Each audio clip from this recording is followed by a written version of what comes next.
Sahel is a powerful striker of the ball, so give him the opportunity a little lower down when the ball's slightly softer. But whatever they're going to do, they need to get it right today, because this is the opportunity.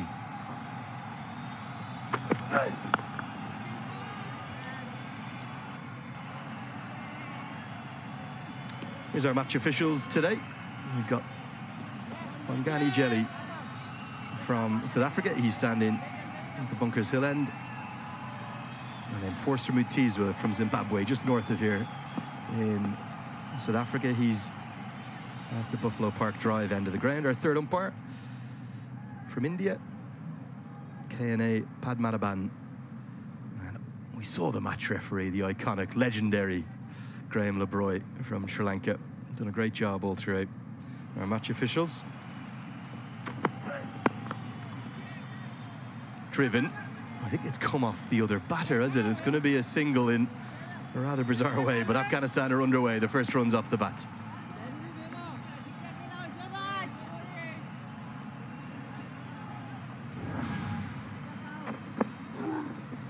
Pushed away. Yep, it says the pad and just ricocheted, so the single was on offer. Yeah, sometimes when that happens, the batters refuse to run. You are allowed to run, but traditionally, or most players would decline that. But anyway, they're off the mark. Into the sky. Is this going to be an opportunity? Cover comes in and takes the catch.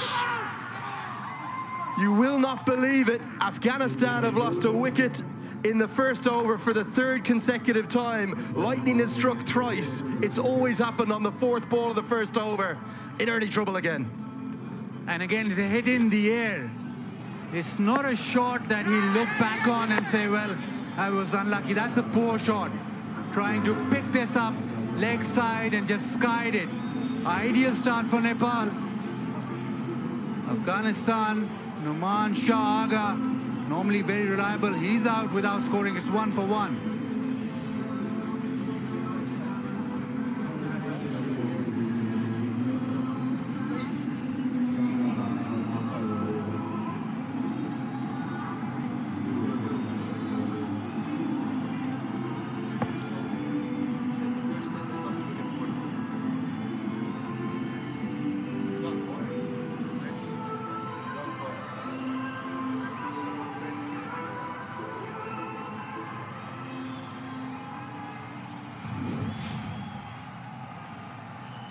Khalid Tanawal comes in at number 3. Afghanistan have found themselves in a spot of bother early again.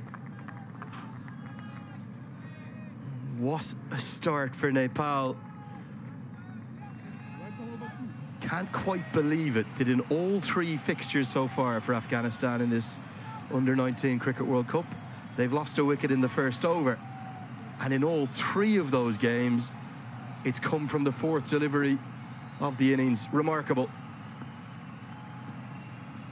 And what about Gulshan Jah? He did everything but take a wicket a couple of days ago. This time he gets the reward in his first over. And it's not the best ball that he's bowled. It's bowed leg stump, maybe a little bit of shape, but it's quite a poor shot. You're not in first ball, you're trying to hit it over the leg side, leading edge. And you've thrown your wicket away, and your side is now under pressure. And you talked about losing a wicket in the very first over. Batting has been the issue for Afghanistan. And they need more composure up top. Really good start. Gulshan Jah has been brilliant with the ball, and he's got his reward already today. It's 1 for 1.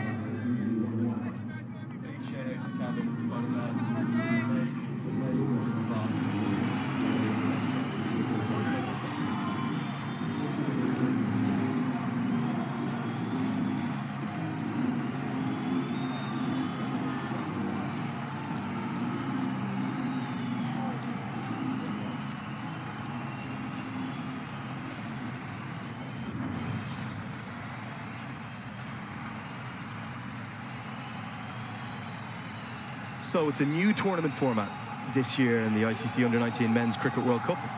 Previously, 2 teams would have gone through to the Super League. You'd have had quarterfinals, 2 would have advanced to the plate. You'd have played quarterfinals there for 9th to 16th. Now it's different. 3 sides all go through each of the 4 groups. And that's what's on the line today between Nepal and Afghanistan. It means that the winner of today's game will be the 3rd place winning team, and they'll go on to play 1st and 2nd in Group A in Bloemfontein. Akash Chand, who was in the wickets a couple of days ago with 3 for his beautiful long run up, 30 meters plus. Good run will be a single. Just to finish on the format, Azid, you will carry your points through to the Super 6. So whoever wins today, they'll go through to the Super 6 with 0 points, but they'll likely get the challenge and the excitement of getting to take on both India and Bangladesh if they end up finishing 1st and 2nd in Group A. You obviously want that for Afghanistan or Nepal. You want them to be playing against the bigger nations or the more experienced nations, and it's an opportunity. You're still in the tournament, in the right half of the tournament as well.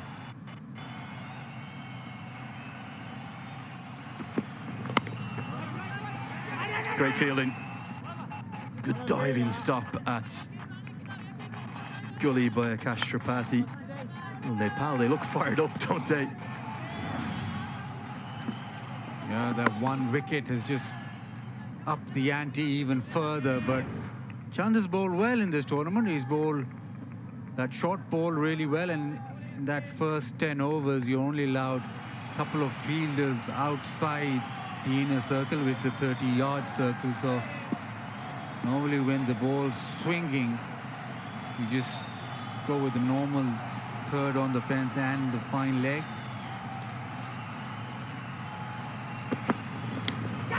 Is that an edge? Yes, it is!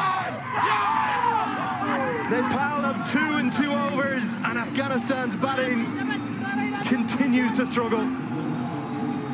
Yeah, Chand with an absolute beauty. He gets the ball to drift away, but the length is perfect, just on off stump. And he's nicked it to the keeper. Chand has bowled exceptionally well throughout this Under-19 World Cup. And he starts off with a bang. Afghanistan have lost a couple in the first 9 deliveries of their batting. And they're 2 for 2 after 1.3 overs.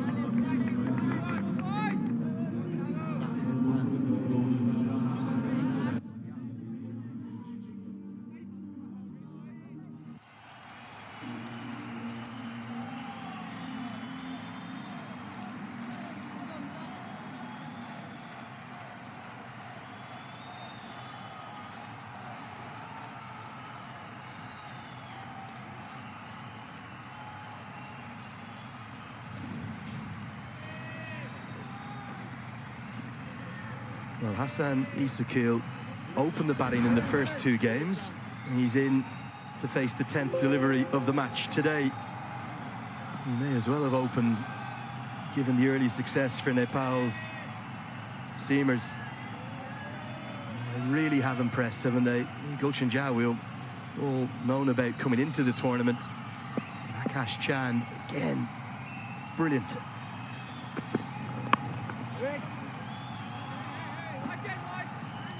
For Afghanistan, they've got themselves in early trouble again. Just a fine edge through to the keeper.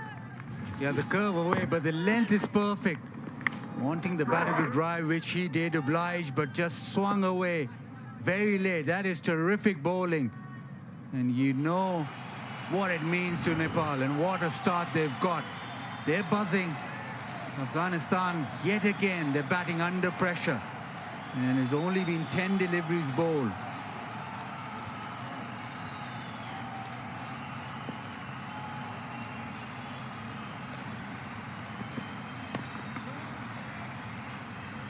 Well, he's so wholehearted an effort, Akash Chand, that he flings himself off his feet in the follow-through.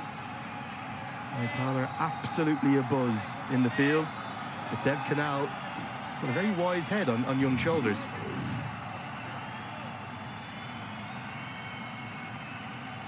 was before the game. Look at how pumped up Nepal are.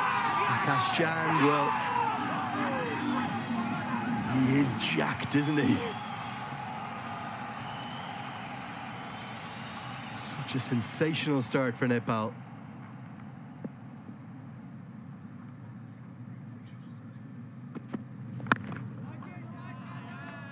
A really good over, 1 wicket and a run from it, 2 for 2.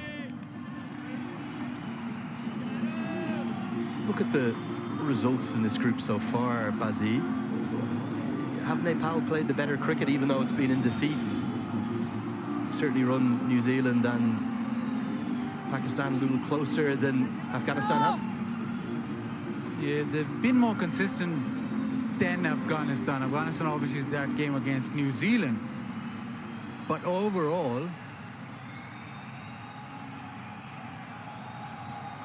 Nepal been a consistent side with the batting and the bowling. They just need to string a perfect game together to get over the line.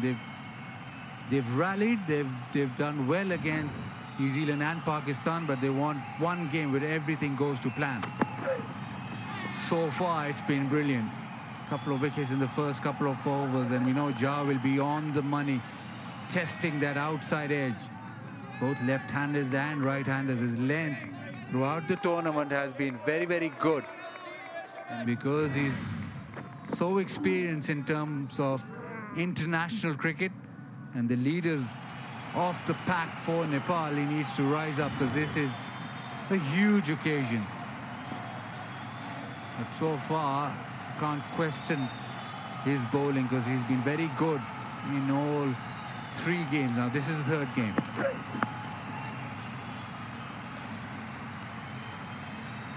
Guided away for a single. Yeah, this of the 3 different pitches that we've used, Bazid, has maybe been the most difficult to score on. It's offered something for the seamers and the spinners. We saw Marine Iqbal talking about that area to hit with the cones. That was pretty much exactly where Akash Chand put it to get that 2nd wicket. It's a little bit more uneven than the other 2 surfaces that we've used. Maybe Nepal certainly right now are thinking not a bad toss to lose with those 2 early breakthroughs.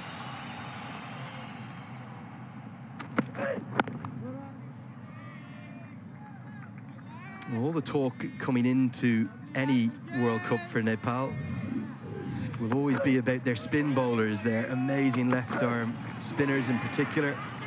Brilliant, even if it's a left-hander or a right-hander, he's just hit that consistent length, and that's why he's rated so highly. And obviously he's played for Nepal. Chand also has impressed. He's been consistent with his length. He's not afraid to bowl the bouncer. So the faster men from Nepal have been a threat. It's not just the spinners, it's the faster men who've been able to extract something from the surface and also challenge the edge, plus that short ball which has been so potent on slowish pitches where you don't get necessarily same amount of bounce every time, bit of indifferent bounce. The short ball comes into play a lot and becomes a weapon, really. Puts into the pad. Given, not out. Well, the umpire, Bangani Jelly, has had a long think about this. And Nepal may just need to calm down a touch here. Overexcited with the appeal. It looked close. Was height an issue? Did it hit him in line? Trying to hit it leg side-ish. That is very close. That ball seemed back in. Struck him right on the pad. The height might have been a factor, but it looked so close. That's why such an appeal, and that's why the disbelief after that. But it's a poor shot. We've seen Hassan try this in the previous game as well. Inside edge this time, just to the rescue.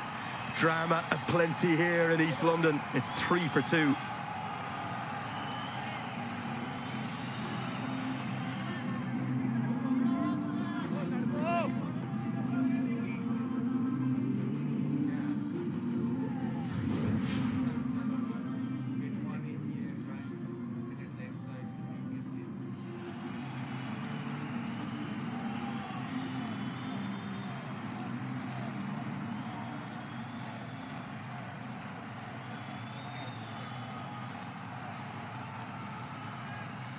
Afghanistan's battles with the bat continue. They've lost 2 men with naught next to their name, both falling for ducks. They easily maybe could have lost a third. Was Issa Keel? It's pitched outside leg. Just half an appeal.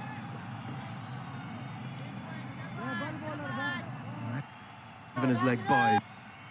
This is the state of play. This is why this game is so important. Even if you finish 4th, you'll play 1 more game. That will be in Benoni, but that's a 13th to 16th place playoff game.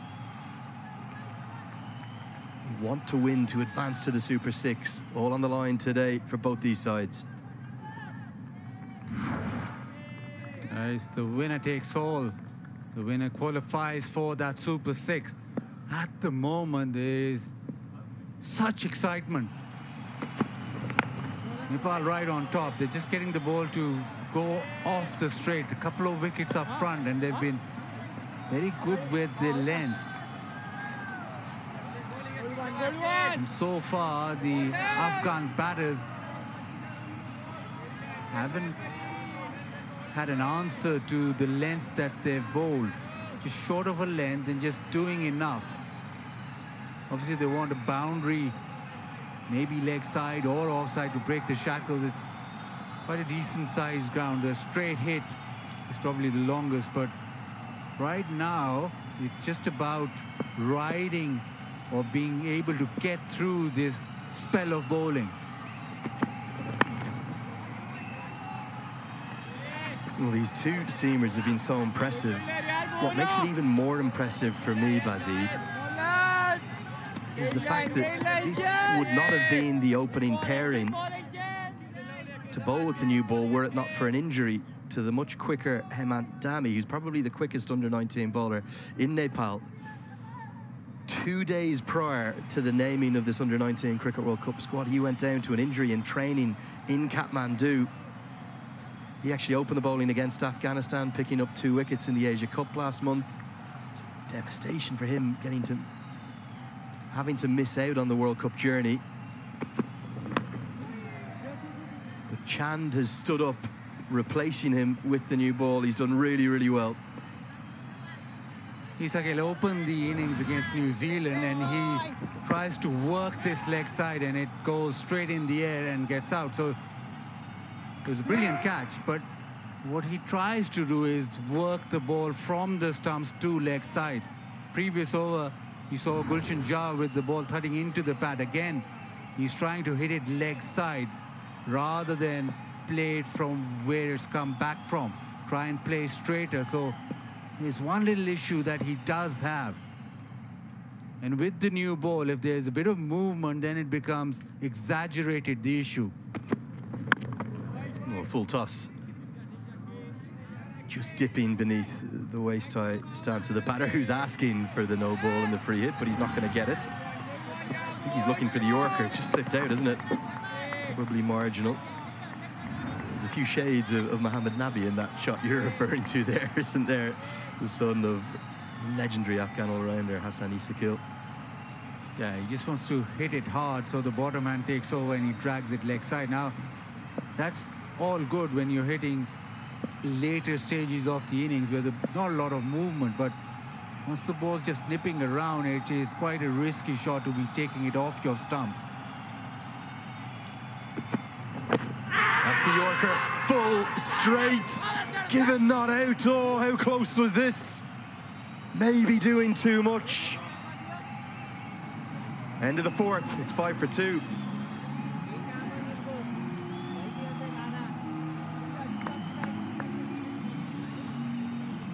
Definite shape back into the left-hander.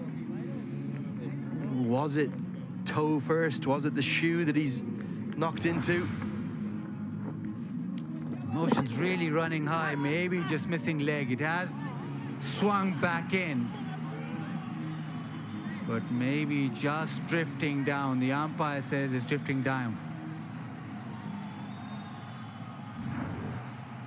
Such an emotional phase of the game. They want a DRS. They think they got another one, and that should have been given out. But fact of the matter is that they're still 2 down, and Nepal at the moment, yes, they're in front, but they're riding this. Obviously, you can feel the emotion right now. You feel that they're on top and they want to get as many wickets as possible. Gulshan Jha, terrific length. Well, I think Dhirendra Chand should know better, shouldn't he? Played for Nepal, of course, the assistant coach. 2 very close LBW shades. We've had one from Jha, one from Chand. Maybe the Chand one just pitching outside leg. That one, is it height possibly an issue? Definitely hit him in line. And then this one, well, was it clipping leg stump? Did it pitch in line? Maybe just a little bit too much doubt. Dhirendra Chand, well, he thought they were both out.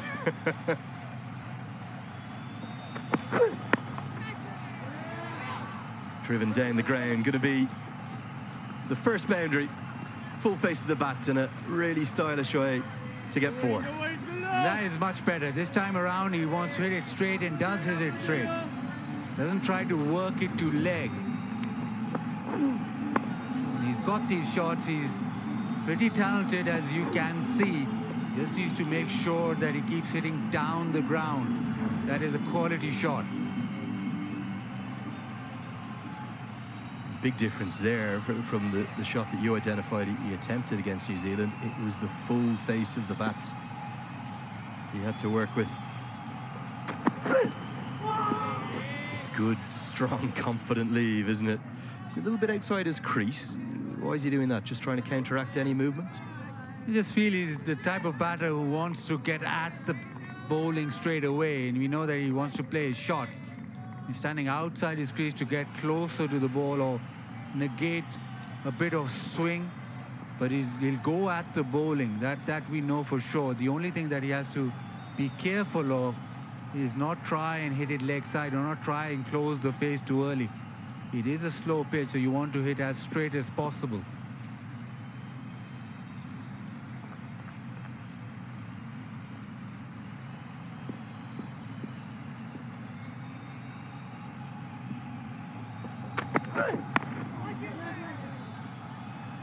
Talk quite a lot about the associate game over the 2 Nepal games thus far, and we've talked about how difficult it is for the associates to pull off these upsets. The Afghan under-19s have the Nepal under-19s have a great track record of doing it. They've beaten the likes of New Zealand, South Africa, Bangladesh, Zimbabwe in under-19 Cricket World Cups. They've never beaten Afghanistan before at this level. To pull off those upsets, you need to have a really good day out as an associate side. Do you still call it an upset? Nepal play a lot of cricket now. They've become that nation who've short ball, top edge, and that'll go to the fence. Not where he intended, but he does like to feel bat on ball. He will take it on. That's a top edge. You got it the safest area possible, over the keeper or over the slips to the fence. Yeah, not where he's intended, is it? Hassan Isakil rushed for pace again.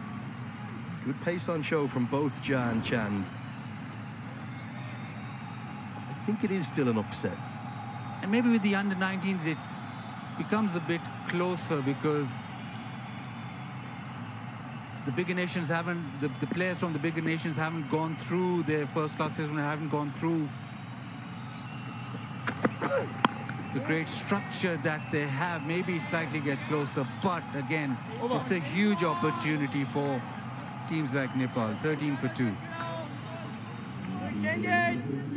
Yeah, I think for me, for the associates, there's 4 of them at this competition, and a couple of days ago, 3 of them were in action. Scotland really pushed the West Indies, didn't they? Had them, I think, 110 for 5, chasing more than 200. Namibia bowled Sri Lanka for 133. Certainly Nepal challenged Pakistan here too. It's great that they're being competitive. That's the first step. Be competitive.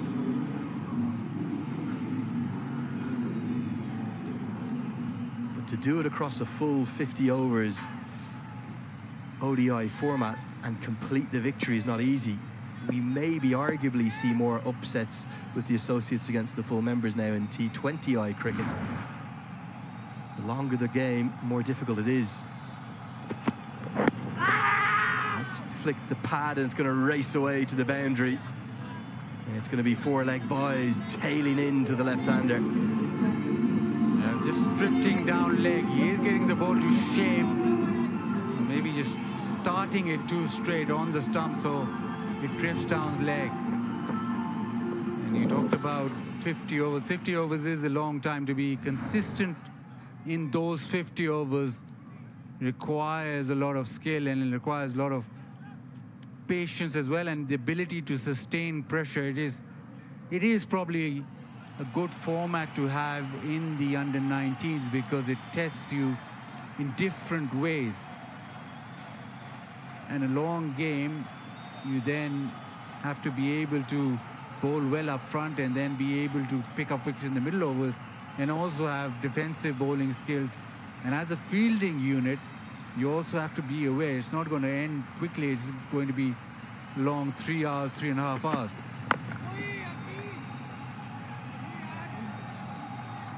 Here are the two early wickets. Yeah, Nepal would have loved a third as well. But Gulshan Jah struck from the fourth delivery of the match. Simple catch held by Dumre. And a beauty from Akash Chand, who's getting it to go away from the right-handers and tail back in to the left-handers. Pumped up Nepal. I think the strength and the depth of associate cricket, without doubt, across the men's senior game, the women's senior game, and here in the youth game as well, has never been greater. Getting better and better. So are the big nations too, though.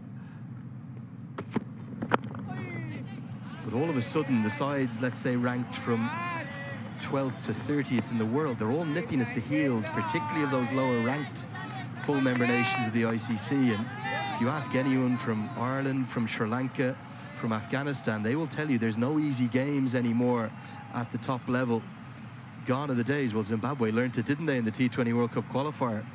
They missed out to Uganda. West Indies missed out in the 50-over World Cup. There's no easy games at international level anymore. Yeah, absolutely. And you almost feel that 365 days in the year is not enough because there's so much cricket played, and to fit associates in or get fixtures for associates is the biggest issue probably.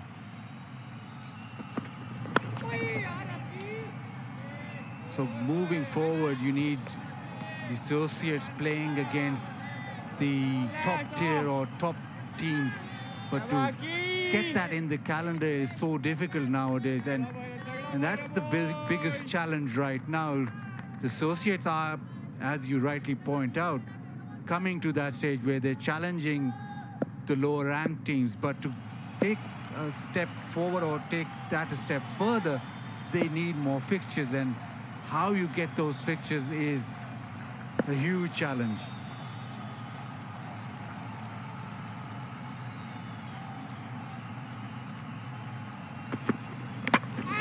Bolton burst through. Chand is on fire, and he's got the push-ups out to celebrate. Nepal up 3. He's been trying for that delivery throughout his spell to the left-hander, trying to get that ball back in and onto the stumps. He's drifted down leg a couple of times. This time, although it's a full toss, it's spot on. It's curved back in, and then just showing his power with his press-ups. Right now, Nepal bursting through this Afghanistan batting lineup. Jamshed Zadran, he's out for 3. Afghanistan, 17 for 3.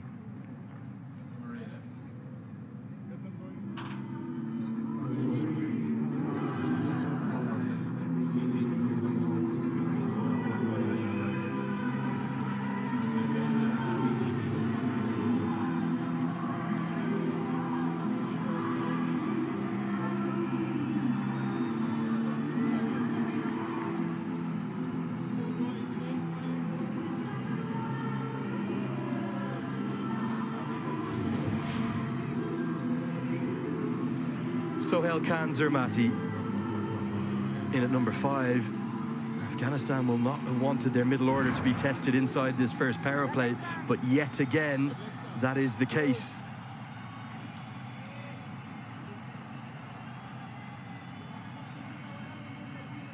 What a challenge it is almost superhuman efforts from these two Nepali seamers in terms, they're just so fired up, aren't they? Never seen a more focused side.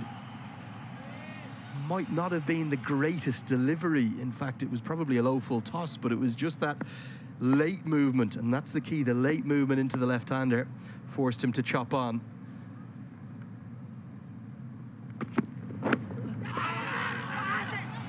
He's looking really for the glory ball every delivery now.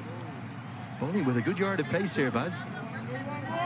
Yeah, but the good thing is that he's pitching it up. The late swing, yes, although it's a full toss, but because of the fact that it was late and it was so full, or it didn't bounce at all, he was aiming for that delivery, inside edge onto the stumps. Yeah, a few press-ups. They tease him about his bowling run-up, nickname Akhtar. Because of that run-up, well, he's delivering today.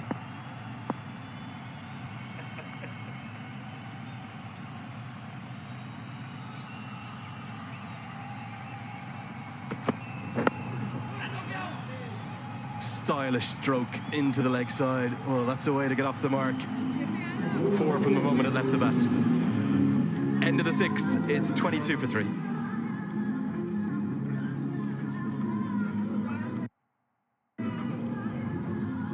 Yeah, he's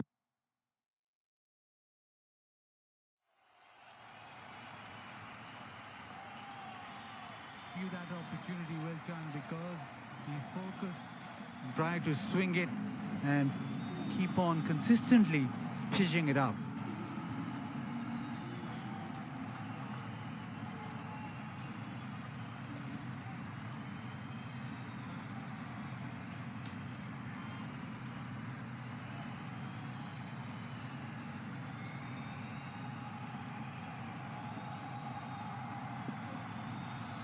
Nepal's got Afghanistan pinned down. It's been really good bowling from Nepal, pitching it up, asking the right questions. The only problem for Afghanistan batters, they have been chasing the ball, trying to play drives on the up. And this is not that sort of a surface where you can get away and get those type of shots going on.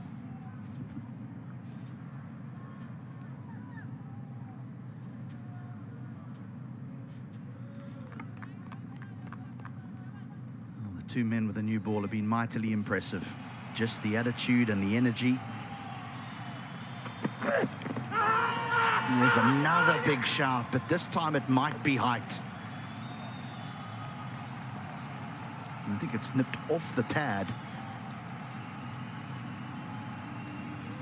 He's slightly winded here, Hassan Ezakil, by the looks of things. Maybe this is just what Afghanistan need here, a slight break in play, but off the pad, and then yeah, that's a little uncomfortable.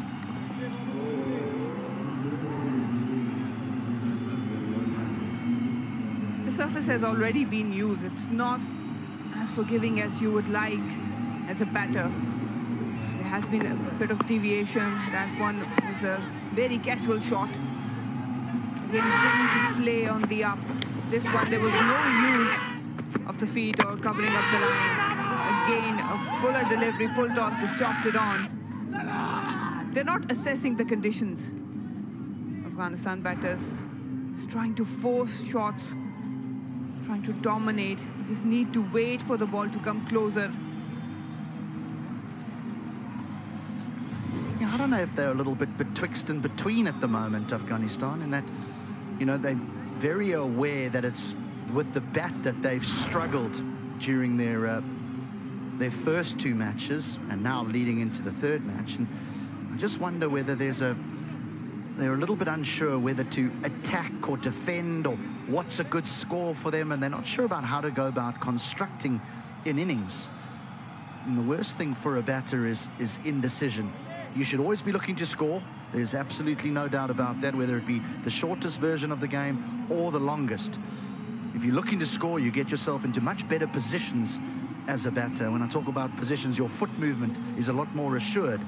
when you're looking to survive, when you're looking to defend, you end up missing out on balls that you should probably hit for 4. I'm speaking particularly of that full toss that was chopped on.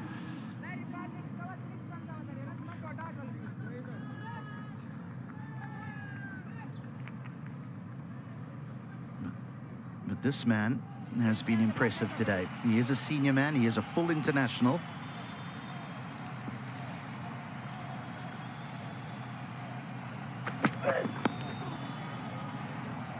And his partner in crime, Chand, well, he's been good throughout the tournament. Exceptional. The other day, he got a couple of wickets, and this is how he's showing his strength, the push-up celebration. And coming back to the point, I think Afghanistan, when you have a crunch game like this coming up, you do your homework against the opposition. And we've seen throughout this tournament, Jaha and Chand have been superb in terms of hitting the right lines and lengths. You cannot just go out there and attack. Yes, the ball is swinging, they're hitting that good hard length area. Just pick your battles. Beautifully bowled, beautifully bowled. It's beaten absolutely everybody. It is a hard surface to bat on. You see a bit of deviation from both ends, especially from the other end. But this, again, late swing. And he had no idea. Hassan Isakhel has beaten everything, as you say. But again, when you are witnessing that sort of deviation, that sort of nip back in, you need to keep your bat close to your body. You don't go out chasing that ball because it's swinging. You cannot play on the up shots here at this very surface.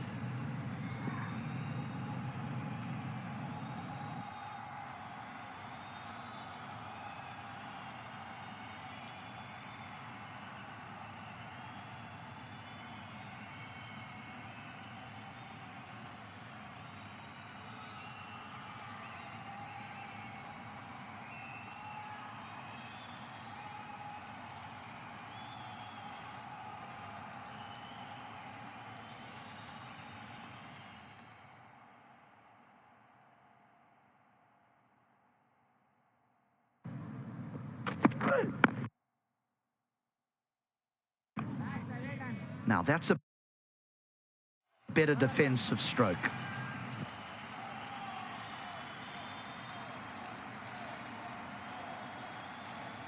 Now the ball before, this nips back.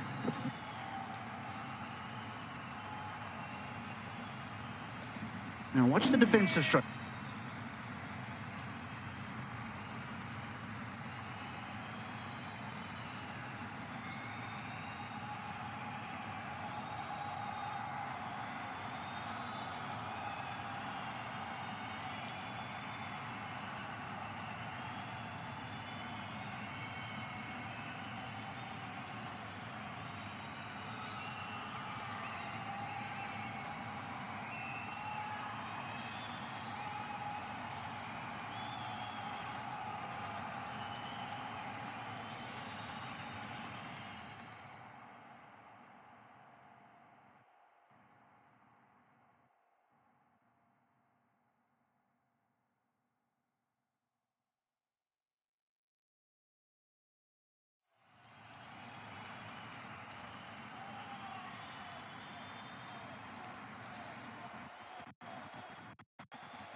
and what the surface is all about.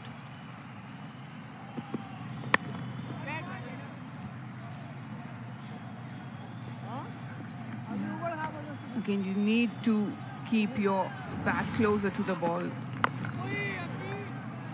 He was trying to bring that ball back in. He got right on that occasion. Again, you can see in majority of the dismissals, the bat is far away, outstretched from the batters. That's not how you would be batting out there when it's swinging, when the conditions are a little bit not in your favor.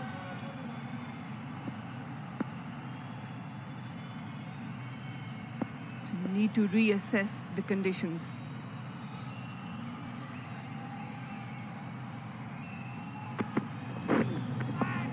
And that'll be another wide. Well, they've been really good during these the Group D encounters, Nepal. And that, yes, they've been beaten by both Pakistan and New Zealand, but it has definitely not gone just the way of New Zealand and Pakistan. There were times in each encounter when Nepal was certainly having a say. And there were a few nervous jitters in the New Zealand and Pakistan change room when they came up against them. And the nice thing about Nepal is everyone's made a contribution. It's not just one single person, one individual who's been a complete standout.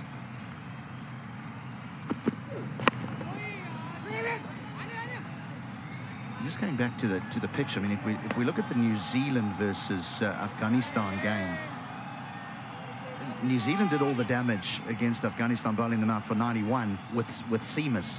And then in the afternoon, it was the spin that did the damage. Now, I just wonder if that's because the ball nipped around in the morning because of the humidity and the pitch being under covers, and it suits the seamers. And then with the strong breeze, the wind that's here in East London, maybe the surface dries out in the afternoon and then suits the spinners. That match would suggest so.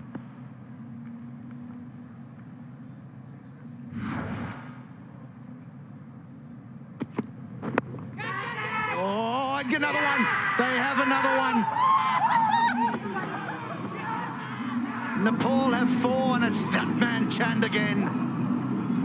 Afghanistan is not learning. The batters are not learning and assessing the conditions out there. Another casual shot attempted.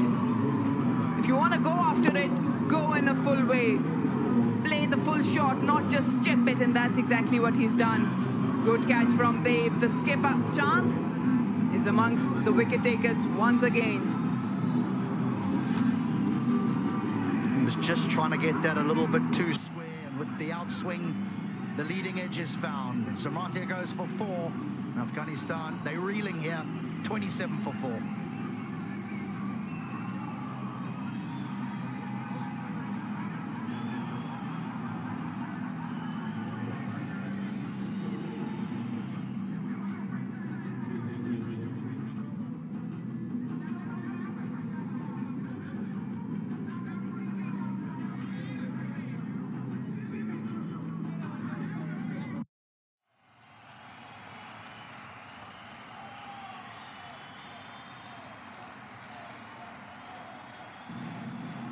Ali Ahmad walks in at number 6. Now, with this sort of scorecard, you would normally think that the team has been inserted, but it's not the case. Afghanistan won the toss, and they said that they wanted to have a bat first. And they've been met by a freight train. Nepal have been brilliant. They're 2 seamers. Chand and Jar, they've run in from their respective ends. They've hit the wicket hard. They've hit good areas. They've got movement through the air and off the pitch. And Afghanistan have plenty of work to do if they want to stay alive and possibly go through to the Super Sixes. For now, they are not the favourites. That'll be a wide.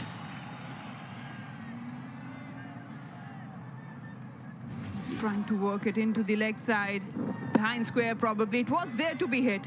Had he opted for that full flick shot, it might have cleared that infield, but just chipping it, leading it straight to Dave. He was running in, everyone is pumped up, and Afghanistan is in big trouble.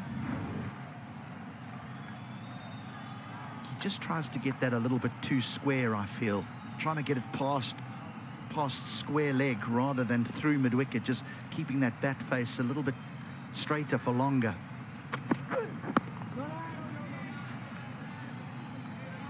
I think there's some questions now that the Nepal captain has to ask himself is, do I keep going with these two seamers? Do I use these conditions? Look, they might bowl 6 or 7 overs and I might not be able to have them at the back end, but it could very well be worthwhile to try and get Afghanistan 6-7 down. Go for the kill. That should be in Dave's mind.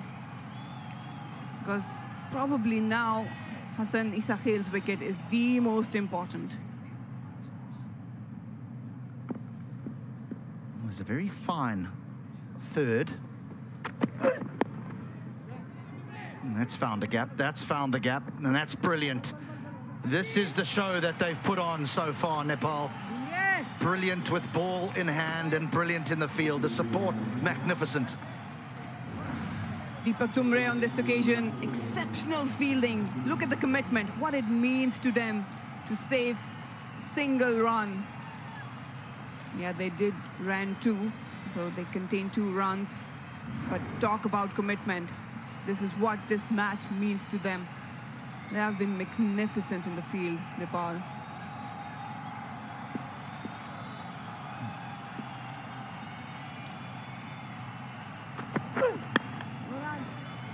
So they've got like a short third, but he's almost a long second slip.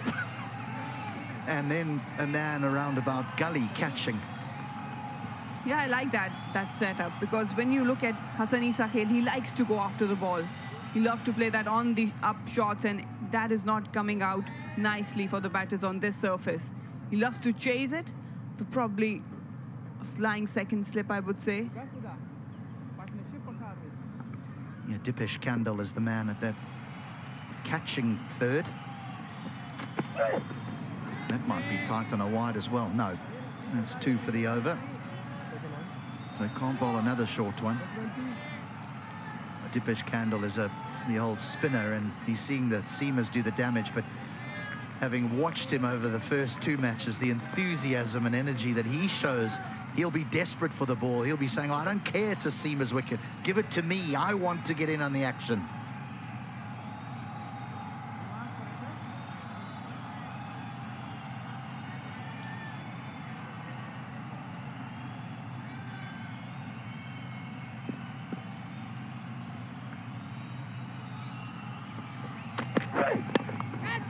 Lovely shot. That'll run down the hill away for 4. Just be astute about how they want to post a decent total. Hassan Isakhil has a lot bigger role to play here. Just waited for the delivery, full face of the bat, just a mere push down the ground. That's the way how you want to bat on this surface. Just wait for that deliveries. Well, in the early part of his dad's career, he had to save Afghanistan many times with the bat. Now it's the son's turn. 34 for 4. He needs to play an enormous innings.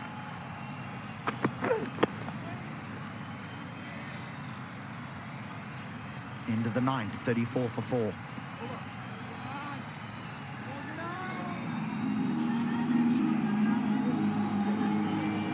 He's a very big unit. Solid, strong. Now he needs to be composed.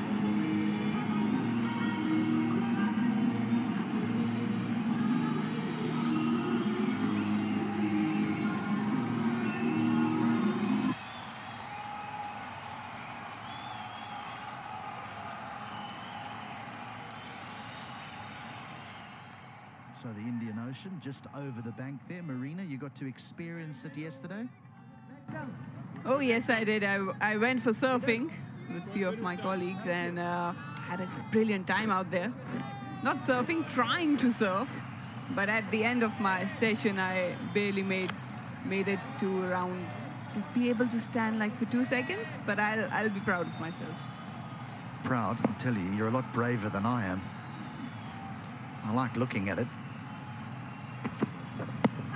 Oh, Oh, this looks out. This looks out and is no feet. And there's the LBW that they've been asking for.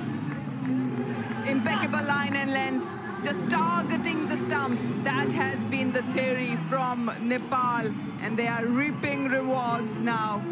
Keep it simple as you like. Target the stumps, good length area. He was very late on it. Again, just trying to angle it into the leg side. Never got hold of that line. Chand, he's rolling and he's shining out in the middle. 5 down for Afghanistan. That is a slow walk back for Ali Ahmed. Gone or not, 34 for 5 Afghanistan.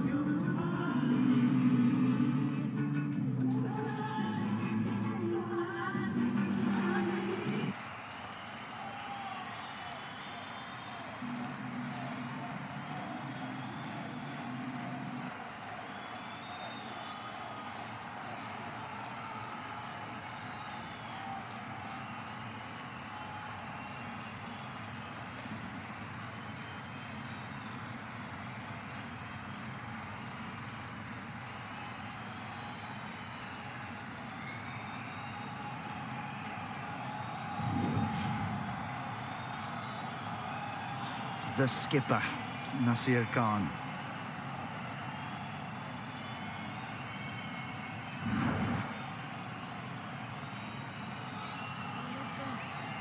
Left-hander, the ball will swing back into him. Chand already has 4.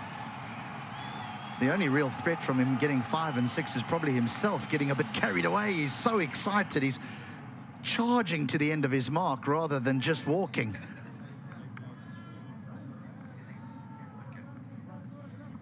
The highest wicket taker in the tournament so far.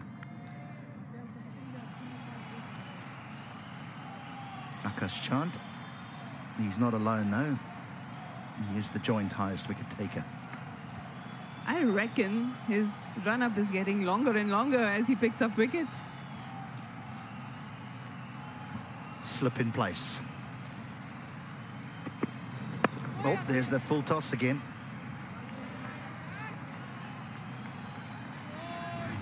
Troubles. Again, good line, good length. He was very late on that occasion. But the best thing I like about Nepal is they're keeping things simple. Just keep targeting the stumps and force the batters to make a mistake. You know what Chand actually means in English? Moon.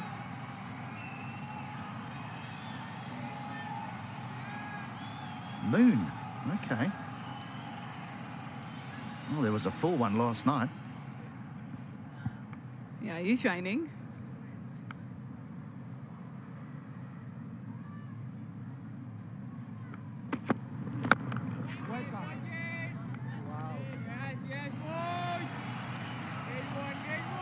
You can just imagine the captain at mid-off walking over to him and saying, look, I think I'm going to give you a breather. I think Chand will say to him, you're going to have to rip this ball out of my hand. I'm bowling 10 on the reel here. I don't think anything is wrong. Just give him, they want wickets, they want an early wrap-up. Already 5 down. Why would you want to keep your ace bowler? Why won't you give him a breather?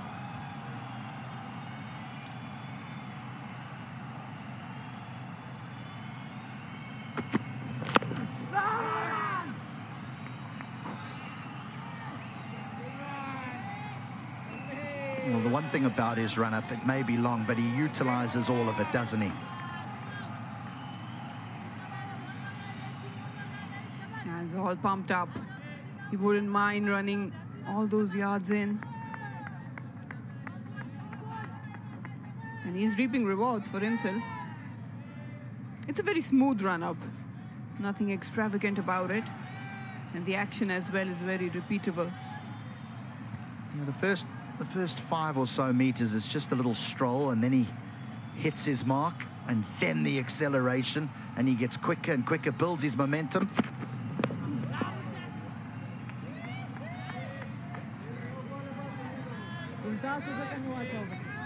He's just trying to repeat what he did early on. Lower full toss. chopped on, got his wicket. I would prefer him to be hitting that 6-meter area. He's got a slip in. He's got good pace behind that ball. There's no doubt that, you know, he's bowled a couple of full tosses, but there's no doubt that he is trying to bowl a Yorker. We saw that the other day against Pakistan, I think it was, where he nailed them as well. He didn't get any wickets from them, but he really nailed those Yorkers. So he's looking for them again. He's wanting wickets. This is not about trying to look after his economy. He wants wickets. Around the wicket. Well, that might be a wide, and is. The only problem is when you are so excited, when you're bowling so well, you can utilize all that energy up pretty quickly, and you might start to just be starting to feel it. Yeah, just one delivery at a time. That's what he needs to think about.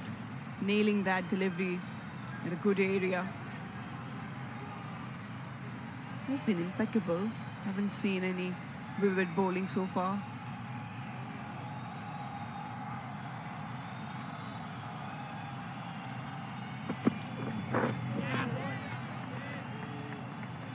Another one down, 10 gone, 35 for 5.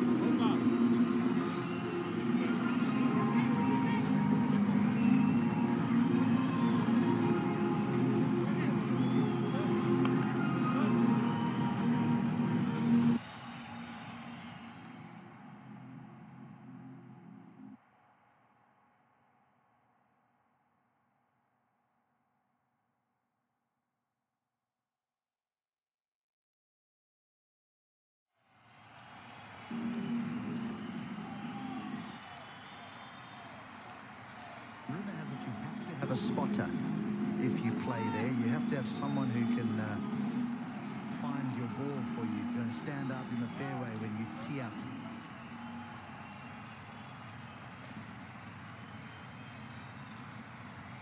And this is the second power play now. So the fielding restrictions are eased. 5 men have to be inside the 30-yard circle. You would think that Nepal would have a whole heap more because they really are on top here.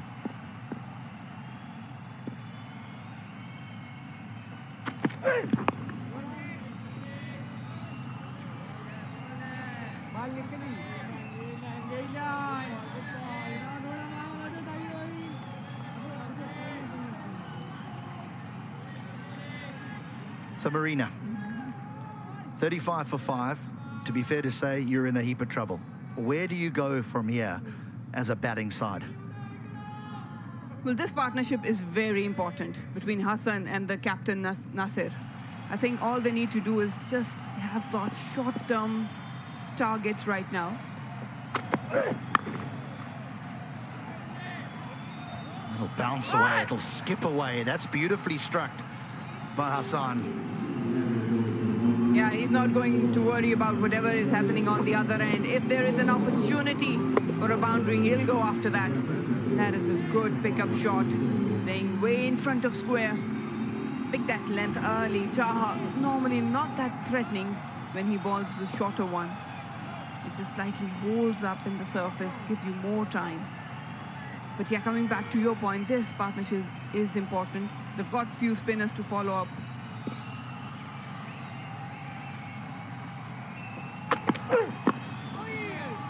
You just need to keep utilizing the bad deliveries and keep rotating the strike. But you have to give credit to this bunch. Straight away, they managed to get early wickets. That was again a casual shot. This one was a peach of a delivery. The right areas, the right lengths have been giving rewards to Nepal. Probably bad shot selection would be another problem for Afghanistan as well, especially on this surface. Has there been a more dominant opening power play over the course of this tournament?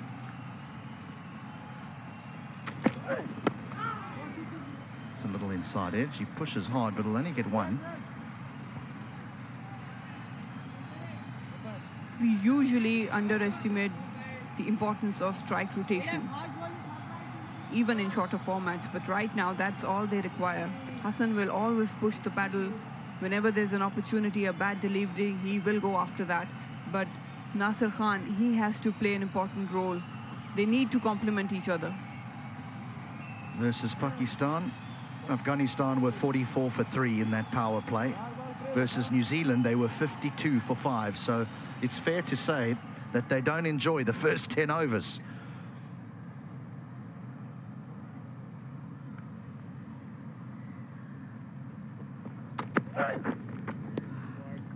Jar looking for that Yorker as well, just drifts down the leg side. Okay, so small little, what is it? Little portions they need to go in 10s maybe, but they're not going to get 300. What's realistic? Do they have an end goal, or is it just those little ones?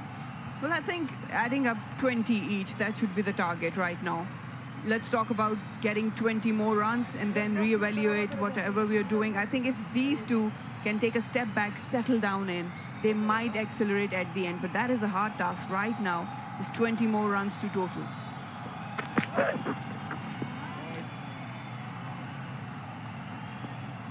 I can just imagine some of the words that the coaching staff might have used at the start of play because of how poorly they batted in their opening 2 fixtures. There might have been something in the lines of, look, let's just bat our overs. And as I said a little bit earlier, that can almost be dangerous because then you're not sure, you know, do I attack? Do I defend? How do I go about this?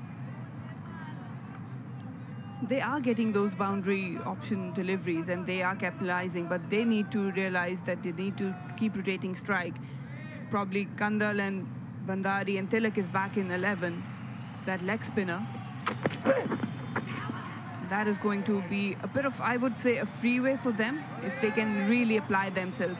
They know how to bat against spinners. Afghanistan's got really impeccable spin lineup, so that wouldn't be a problem. But right now, what they need to understand is just lay off Jaha and Chand. Don't try to over-attack them. Well, I wonder if the ex-Pakistan senior batting coach, Andrew Patik, who is from South Africa, who's now with Afghanistan, I wonder if he'll be watching these young men in action and think he can make a contribution to their careers. Andrew Patik, putters, he would have been with you at the beach. He liked to surf. And he was a very fine opening batsman. Never played many internationals for South Africa, but was probably a bit unlucky because he was a consistent performer for Western Province down in the Cape. And now his good friend Jonathan Trott, who is the head coach of the Afghanistan senior team, has brought him in as the batting coach. I reckon you met someone from your past last night. I did. Tyrone Henderson. He was a South African all-rounder. Played here, in fact, in East London for Border and for the Warriors. And he's one of those players. He had a brief stint in T20 cricket over in the Indian Premier League as well. But he's one of those players who would have had a very successful career in T20 cricket. And now, I tell you, he cooks a mean steak. 43 for 5.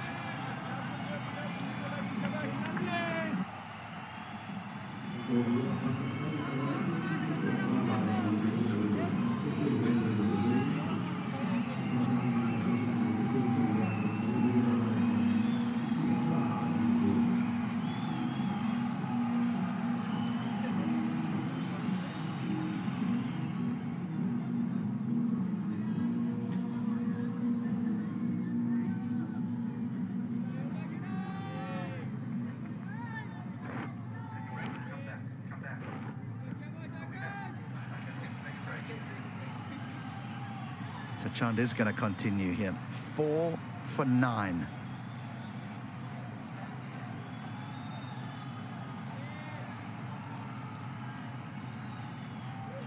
Four for 9 in 5 overs. And I tell you what, he must be breathing heavily.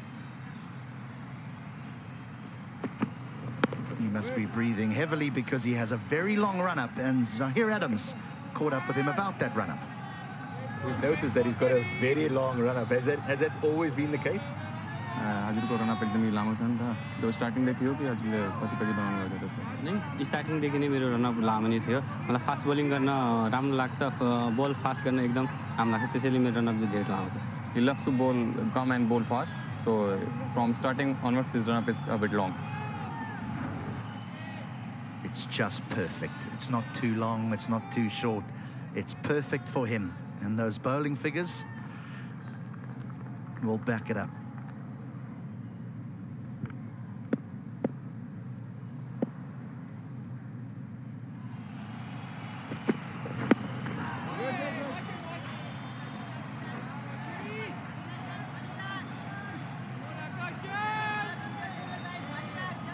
Had a conversation early on with Imran Farhad, the batting coach for Afghanistan. He said if we can get something around 150, 170, we think we might have a chance winning the game. But right now, I think he'll be re-evaluating a lot of stuff. Would you believe it? Chanda's 5. Come on! Guys! They are keep repeating the mistakes, not learning anything from the earlier breakthroughs.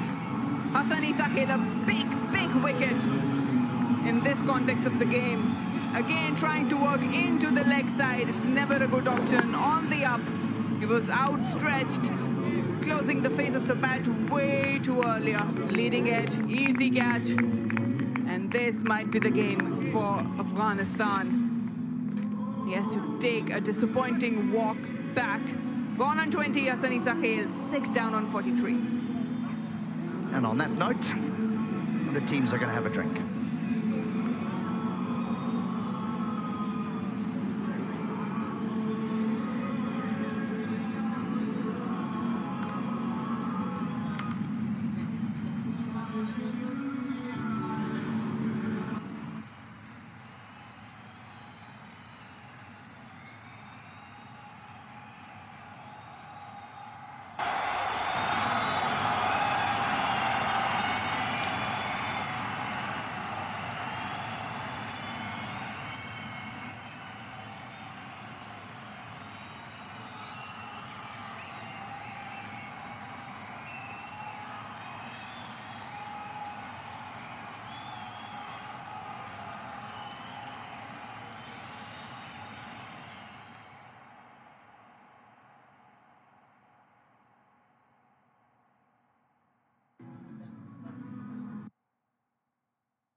Of trying to hit leg side, but in between all that, Chand has been spot on, trying to pitch the ball up, get it to swing, and he's got 5 for 9 already. He's the leading wicket taker of the tournament, and he's gave Nepal a huge chance to qualify for the Super Sixes already.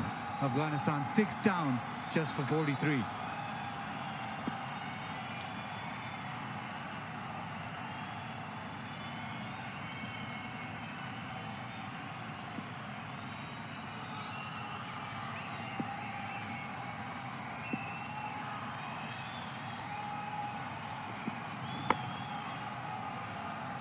Marcus Chant, he's been spectacular for Nepal. I had a conversation with him this morning in the pre-match interviews. He made it very simple. I just want to bowl fast. I want to run in and bowl as fast as I can. He's certainly done that today for Nepal.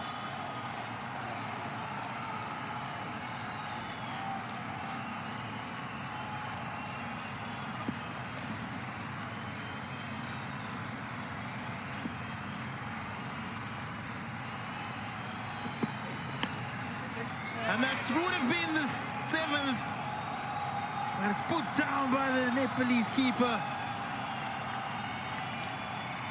A chance goes a bigging for Nepal. And the ball just shaping away. He's had a big dip at that. No footwork towards the ball.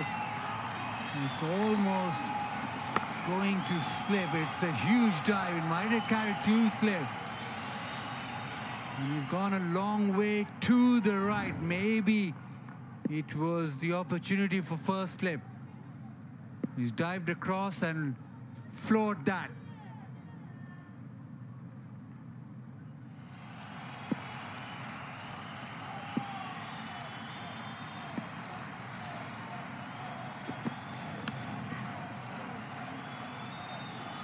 Excellent delivery by Chand once again. But a boundary to Afghanistan. The end of the 12th over. Afghanistan 47 for 6.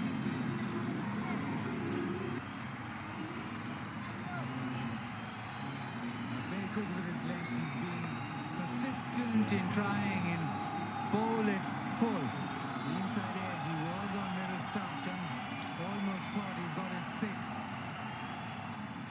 Afghanistan in deep strike, 47 for 6. And he wants some rallying from the lower order.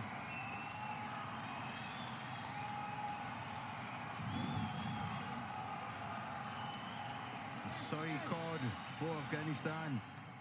Not much to speak about besides Isakil tried to keep it together while everything was falling around him. It's left to the skipper Nabil Khan and Ghazanafar. Yeah, very interesting how he plays this. Now spin in operation, left arm spin. Now off spinner to start off with to the left-hander. Does he feel as if this is the opportunity now to get some runs? Run for Nagara. Little swing and a miss and an inside edge. Edge to the keeper with the foot down and inside edge to the fence. Now Captain Nasir Khan will think maybe it's the opportunity now just to get some runs on the board. They've not got a lot of batting to come, so with the spin in operation now, probably the time where this will be his zone. Now, for Nepal, they want the pressure to continue. Watch it, watch!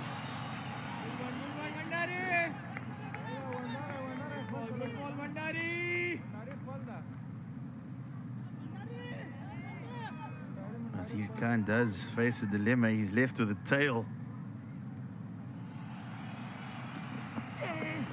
Watch it, watch! Have to take a few calculated risks to help Afghanistan give their bowlers something to defend.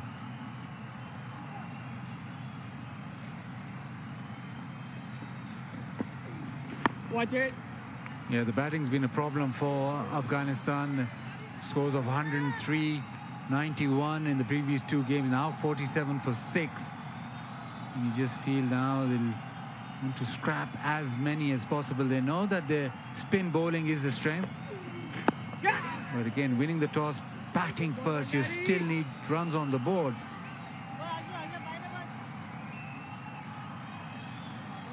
And you lost 6 wickets inside the 13 overs now. Watch That's it! not ideal, but now you have to be able to be proactive in terms of how you face spin, because you'd expect the captain to take most of the strike and also most of the run scoring from him. Score pushes it down the ground, doesn't get a single, so a maiden to start off with. For the off spinner, it's 13 done, 47 for 6.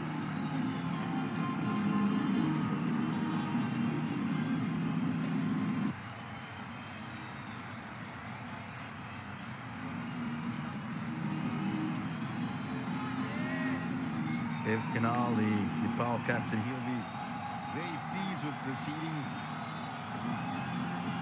The big question is, how long can he keep his Premier seam on?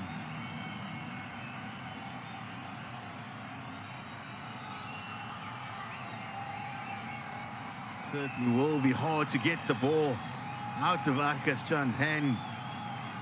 He seems to be floating to the crease at the moment. We've got no chance. He's got 5 for 13 or 6, and the captain goes, take a break, and he said, no chance, give me the ball.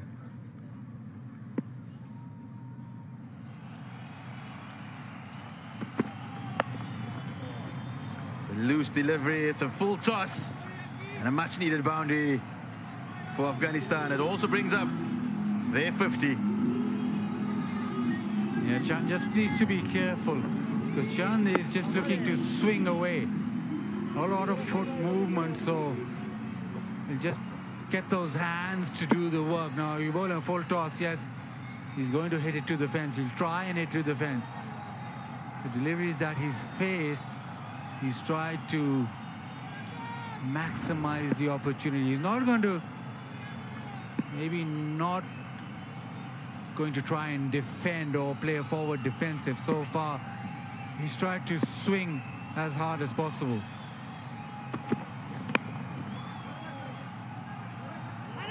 That's when Chant is at his best.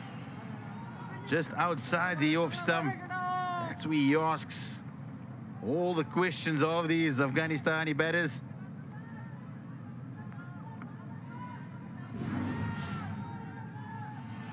Chant moving up into second place on the all-time figures for Nepal in under-19 men's cricket World Cups.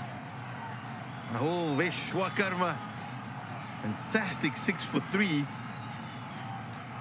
So Chant needs another 2 if he wants to overtake Rahul.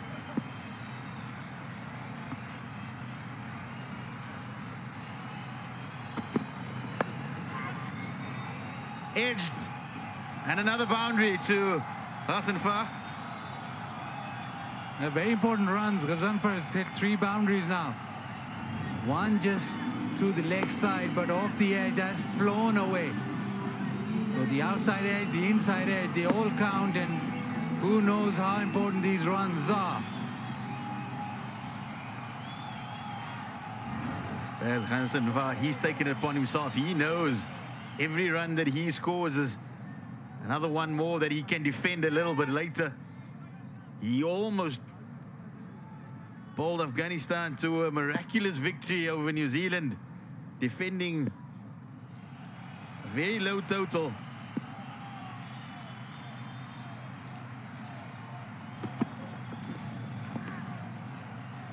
He knows that if he can, along with his captain, can get Afghanistan to just about 120, that's when he comes into the game.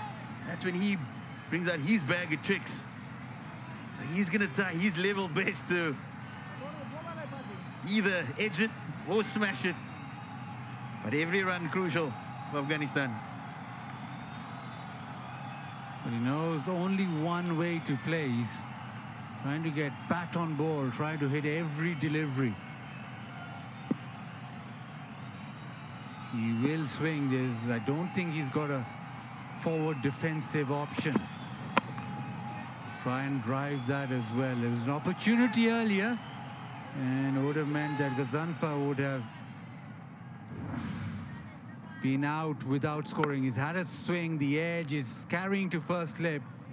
Dived across first slip. The keeper has to go if he thinks he's got it, but in hindsight, you think maybe it was first slips catch.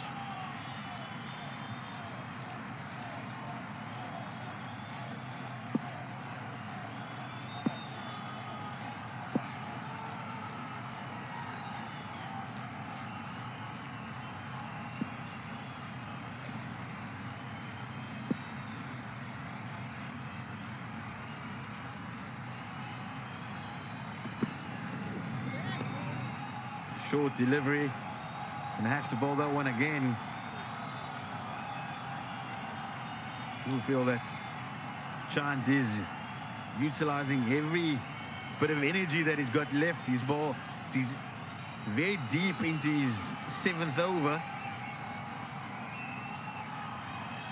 You just wonder how many steps he's taken, because he's got a very long run up too. So I think those 10,000 steps for the day are done. I think one delivery kind of cuts it in half there, Baz.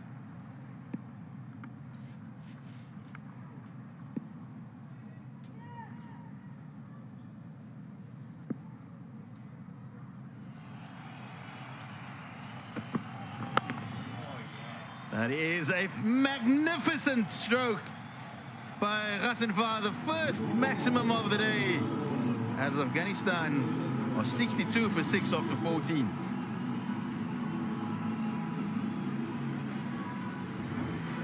Yeah, Gazanfar just showing how it's done. He just set himself to swing this one in his arc, and guess what? It's out the park. Maybe just showing his top order. Should have done it this way. Just have a swing. 1 to 18.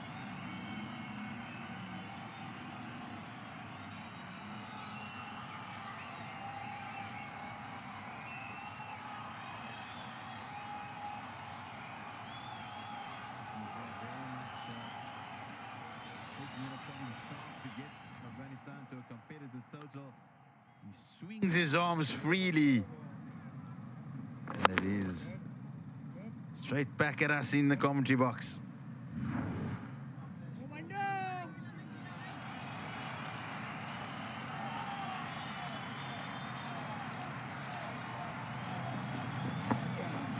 Watch it, watch it.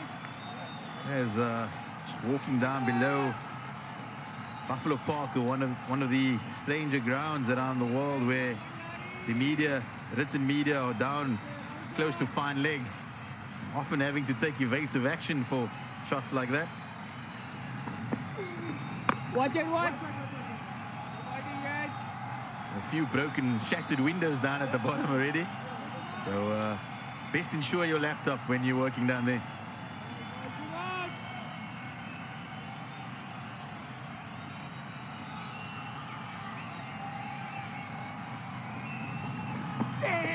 Watch it.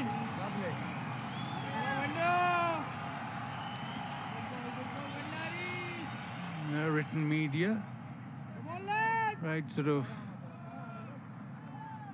mid-offish when you're hitting straight down the ground.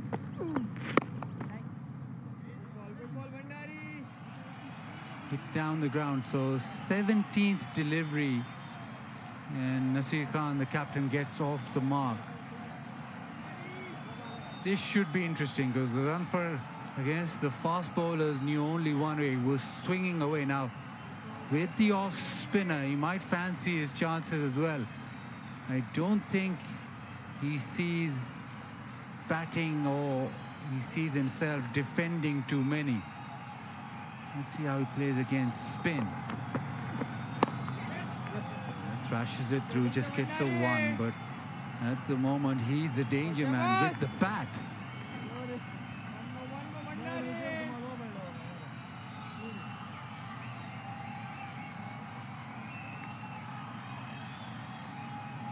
Two players out on the boundary, each square, and also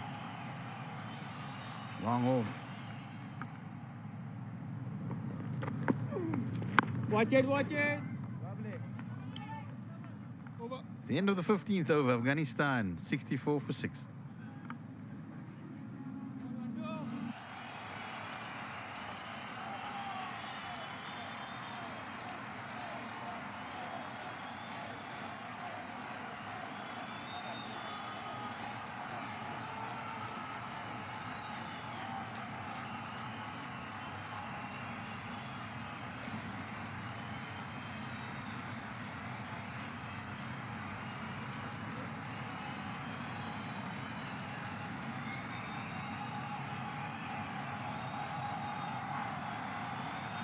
Dev Kanal, the captain, making the change.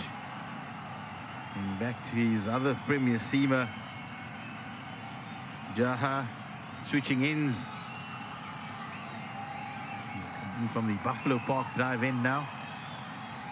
Jaha was equally impressive and could have had a couple more wickets early on. There were a few LBW decisions. Didn't go quite his way.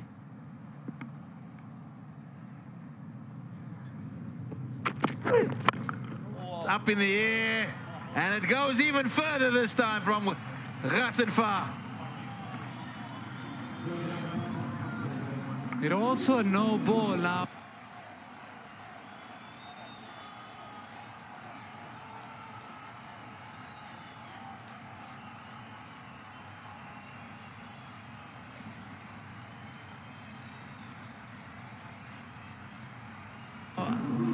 Because there was just 4 fielders inside the 30-yard circle now. I don't know if Ghazanfar was aware of that or the captain Nasir Khan was aware of that, but this is a terrific hit. That is a massive 6, and we know he's only going to bat one way. Now he's got a free hit. And the free hit is because of the fact that they've not got enough fielders in that 30-yard circle. They needed 5. They only had 4. Now the opportunity again. Ghazanfar has already hit 2 sixes. This has already become a bit of a problem for Nepal. He's 25 off 11. And he's not going to hang around. He's making sure that the pressure is exerted back on Nepal. Now, where does Gulshan Jah go? Where does Ghazanfar try to hit this?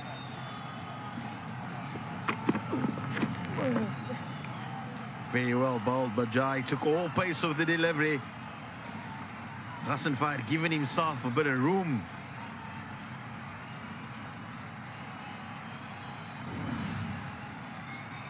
Yeah, the slow one, he bowled that really well. Using all his experiences, Gulshan Jah. Now, what Nepal want is a wicket, because we know that Ghazanfar is just going to swing from the hip. He's been very destructive. He's been dropped once, but just maybe now a little bit of a problem for Nepal, because Ghazanfar is finding the boundary. It's up in the air. Just falls short of the fielder. Rasenfar, he's just got one gear, yeah. Yeah, into the pitch. Gulshan Jah, short ball. He bowled a back of a length delivery, which was quite sharp, and it's hit right at the top of the bat, so no timing at all, and almost a wicket, the wicket that Nepal would have wanted. Dev Kunal has brought Gulshan Jah back in the attack because he thinks that he is the one bowler who is got the capability to have those defensive bowling skills. But right now, the Ghazanfar is only looking one way.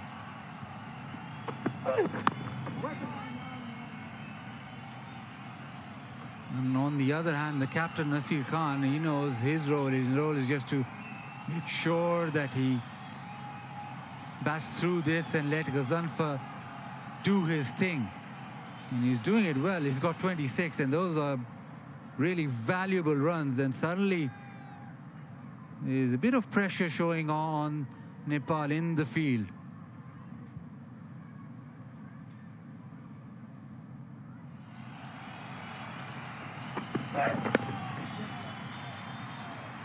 Turned nicely to square leg. For the first time in this game, Nepal have something to think about.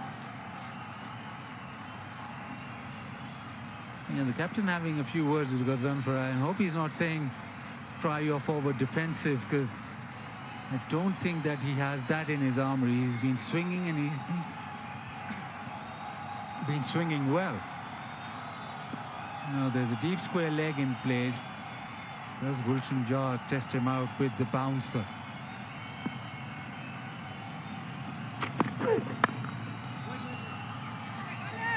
Crashes.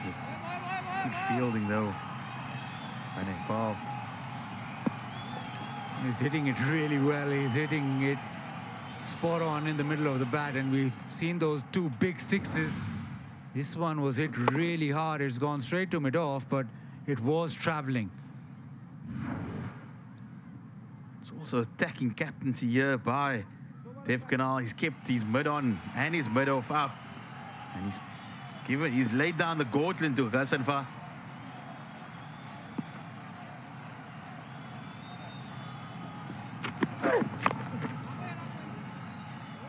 The end of the 16th over, Afghanistan 73 for 6.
Nasser Khan understanding his role.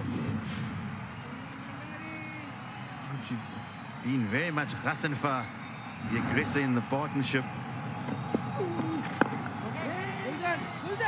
He knows if he can keep rotating the strike, providing Ghazanfar with those opportunities to launch those long levers of his, Afghanistan might just work themselves to a total. They feel confident that the likes of Ghazanfar can come back into the equation with the ball. Yeah, Ghazanfar's found a way. Now it's with the spinner. What does he do with the spinner? Does he try and take him down as well? Does he try and hit him out of the park? The opportunity to toss it up. Yeah, he will have a go. That was outside off stump, so he's going to be a shorter ball. Razi Khan just maybe saying, yeah, can also deal in singles, but I don't know if that's what Ghazanfar is thinking. Ghazanfar is probably thinking 4 or 6. Watch it, what dalle? To the offside, dot ball. This is the battle now with pace off. He's worked very well against pace on, as Ghazanfar being able to hit down the ground. With pace off, can he do the same?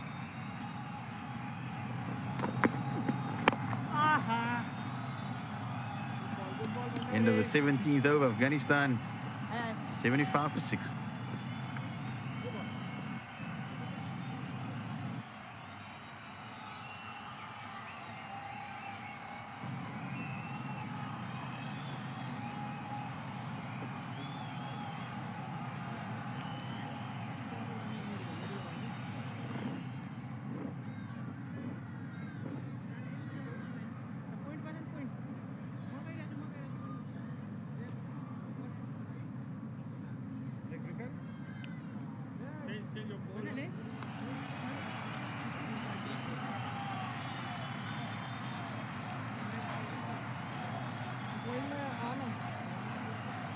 Dev Canal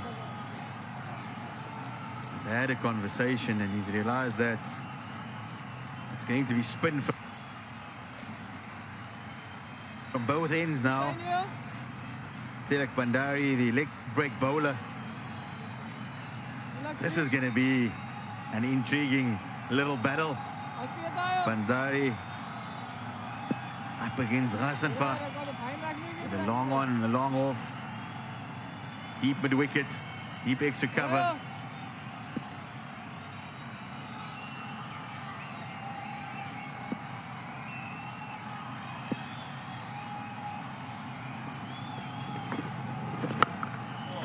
And he's launched that An almighty 6 by Ghazanfar. I think they're still traveling. That is massive. Yeah, pitched up and he just swung it away. The connection perfect. And it's hit out of the ground. I suspect it's gone over the roof as well. It's bounced on the roof and it's gone over. That is absolutely massive. From the moment he made contact, you knew that was only going in one direction, and that direction was out of Buffalo Park. And what an impact he has made. He has just been swinging from there. That's a good little flick shot. The outside edge, 2/3, and then the big hits down the ground.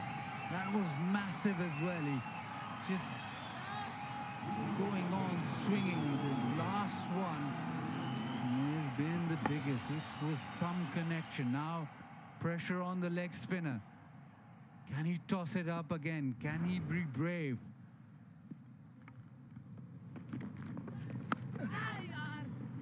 Edged. It's running away. And it's another boundary for Ghazanfar. He's hurting Nepal now. When it rains, it pours. He's swinging away. That was short outside off. He's trying to trap this one away. But because he's swinging so hard, the outside edge, he's always going to get done. He's now to 47. Partnership 42. Basically just Ghazanfar. He's going to have a dip again. Goes again. The opportunity gone. Nepal strike. Ghazanfar. Good little knock. But the leg spinner has the final say. Doesn't want to leave, but he'll have to. That's the beauty of a leg spinner. Conceded a 6 and then the boundary. But he came back. Ghazanfar had another go, but he only managed to find the point fielder. And the celebration says it all. Nepal have their 7th. Yeah, but this is a terrific little knock from Ghazanfar. 4 boundaries, 3 sixes, 37 of 21. Afghanistan, 85 for 7.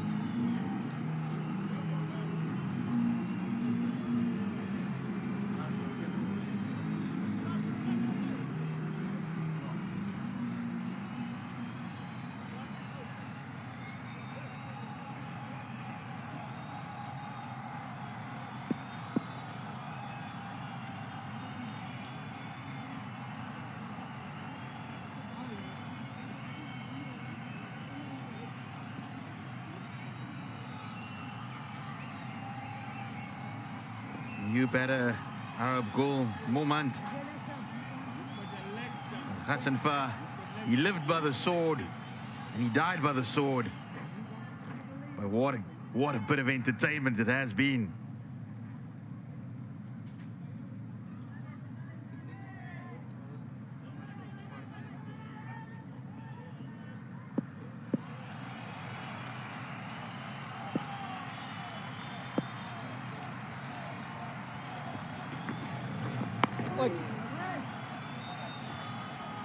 A 42-run partnership. Ghazanfar got 37 of those, and we knew he was just going to play one way. Finally, a delivery that deceived him, or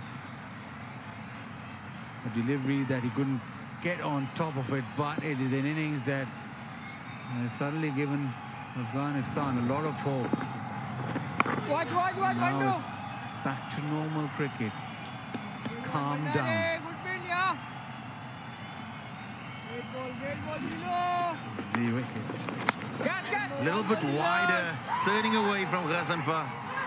Not getting the connection that he had been doing previously.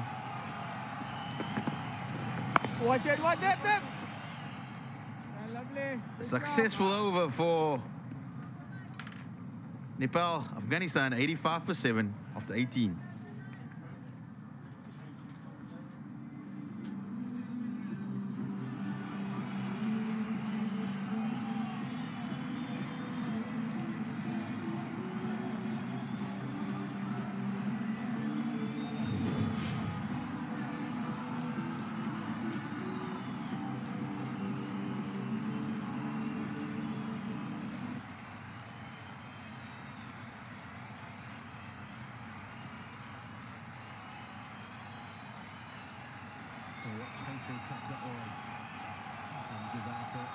It was short, but it was very, very sweet, including what I think was the biggest six of the tournament down here in East London. But then he just looked for one shot too many.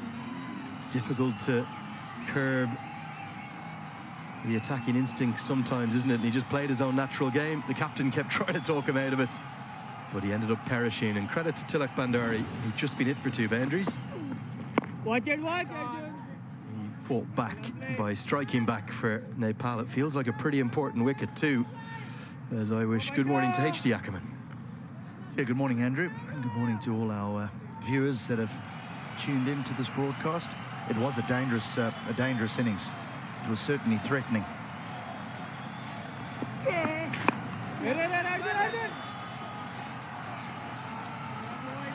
was almost he had created a little bit of uncertainty from Nepal, so they'll be thrilled at that wicket. And they're still well on top in this game. I'm not sure if you can think of 2 more contrasting innings in a partnership. Watch it. 3 off 26 now versus, what was it, 37 off 21? It was almost what they required, didn't it? They just required someone to stick around and just let him go. And the captain has got an enormous task in front of him here. Watch it, watch. You just feel that the skipper's sort of thinking, well, I need to bat out the overs, but it's still important to keep that scoreboard ticking.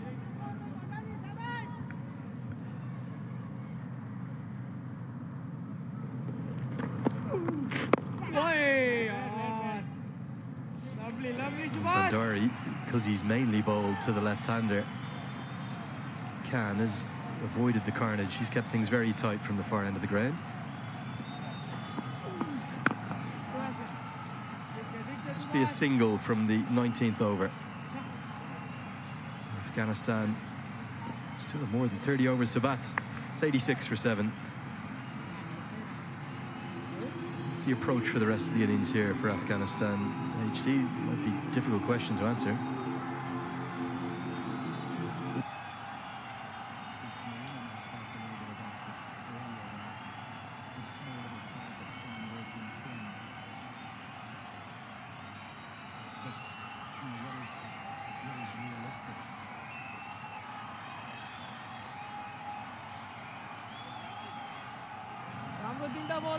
There's so many overs.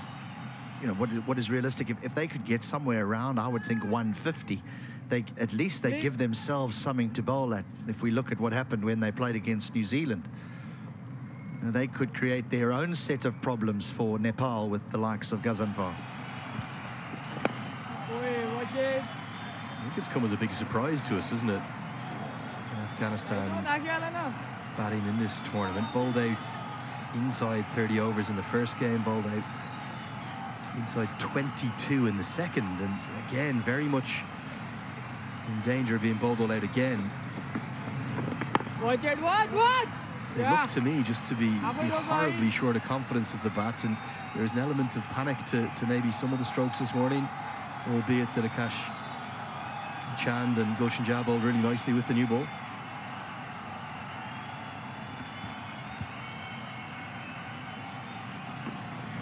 Watch it, boy. Well, again, a conversation that Marina Iqbal and I had around the uncertainty with team talks. You know, what is the game plan when you've struggled in 2 matches with the bat? Watch, the one thing that you don't want to do to your batters is to put the fear of failure in their heads, and it almost looked as though they were batting with that uncertainty. Do we attack? Do we defend? How do we go about posting a total? The real strength of Afghan batters over the last few years has been the freedom that they've played with. We think of Ramanullah Gurbaz, we think of Ibrahim Zadran. I know you've mentioned Ramat Shah, who's very a technically efficient player, plays a lot in the 50-over game and the test matches, only just called into the T20 side. Hashmatullah Shahidi, Najibullah Zadran. So their batters are just starting to come to the fore in international cricket. but they are renowned for their spin. 87 for 7. And you think of Afghan batting, you tend to think of really attacking innings from some of those names you're mentioning there. There is some brilliantly technically correct players. Rahmat Shah, probably the foremost of them. Hashmatullah Shahidi himself, who, well, there's a few shades of Hashmatullah Shahidi in the under-19 captain here in Nasir Khan. Similar approach, the two left-handers. Defensive, firstly.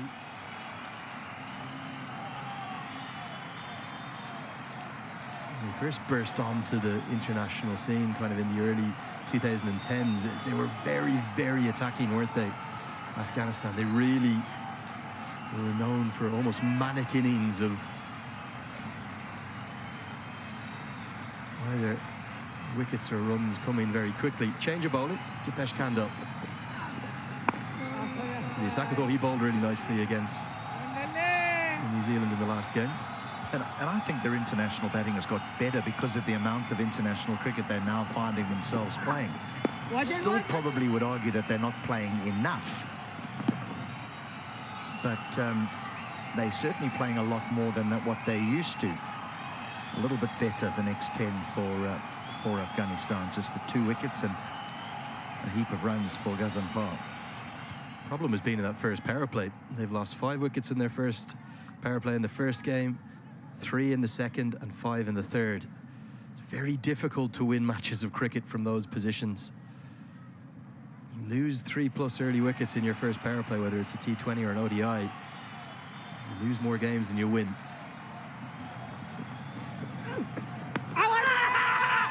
Appeal and given, the finger goes up.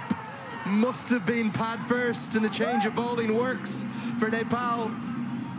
And they need just 2 more now to bowl Afghanistan out. Well, there's no such thing as I got a big stride in anymore. Kandal's not going over the top. That just goes straight on and hits the back pad. It's probably clattering in to middle and leg stump. He's been chomping at the bit to get in on the action, Kandal. He's in on it now.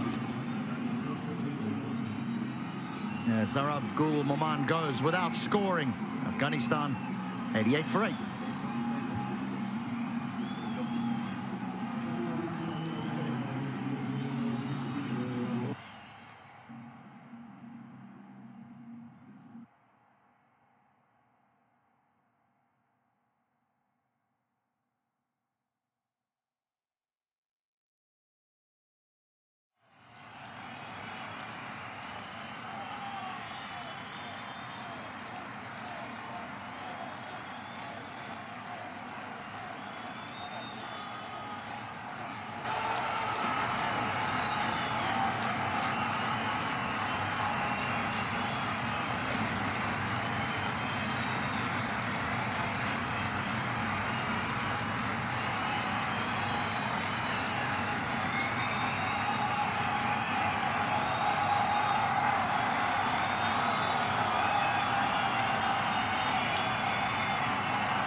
Jelly.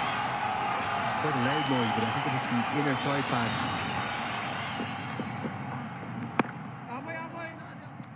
But Kanal, amongst the manicness of maybe the celebrations around him, he's just been a very calm head, the skipper. Very impressed. Well, he's had to be with the amount of excitement that's been around with the 8 wickets falling so quickly. But he's given his fast bowlers their head, allowed them to bowl, and now he's ringing the changes. 88 for 8. I just want to go back to your point around Afghanistan cricket a little bit. Now, for these young men, they only play domestically, really, in Afghanistan. So when they get exposed more to the international arena, this tournament, for example, and then also get maybe chosen for a couple of these T20 leagues around the world, you'll then start to see them grow as batters in particular, as they learn their games.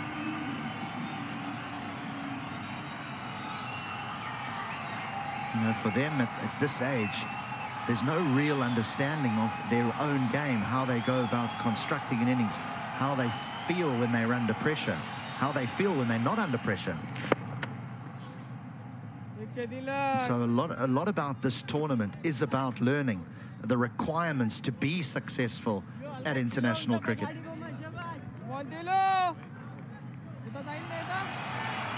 In 2 years' time, there will be another bunch that will be selected.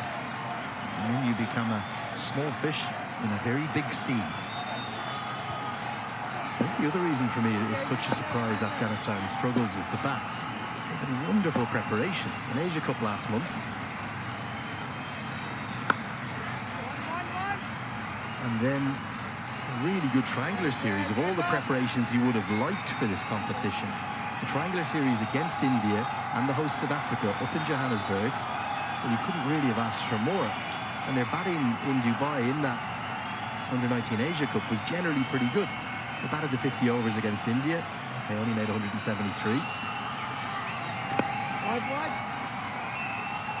Against Nepal, they went all the way to the final over, posting 261, and then against Pakistan, they nearly batted the 50 overs, posting 220. So they didn't have issues with their batting a month ago. All of a sudden, it's almost like a virus has spread amongst the camp.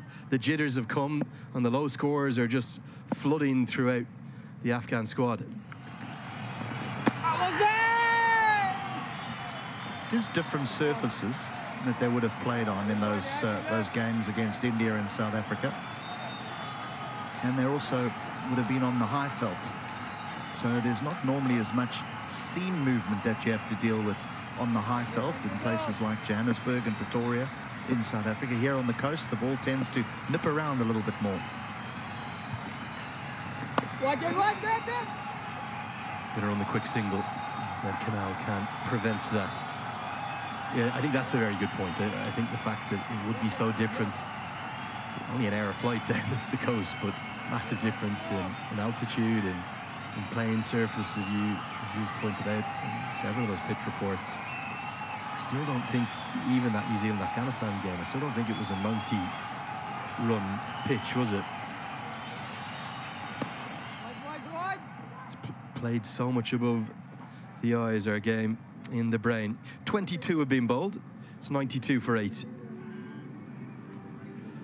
If Nepal can get these two last wickets, what can they learn from New Zealand's attempt of chasing that low chase?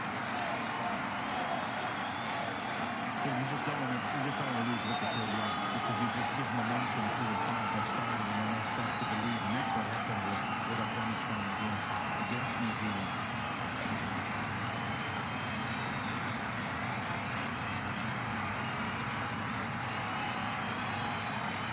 When you're chasing something small, you just want to try and, first 10 overs, be 30 without loss. And what you end up finding is the last 30 runs go in the blink of an eye, because the fielding side, well, they just lose all confidence. They don't believe anymore. But if you give them a sniff,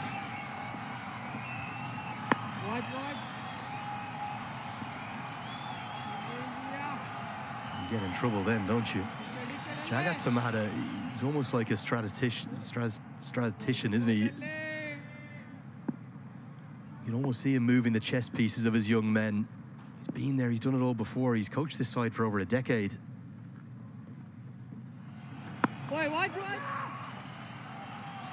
And you have to remember, Nepal have had their problems against spin against Pakistan. They couldn't find a way to score against them.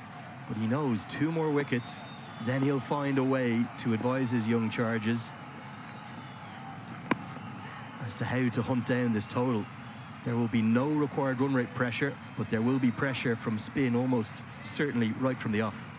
The first 10 overs, the first 10, 12 overs is going to be key in the run chase for Nepal, because they're going to have to deal with the mystery spinner, the most successful bowler for Afghanistan, Ghazanfar. Gets the ball to spin back into the left-handers. And then he can spin it away from the left-handers as well. He is a real handful. New Zealand, they really struggled. They really struggled to pick him.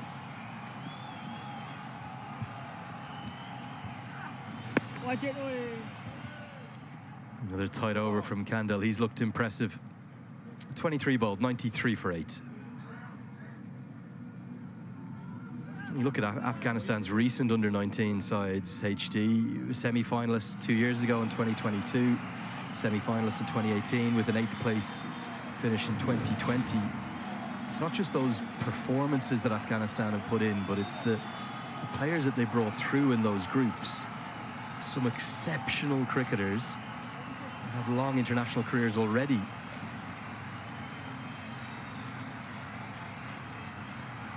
That 2018 group has already had 10 of the 11 that started the semi-final play internationally in the senior team. Outside of maybe Gazanfer, who I don't think any of us would be surprised if he forces his way into the senior reckoning quite soon, despite being just 16. What? A little bit of a mix-up, but they will get home for the single. We haven't seen much from the rest of the group, really, with bat or ball. Yeah, I think the slogan on Future Stars is a good one, because that's exactly what it is. There's a future star. We can't add the word possibility at the beginning of it, because, you know, when you leave here, and mention that you go into a very big pool of players. And it was only a couple of years ago where we saw Faisal Farooqi, where we saw Mujibur Rahman in New Zealand, when we saw Ramanullah Gurbaz, we saw Ibrahim Zadran in South Africa, Nur Ahmed in South Africa. So there's no guarantee that once you leave here that you're going to play senior international cricket. But what it is it's an amazing stepping stone for you. Your name is in lights now, people are looking at you, but there is still a long way to go. You look at the Australian cricket side at the moment. I mean, when last has it been that an under-19 has come into that side? Is it Cameron Green? But we've had a few World Cups since then. You know, we think Cooper Connolly, we think of Teague Wiley, who was exceptional. These guys are making their name at state cricket. They're not quite knocking on the door of the full international side yet. They've got a lot of hard work, as do these Afghans and cricketers from Nepal.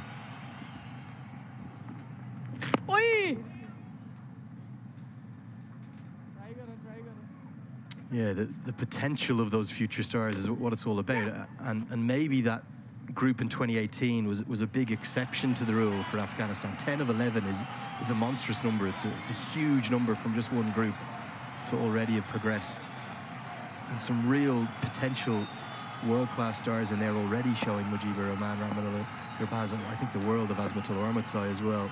He's an outstanding cricketer. Saw that at the World Cup a few months ago. Watch it. Into the 24th, Nepal keeping things tight, 95 for 8. I think that stepping stone is only going to grow as well, because the coverage clearly now is of a greater quality and more so than ever. They've been pumped up today, Nepal, with due reason. There's a Super 6 spot on the line. Yeah, I think they feel that in their previous 2 games they've been good, and that they almost needed to reap the rewards of their performances in the previous 2 games. They've been excellent. Well, it's a special country, Nepal. There is no doubt about that. It's wedged in between 2 monstrous countries. It's got India to the south, it's got China to its north, surrounded by those Himalayas, which is why that flag is that shape. Before the excitement grows, Lenny, I need to ask you, because I've noticed over the few days that we've been together, you enjoy your food and you spend a great deal of time in Nepal. And I want to know a little bit about their cuisine. Well, you give out to me for my hyperbole at points, and rightly so. I agree with you. I think HD gives me a hard time for a reason, because most of the time he's right. But the food in Nepal is world class. There's something I'm going to need to bring you to try one day. They're called chicken kote momos. So momos are almost like little dumplings. They're done in other parts of the world. But these are firstly steamed. And the reason it's called kote, there's 3 types of momos, is the kote is then pan fried. And that just gives you the little sort of sizzle on both sides. So you've got the steamed ones, the kote, or then the deep fried ones. I don't like the deep fried ones. The kote are my go-to. They come with this beautiful sort of tomatoey sauce. My first ever trip there was with Kevin O'Brien and Paul Sterling to go and play in a franchise league there. I think we had them every night.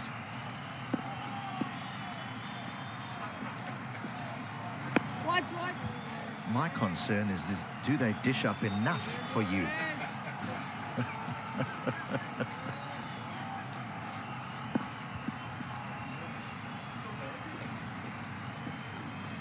Why? 96 for 8. The other style of food, which dates back centuries, it's called the Nawari cuisine. It's part of the more historic Nepalese culture.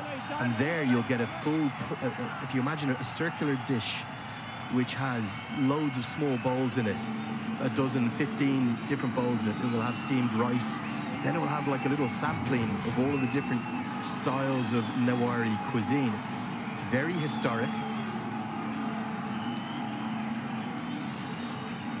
The thing I love about that Nawari cuisine in Nepal is it's almost like a tapas. You just get a little bit of everything. So you'll get a little bit of a variety of meats, a variety of veg. They produce an awful lot of fruit and vegetables themselves within Nepal. The food is excellent, the drink is excellent. They love their music too. That's the other big part of their culture there in Nepal. Well, you've certainly brought a lot of that to South Africa, because having dined out with you a few evenings, you always say, bring us all the starters and we'll just sample them all.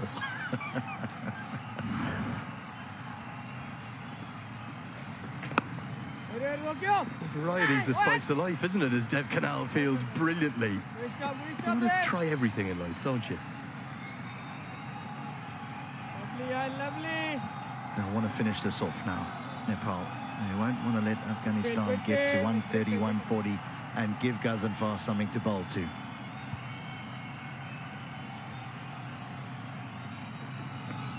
Watch. Well, one other thing, it's not just the music that's a big part of their culture there. We've seen it on some of the ICC social channels. They love to dance in Nepal. It's generally love songs, very romantic, very sweet, very innocent. Beautiful joy there in Nepal. And joking aside, HD, I think there's shades of the way in which Irish sport has helped to bring the nation up from a very underdeveloped country in the 1980s. And I see Nepal on the precipice of that with their national cricket teams. You can see the hopes and dreams being lifted up across the whole country. When they qualified for the T20 World Cup in November in Kathmandu, it was all the country talked about for the 10 days of the tournament that qualified them to it. It was on the front and back page of every newspaper. It was the lead news story on the news, not on the sports news, HD. That's how big cricket is in Nepal. And they're back to a T20 World Cup for the first time in a decade in June. And I think they'll be one of the stories of that tournament alongside the likes of Uganda, who qualified for the first time.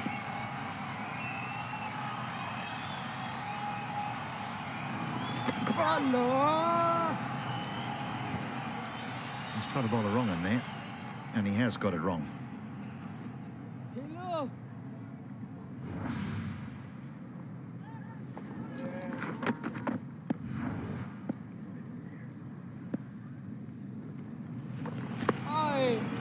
Overcorrection from Bandari. But that natural culture, the kind of inbuilt culture of the sport within the country, just so encouraging. And that's why I think some of the scenes last year at the TU Cricket Ground in Kathmandu, they transcended the associate game. They really cut through as the 100 comes up here.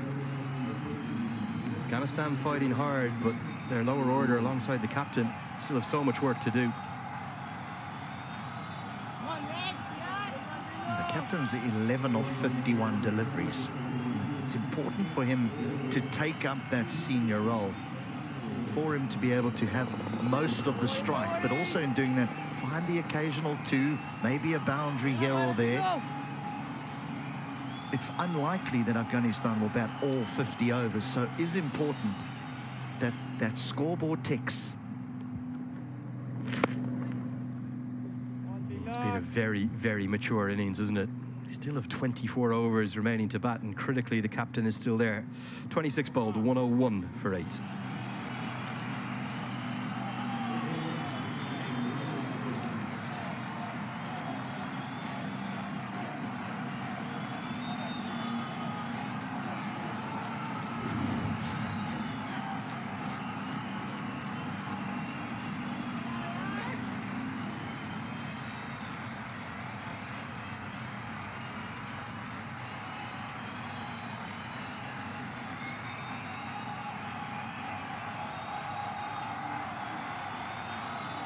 Well, that does not make good reading for all Afghanistan fans. The reason why 2 of their 5 lowest scores in their Under-19 World Cup history have come here at this event, this edition in East London. And if they lost 2 quick wickets, you could make that 3 of their lowest 5 ever. And again, Dev Canal, the Nepal captain, well, he's showing a ruthless streak. He's going for the kill here. It's a change of ends for Chandy.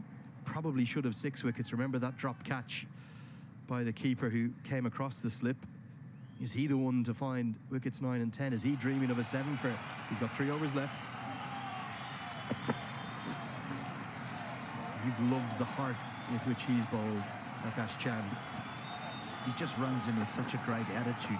It's the attitude of, I want to take wickets. That was a beauty. Just nipped away. Maybe got a little bit fortunate there, but he does search for the Yorker.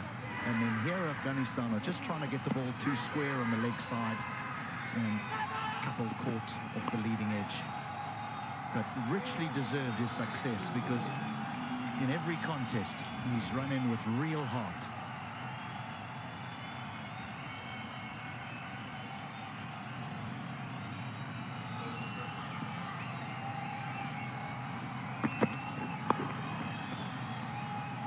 You have to love his endeavour. He's now the leading wicket taker in the whole tournament with 8, 3 in the last game.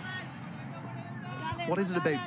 I know he's not express pace, but he certainly has rushed all the batters. Why is it that just overloads all batsmen? They hate facing express pace. Anyone who says that they like facing fast bowling is a liar. Some play it better than others, but no one likes it. Express pace, that is. I'm talking a real pace. But this young man, what he does is he gets the ball up to the bat, he allows it to swing.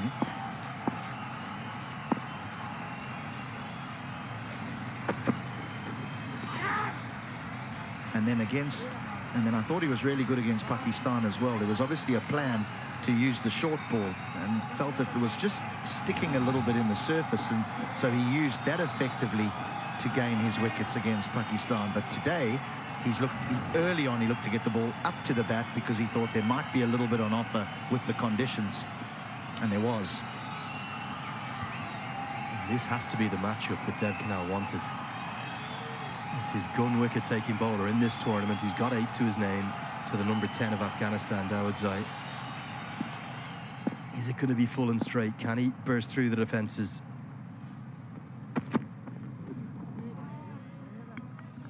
Just want to go back to those low scores that were shown a little bit earlier, and I think there's a couple of them that belong to the 2010 alumni of Afghanistan. Now, from 2010, Hashmatullah Shahidi came from that group. Yes, he played in a couple of World Cups. 2010 India, 2010 versus England in Christchurch, 2010 versus the United States right at number 1. So it's not all lost if you don't bat well in this tournament, because there's only just a couple of innings.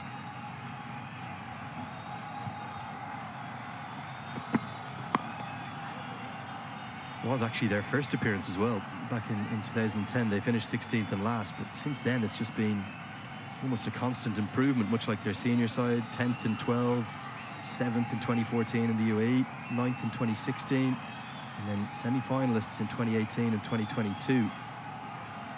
I think they will have come into this tournament thinking at a very minimum Super 6 qualification, but they will have been hoping for a 3rd Under-19 Cricket World Cup semi-final.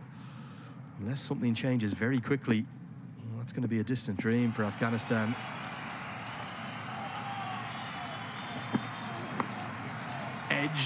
Edged away very fine. It's going to be 4. These are very important runs for Afghanistan. Every one of them may well count. Dawood Zai plays this a little bit better than he did in the previous couple of deliveries. Oh, no, he doesn't. That actually just keeps low and finds the outside edge. I thought for a moment there that he didn't waft at it, but he almost just tried to keep that out.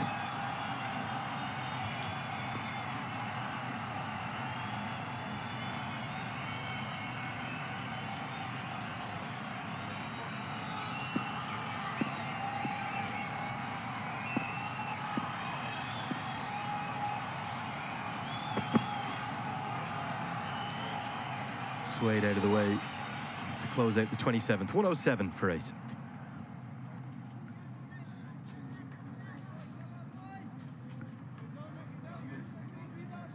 Oh, man.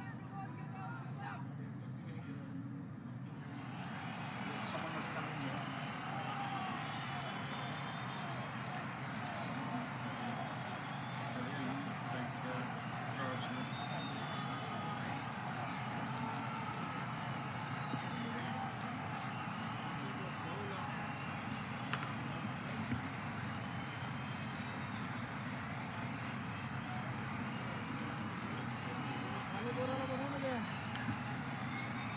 Yeah, Afghanistan looking to accumulate as many runs as they can. 107 for 8. The skipper is still out in the middle. He's batting with the tail now.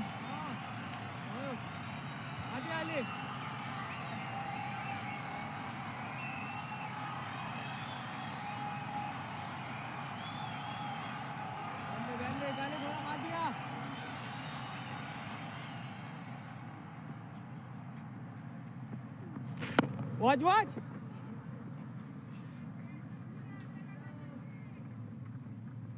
Nazir Khan, Come on, lads. he's played a really responsible innings here. If you look at the amount of runs he's made, you wouldn't think so. But it's the balls that have been crucial. He's faced 54 deliveries. That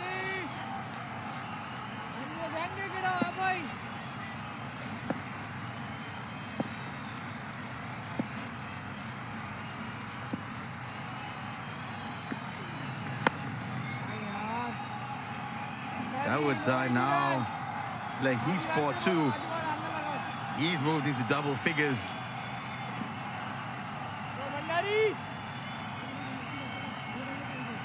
It's never easy when you're batting with your tail-enders. You don't want to pour in. Catch! Big shot by the captain. And it runs away for a boundary for Afghanistan.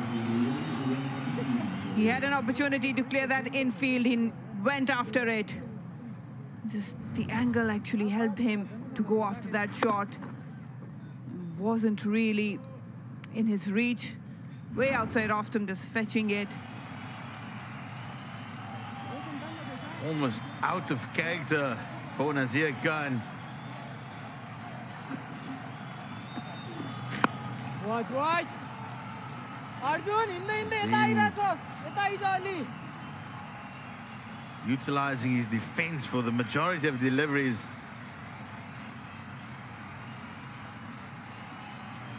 Watch it.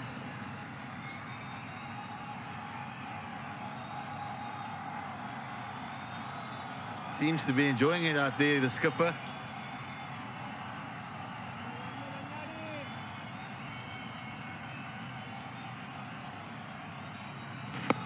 Watch. The end of the 28th over. Afghanistan 113 for 8. And the players will have a drink.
sixes. Part of a lineup that 10 of those Afghanistan players, they've all gone to play international cricket. Really inspired this group that we see here in 2024. We need some inspiration here now. Steve Khan, that's what he's doing. It's always tricky when you bat that deep with the tail ender. You need to keep rotating that strike, but also as a key batter, you need to keep an eye on those deliveries where you can get those boundaries going. You don't want to pour in a lot of information to a tail ender, but it's important that they understand their role. Nasir Khan on 18 has absorbed a lot of pressure. Good partnership with Gazamfar of 42. And now it's 25 of 48.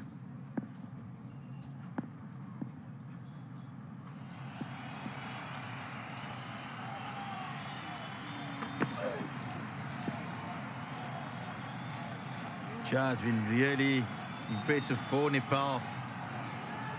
He's running from both ends already today. Started from the Bunkers Hill end, switched to the Buffalo Park drive in, now back from the Bunkers Hill end.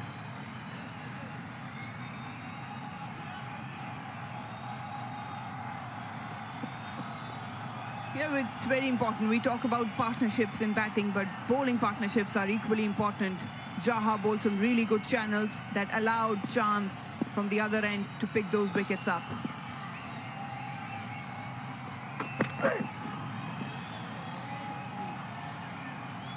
Got a slip in, he's got a gully in as well.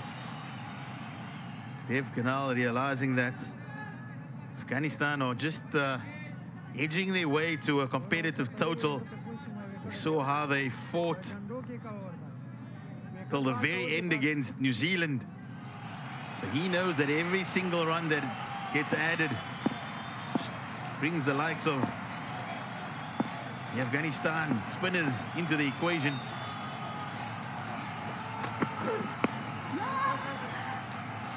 Yeah, with Faridoon on strike, you can afford to have the luxury of this field placement. Nasir Khan is better. And that's how the story has been unfolding for Afghanistan. Just one big over. Huge collapse in terms of wickets.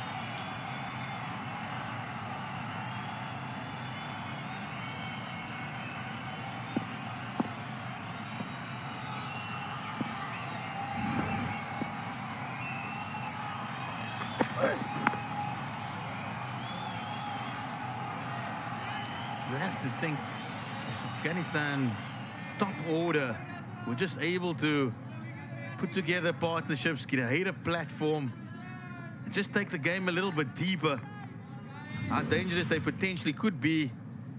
If you look at the scorecard, 2 ducks within the top 3, another one further down, really making it hard for Afghanistan to get to a competitive total.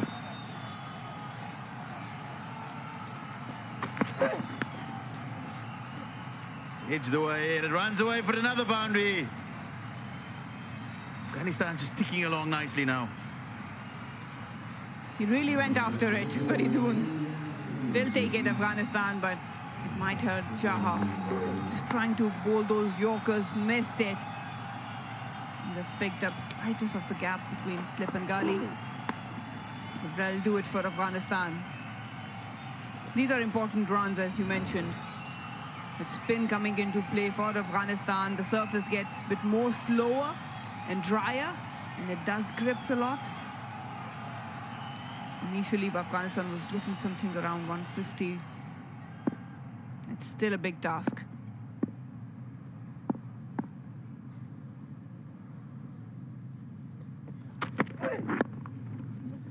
Beautifully clipped off the legs. And it runs away for another boundary. Afghanistan, they're feeling a lot more confident here. It's 121 for 8 after 29 overs.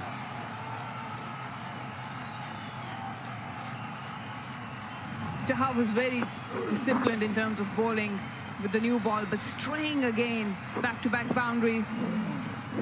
Just a bit of relief of pressure here for Afghanistan. Just clipped it, helped it on its way. Vacant area in the leg side. Picked up the boundary really nicely.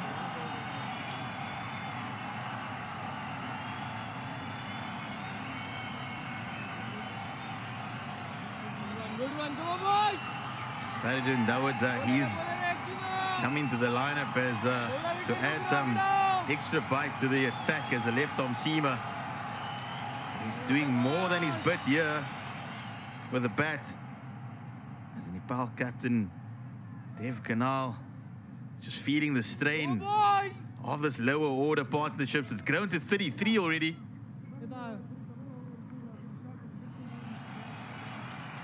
Oh, yeah, boys!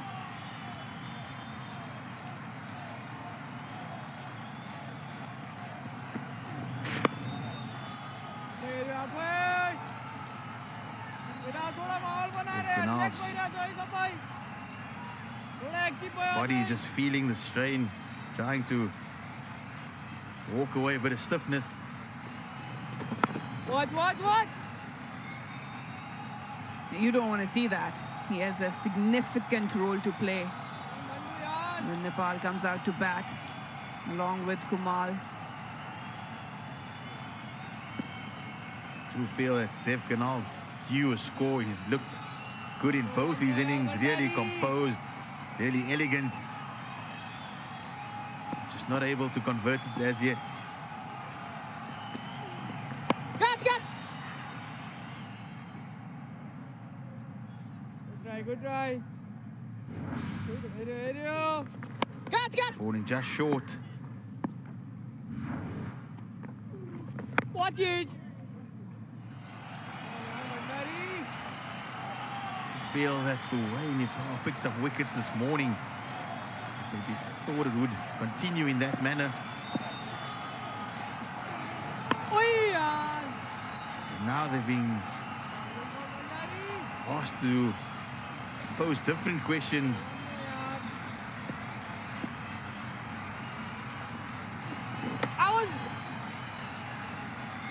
The end of the 30th over, Afghanistan 122 for 8.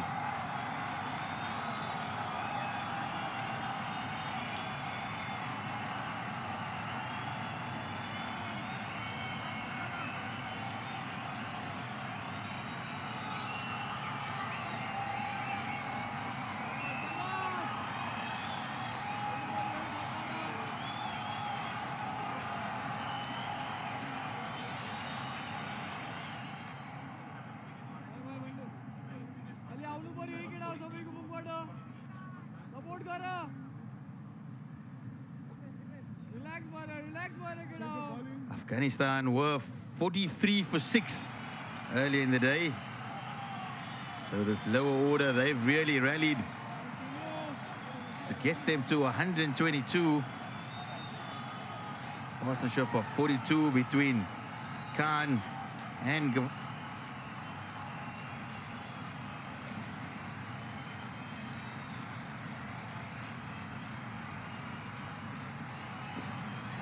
watch it, watch!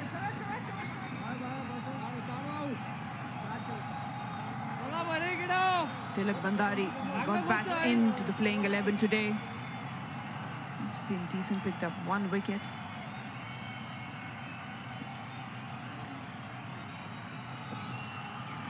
Oi, watch it!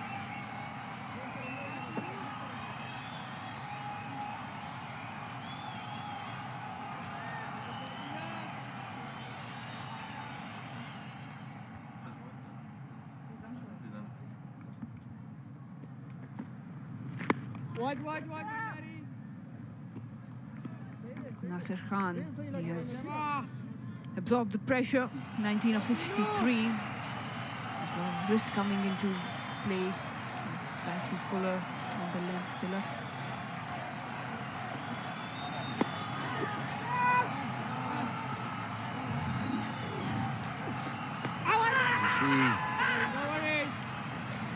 Wickets for Nepal.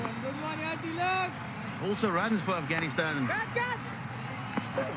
whether it was on the outside edge or the middle of the bat, they were all crucial for Afghanistan.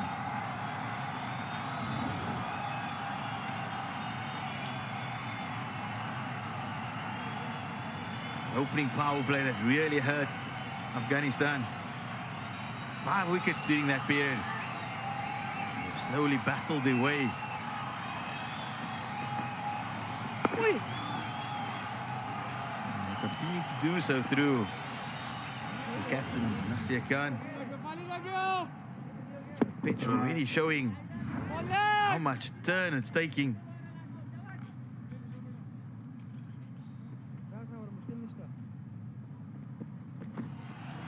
Watch it! The end of the 31st over, Afghanistan 122 for 8.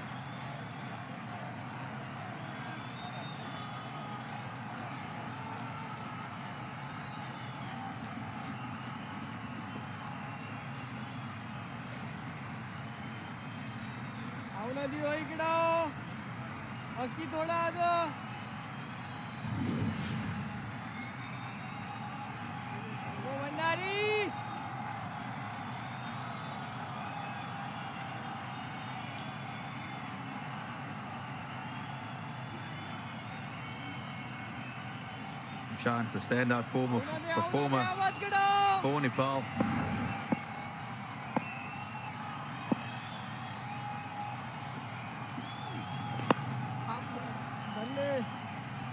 He's done well, Faridoon, just complimenting Nasir Khan on the other end, just taking some soft singles. Nasir Khan obviously has a main role to play. Nice partnership building up, 35 of 67 though. But with this current run rate, 3.95, they might reach 197. And the surface will dry up more, it gets a bit more slower. That gives a lot of advantage to the Afghan spinners. He's of course a used wicket. We saw 19 wickets fall on the surface just a couple of days ago when Afghanistan played New Zealand.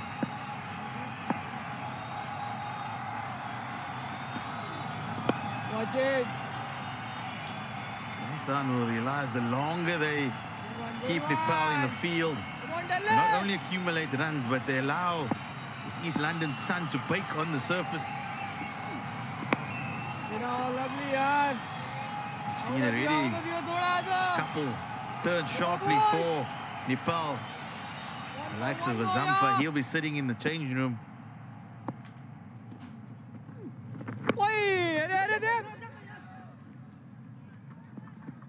Really excited about what he can produce. We know that he does take the new ball, which might also skid on a little bit. So Afghanistan, they will value every run that this pair of Khan and Dawodzai add.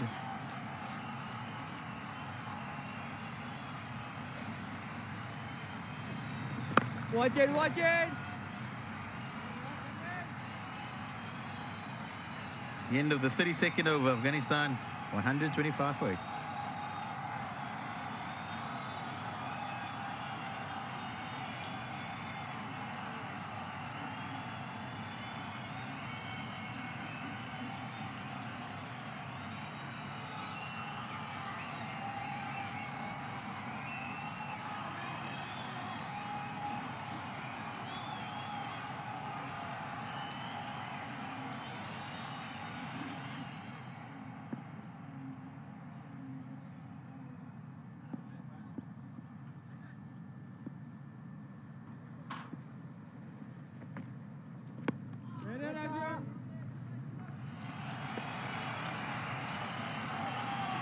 There's nothing much you can do, probably.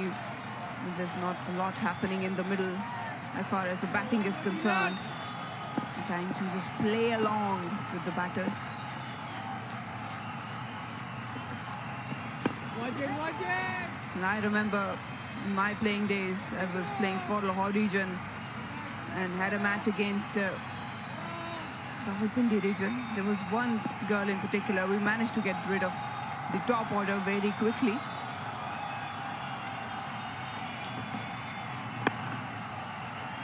then there was one girl. Oh, that's gone through. That's beaten the fielder. Pitched up, and he did well.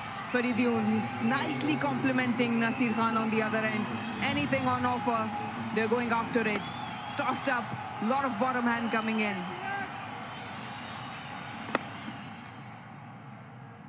Dawood's eyes playing a little gem of an innings here for Afghanistan. He's already moved past his captain, 24.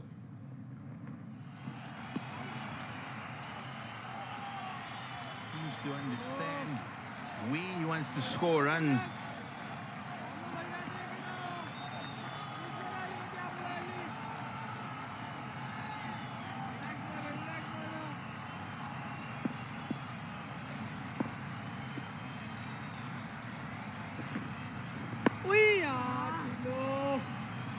Certainly showing to his coach Imran Fahad. Maybe I should have played a lot earlier in the tournament. And this is the highest partnership, 9th wicket partnership for Afghanistan under 1941. Still going strong. Watch it, watch!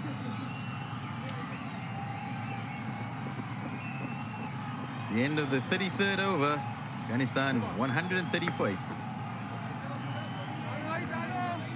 Come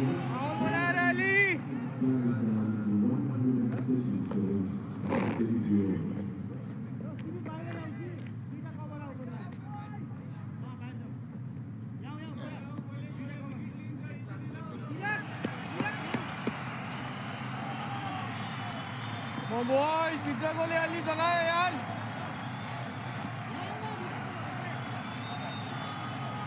बोलो बोलो.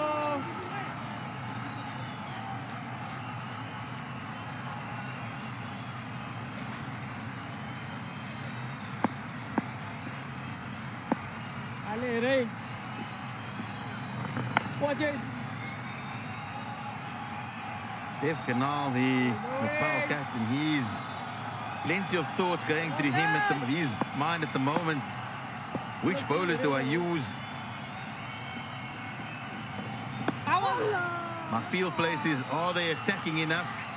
Or do I defend? As Afghanistan inch away,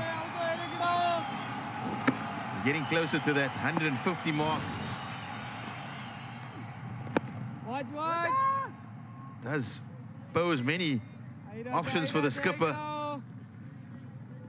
Does he try and finish it off, bring his seamers back? Or is he content to sit back and have the confidence in his batters that they're comfortable to chase this total?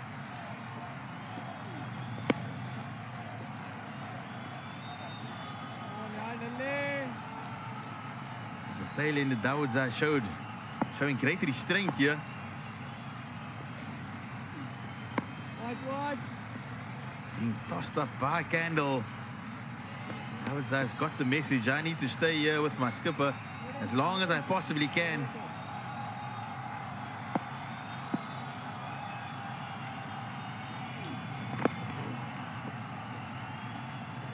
The end of a maiden over. Afghanistan 138 with off 34.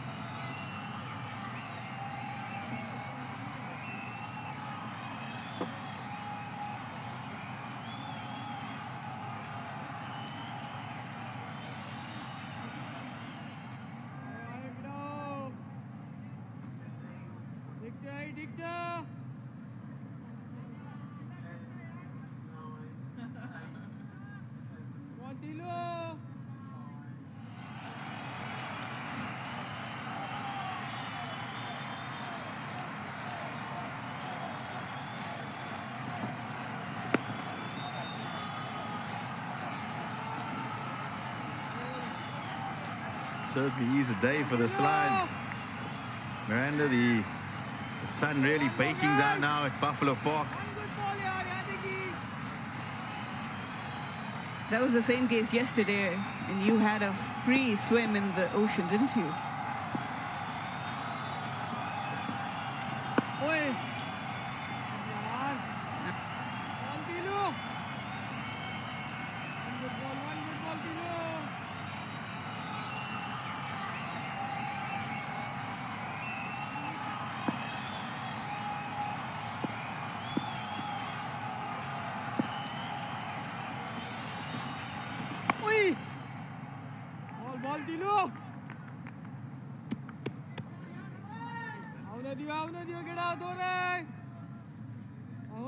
That is the beautiful Indian Ocean down here in East London.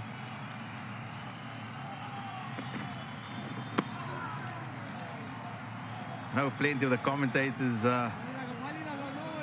trying to surf in it yesterday. One of the best places down here in the Eastern Cape to find a board.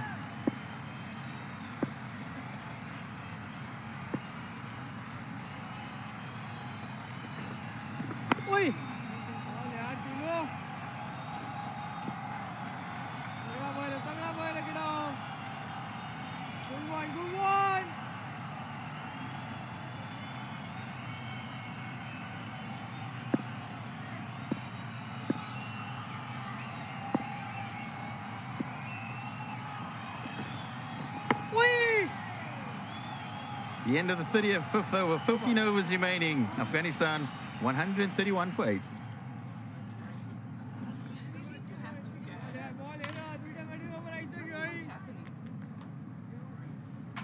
तगड़ा यार guys.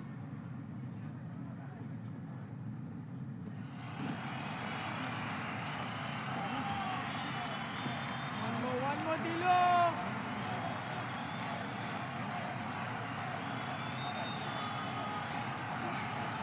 One Dilo.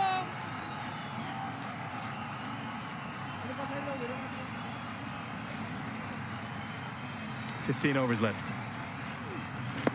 Mere gale. You sense that maybe both sides understand just how crucial a period of the game this is now. Anything north of 150 on a wicket, where both sides struggled to 90 a few days ago in the contest between Afghanistan and New Zealand, could be very tough for Nepal to chase down. So this is a real captain's innings he's playing. He may only be striking at a strike rate of less than 30. And fortune is going to get him. Just a second boundary, is it? Oh, they've got themselves in a tangle down there. And probably have a boundary check. Let's hope the leg spinner is okay. Seems to have done himself a nuisance as I welcome Bazid Khan. Bazid, where is this game going? It almost hangs on a knife edge.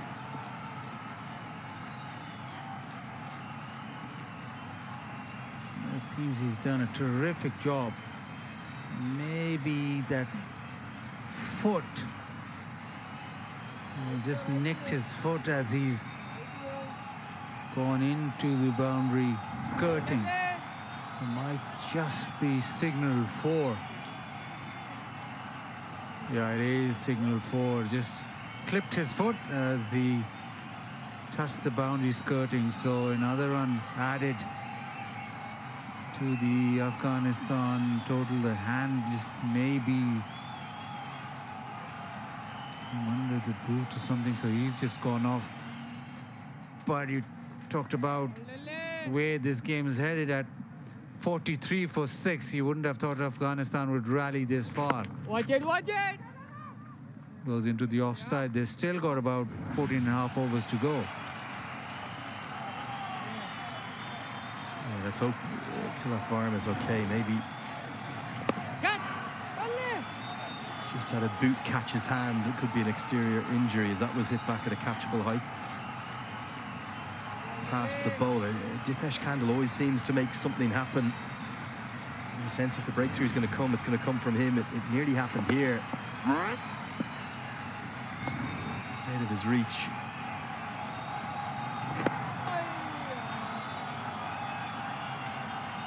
Productive over. 6 runs have come from it. And it's 137 for 8. The Nepal national team have a lot of nicknames, Baz. Known as the Nepali Rhinos, the Nepali Gorkhas sometimes. My favourite one that they have is they're known as the Cardiac Kids. The senior team, that is. And the reason for that is they seem to put flutters and heart palpitations across their fans all around the world. Yeah.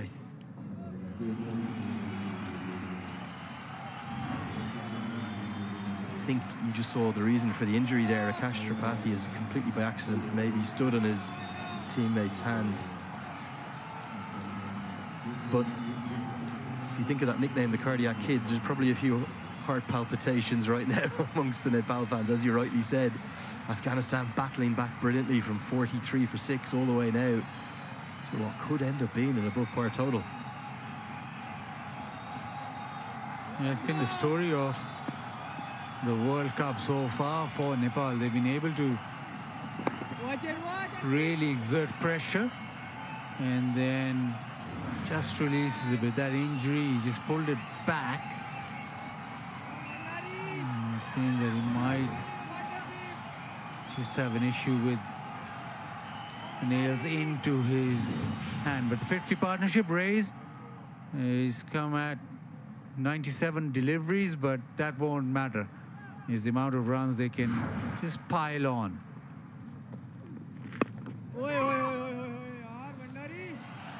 Our sport is all about playing according to the situation, and that's just what this captain of Afghanistan has done. Huge pressure weighing on his shoulders. Given they've got to 2 semi-finals in the last 3 editions of this Under-19 World Cup, the last thing that Nazir Khan, as the leader of this team, would have wanted was an early exit after just 3 games. If they can get through to the Super 6, and they'd have to beat Nepal to do that, it's going to be an awful lot thanks to his determination, his grit with this innings. He's been out there for 77 deliveries, taking all that responsibility on his own shoulders.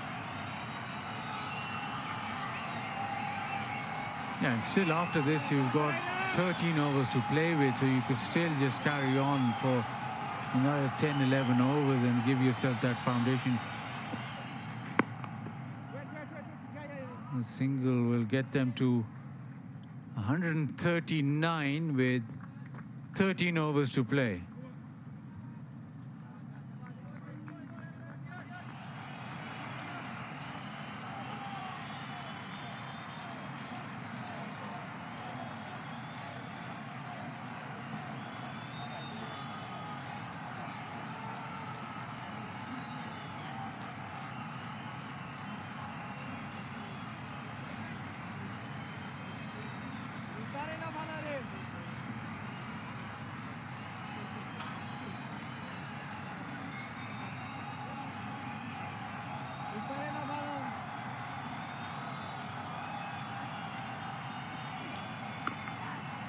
Good stroke. There's a big gap in between long on and deep mid-wicket. Get it up over the head of the man in the circle, you'll get good reward. Maybe some aggression now going to come from the Afghan captain. Yeah, he was looking for this previous over, bottom edge it to the fine leg fence. This time around, he's got the width on the offside for that arms to go through the shot. And the gap with the left arm spin, the natural shot is towards mid-wicket. Watch it, watch it! And probably we talk a lot about matchups, the left arm spinner getting the ball to spin back in. The natural arc would be straightish mid-wicket, which he got the boundary towards.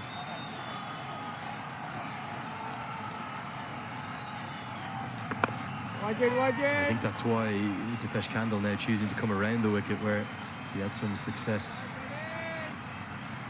against Pakistan with this angle to their left-handers, getting them caught behind. And he's got another one. The change of angle works.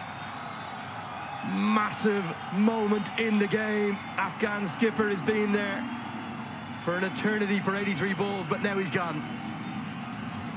Yeah, Nepal come back. Huge wicket. The partnership 55, and they needed a breakthrough, and they did. Round the wicket with the angle, a bit of a send-off as well. But important innings from Nasir Khan, 31 of 83. Afghanistan now 143 for 9.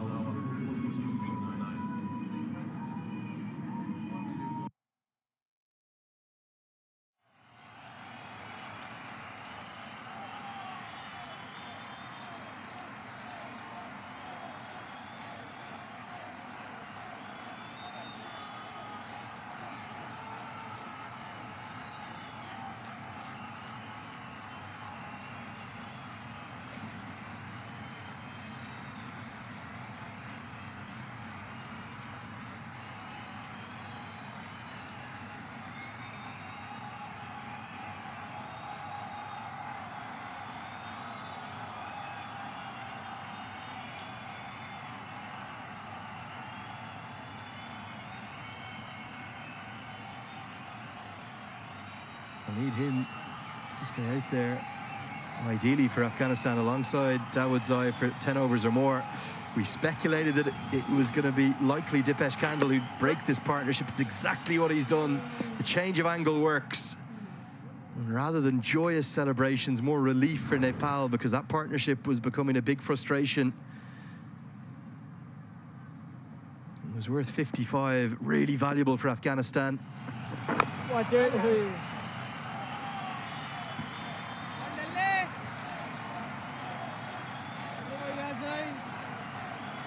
He's an enigmatic character, Dipesh Kandal. There's a bit of niggle in this game all of a sudden. Maybe half a send-off for Afghan. Watch it. The Afghan captain. It's a wicket taking over, crucially. 38 bowled, 143 for 9. Just had a bit of a shuffle up here in the commentary box.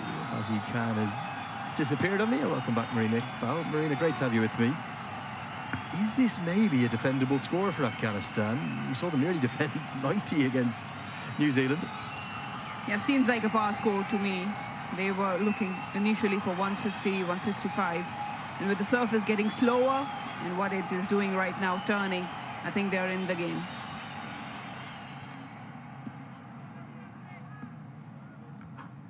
It seems strange to say, doesn't it, that, well, actually 150 could be par, because we saw 19 wickets fall for 180 runs in that New Zealand-Afghanistan clash, and the Gazanfar factor is the big factor, isn't it, in that second innings.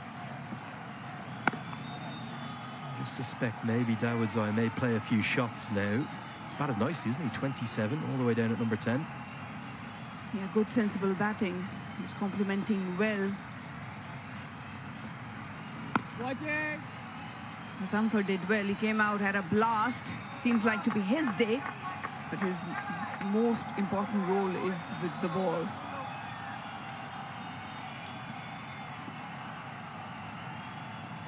Watch it. It's one of the beauties of ODI cricket. One of the things I love. There's kind of a place for all kinds of batters. Gazanfar made 37 off 21. The skipper made 31 off 83. Completely contrasting innings, but both were critical. Indeed, they were. I think Nasir understood that what Gazanfar is trying to do. He gave him the freedom to pick and choose and go after the ballers, and he held his ground. Trying to work it towards the third. Here's a look at those 3 wickets that Gazanfar took on this very same pitch. And look at the third one if we've got time for it. I think this is a contender for the ball of the tournament. That was the first ball as well.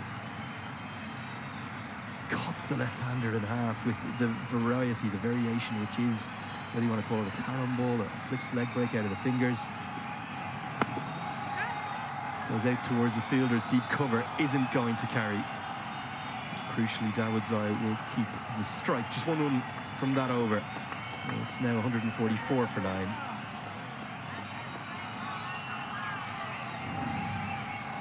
It was never quite going to carry, Marina. They end up chasing 150, let's say, Nepal. What approach would you like to see? I think stay positive. They have a couple of good batters. Huge role. Kumal up the order. These two are the key for Nepal if they want to chase it down, and I think Afghanistan will go after them. But again, picking up the ballers, be sensible about spin. That's what Nepal needs to do.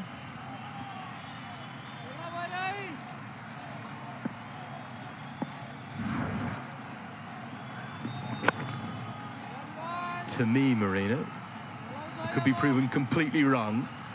I think we're in for another low-scoring thriller. I think even if Nepal chase this down, they're not going to do it easy. I think if Gazanfar gets on a roll with the new ball, anything could happen. Kandal showing signs why Gazanfar is going to enjoy the pitch as well. Yeah, he is literally lighting up the lights, especially for the Afghani spinners. They'll be itching out to get out there and spin it away. The number 11's on strike. I just wonder, could Dev Canal get a slip in place here? even if he's a bit deeper. Arjun, Big swing across the line, brilliantly fielded, outstanding. Well, that could have been the run out of the tournament with a direct hit. I think it's Arjun Kamal at mid-wicket diving to his right. Surely he's got safely home, Ahmed, though. He's a brilliant fielder, isn't he? He's short in stature, stays low. His full hand dive on the right side. Just in time, but direct hits, always interesting, but not on this occasion.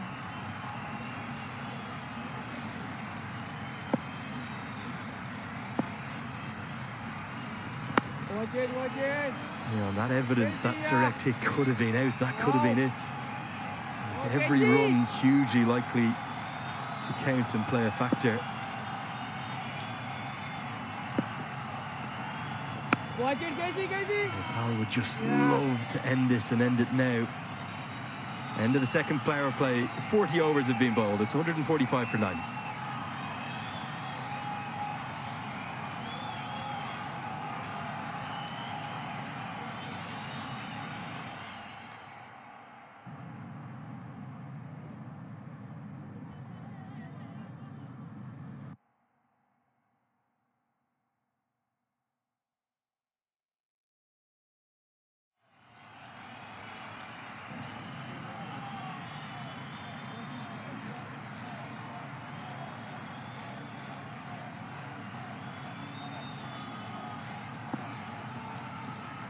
That's the end of the second power play. It means we're now into power play 3, so Nepal can use 5 fielders in the deep outside the circle. Is this going to be a chance? It's Dev Kanal that runs back and holds on. Nepal have bowled Afghanistan all out for 145, and they stand 146 runs away from a Super 6 spot. The pace bowlers started everything for Nepal, being disciplined in terms of line and length, and they got their rewards early on. Subhash Bandari finishing things off. He walked towards the offside. Daudzai trying to smash it into the leg side. Good catch by Dev. Good technique to follow on. And that wrapped things up for Afghanistan. Bowled out on 145. We saw this before the game in the warm-ups, up in the dressing room before they walked out on to the field. Nepal are coming together under their captain and saying that they have a golden opportunity.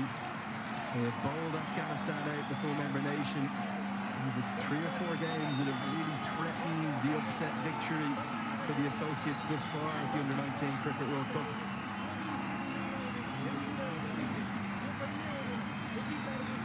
And if your Nepali is good enough, you will hear and understand what Dev Kanal is saying. It is our time, it is our job now to get these runs. What an opportunity for them.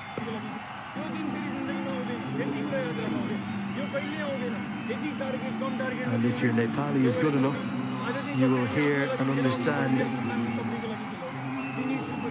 that Dev Kanal is saying it is our time, it is our job now to... And Gazam for 42, that actually set the tone to reach that 145, and then very important between the skipper and Daudzai of 55-run partnership. These two were the most important in reaching 145. Well, he's the leading wicket taker in the tournament now, Akash Chand from the southwest of Nepal. A stunning spell, one he'll never forget, 5 for 34, but good contributions from all of the bowlers. Everyone took a wicket, but the spinners were really good too, particularly Dipesh Kandal.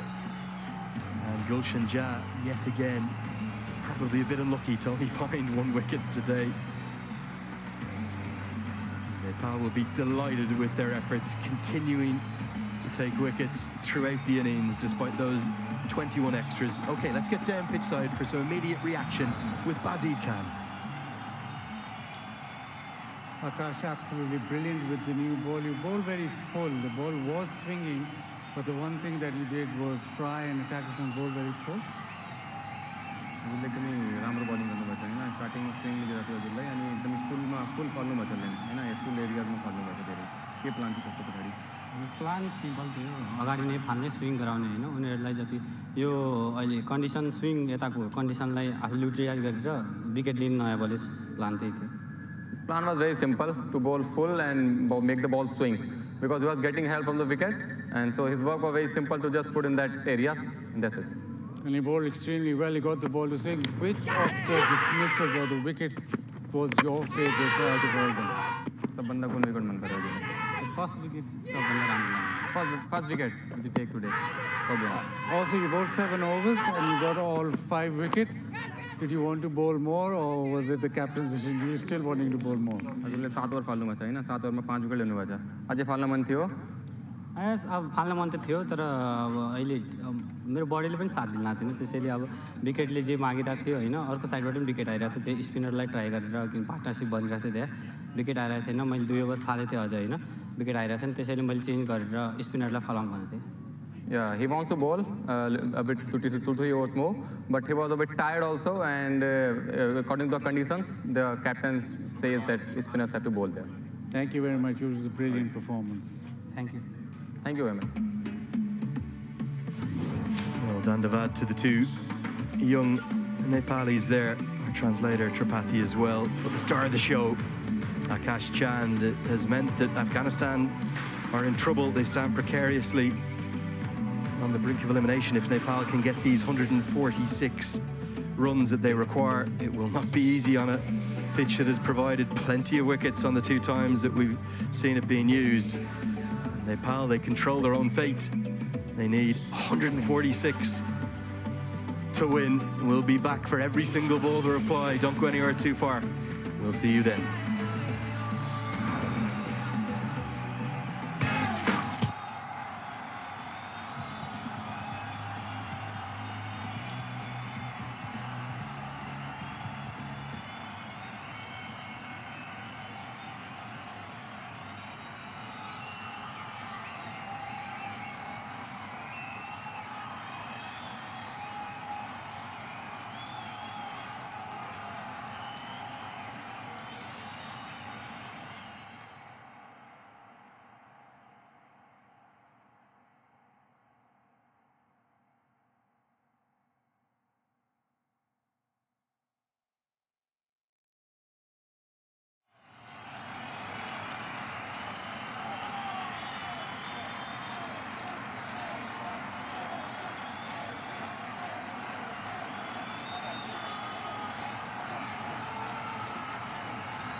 on the Asia Cup qualifier in Kathmandu. He was elevated to number 3. And they felt it was going to be a bit of a turning wicket.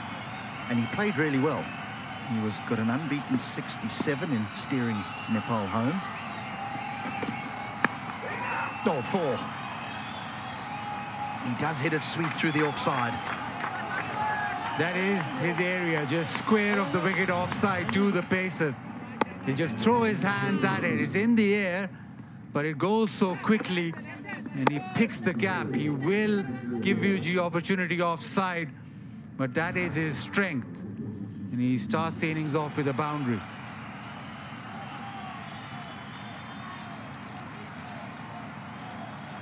The little field change here, which is expected against Kamal. 2 men very square on the offside.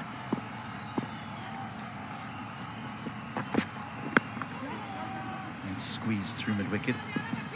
They will saunter through for 2. And then the first. A steady start here for Nepal, 6 without loss.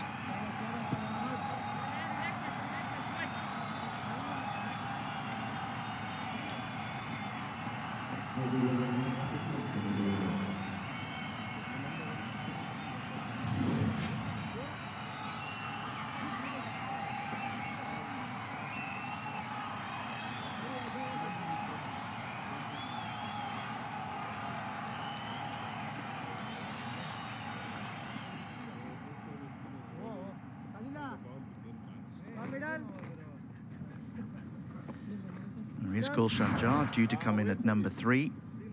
He was sent in that Asia Cup qualifier. He was sent in at 3 to take on the spinners, and he did. He hit 6 sixes. So maybe there was a little bit of planning to send in Gulshan Jar at 3 to deal with this man, because here is the threat. Here is the match winner for Afghanistan. If they are going to win it, they need him to bowl well. And it's the new ball that he specializes in. The ball skids back in with the off spinner to the left-hander. He's also got that carom ball which actually goes off the surface. But this will be the spell which probably will define where this game goes. Left-hander on strike, so he'll try and attack the pads and the stumps.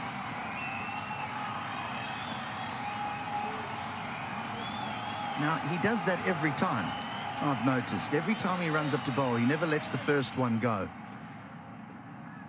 Now, for the left-handed Raval, it is 70 metres away to his leg side, so it's a fair hit. And just 63 metres to his offside. Down the ground, 78. Oh, good ball, good ball. Would you almost play him as the left-hander, as a bowler that's going to drift the ball back in? And if he beats you on the outside edge, so be it. Yeah, absolutely. His mode of dismissal to the left-hander will be either be LBW or bowl. So you've got to protect your pad and the stumps first. Yes, he bowls a great off-spinner. Yeah, that's fine. But he is angling the ball back in, so you don't want to be struck on the pad. There we go. Beaten past the outside edge. There wasn't a great deal of turn there, but it was a huge bounce. And the keeper catches this. No, that should be fine. The batter should think, yeah, that's okay. I've protected my stumps. It's just turned away. That's fine.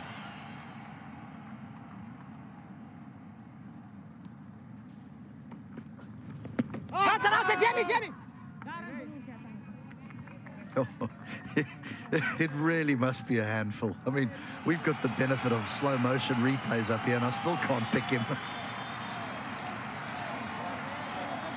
Yeah, and with the new ball, it reacts quicker, so it is even more difficult with Ghazanfar.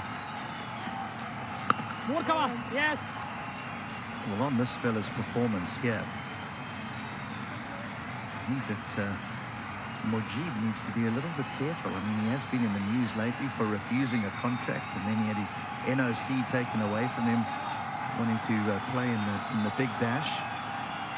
He's now subsequently signed a contract and available for the national side, but This fella will be hot on his heels. He was a very similar type of bowler. Similar type of batter as well. He smashed a few sixes today, which Mujib does as well. Hopefully, he's a better catcher than Mujib, and that'll give him a plus. Yeah, who will forget the drop catch to give Glenn Maxwell the life that was required to send Australia on their way to become eventual winners of that World Cup. 6 without loss.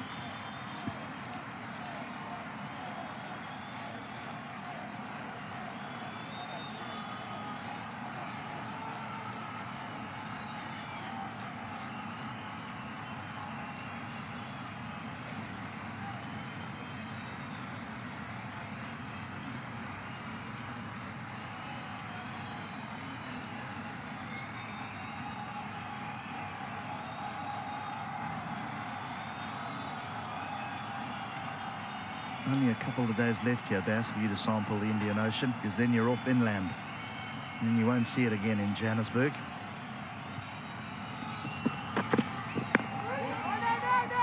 It's meant to be the warm ocean of South Africa, the Indian one. The Atlantic's meant to be the cold one, but by all accounts it was freezing yesterday. Yeah, I did my research before coming, and that was exactly what I read. It would be warm water, but then I asked the people who'd gone to the beach, and I said, well, warm is pushing it. Yeah, when you read warm water, you're expecting bath water, aren't you? But it's not. It's in context with the Atlantic. The Atlantic, now that is freezing.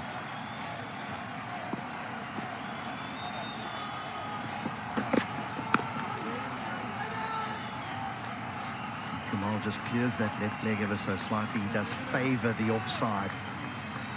And so he is vulnerable to the ball swinging back in.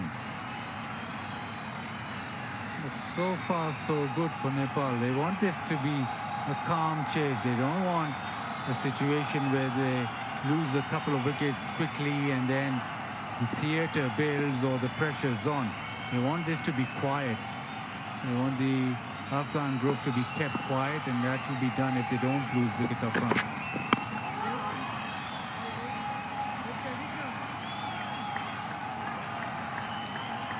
Both the matches that Nepal have played in, they've batted all 50 overs, so they really have, they've shone with the bat. They've been difficult customers to get rid of, but the one thing about the Afghans is they scrap. They'll fight till the bitter end, never give up. I mean, so many sides would have just laid down after getting 91 against New Zealand, but not them. They almost pulled off the miracle.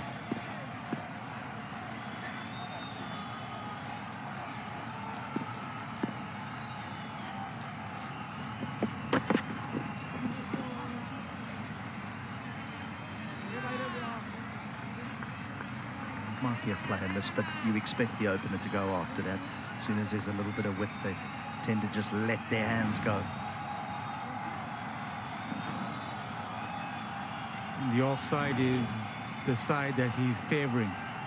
And try and hit it through point, through cover. Big job for the captain also. The pressure will be on him because, again, you look at the senior players, Gulshan Jha, Dev Panal.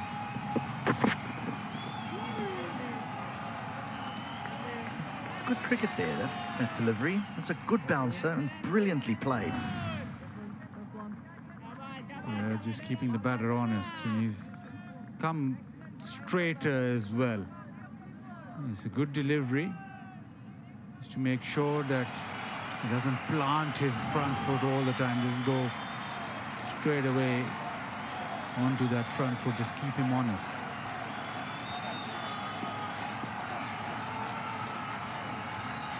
And 4 on the leg side and 5 on the off. Oh, that's gone fine. And away for 4. Probably be leg byes to end the over. No, got a glove on it. Runs. 10 without loss.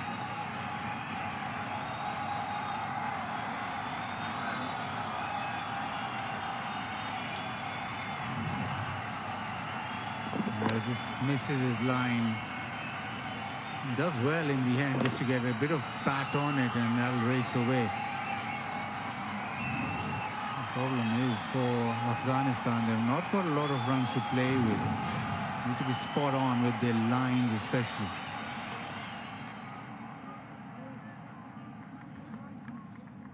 The two senior statesmen in the side, if you can call them that, it's on experience at 3 and at 4.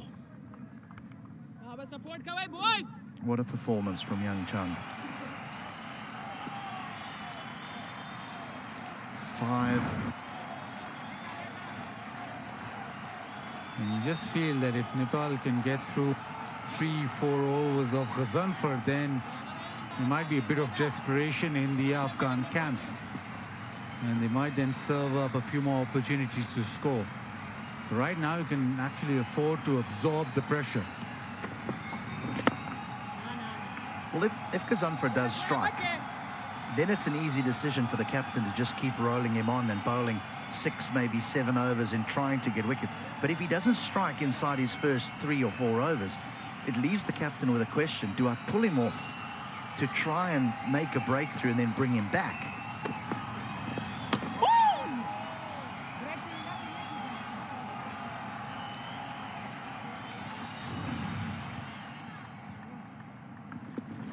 The ball comes back in. It's outside off stump. It's a comfortable lead, but there's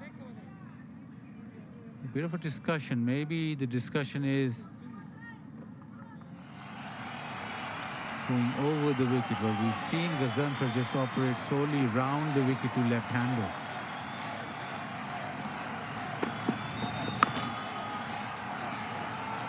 There's a definite intent here to try and be nice and solid, tight against him. We haven't seen any dancing down the wicket or sweeping on bended knee or trying to give themselves room to clip it through that offside. It's almost the long version game here against the spinner.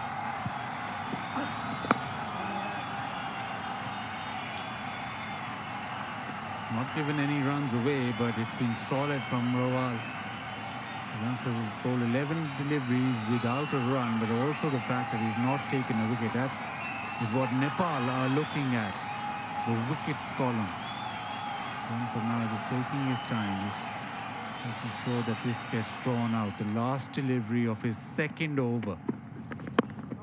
Solidly played. He's bowled 2 overs, 2 maidens. Nepal 10 without loss.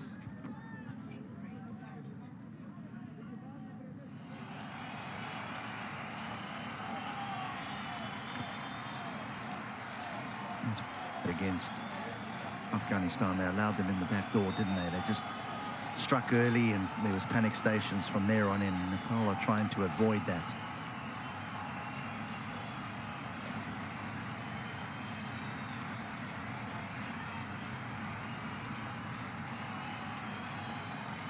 .136, that's what's required for Nepal to go through to the Super Sixes, and that would be some achievement. Pakistan and New Zealand are already through.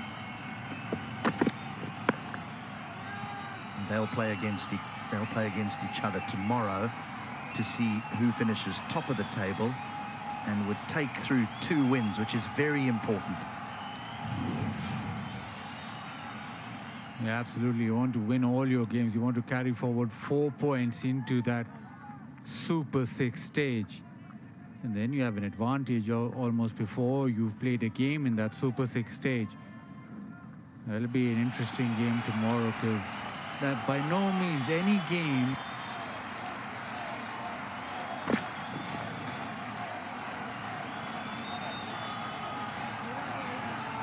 I think that's what's made it so interesting, is that, you know, sometimes you can get to a game at the latter stages of a group stage and it is meaningless, but not here.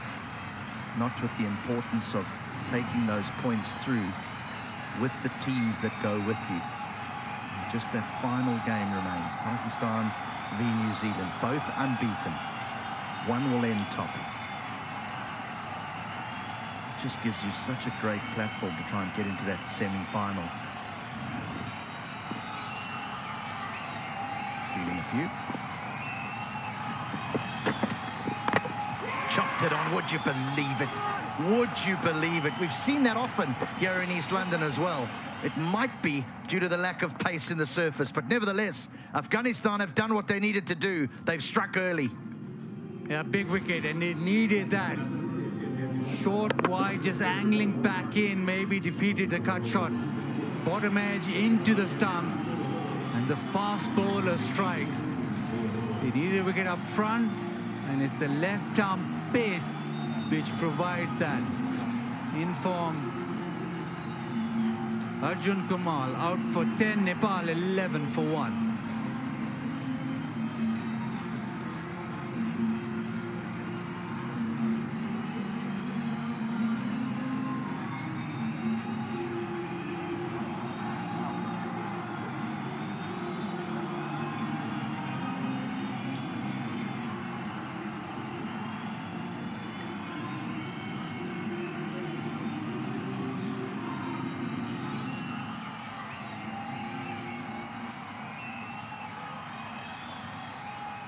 The plot thickens here in East London in this must-win game for Nepal and Afghanistan.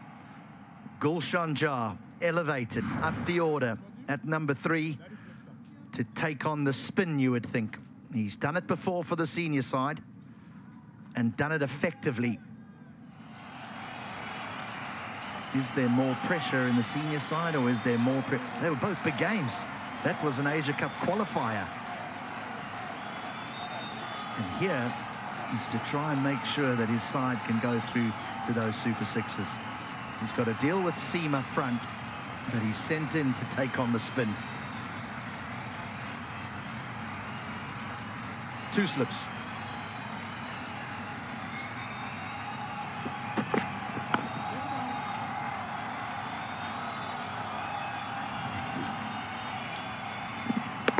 The inside edge is almost innocuous delivery outside off stump, and it probably be his favorite shot through the offside.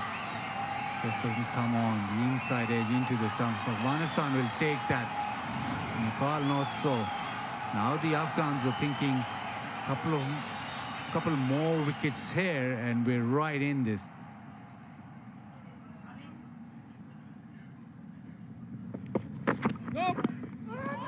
Oh, it's a no ball. It'll be a front foot no ball, but that is a good delivery.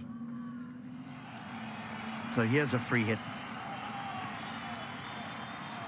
Yeah, need to be very careful with extras. That's a huge no ball. It was a terrific delivery, swung away, beat the bat, but in a run chase or in a game which is very low scoring, you have to keep your disciplines and make sure that the mistakes are eliminated. Now this is a mistake. This is a free hit opportunity for Jah. Field can't change as he remains on strike, but what an opportunity to get off the mark.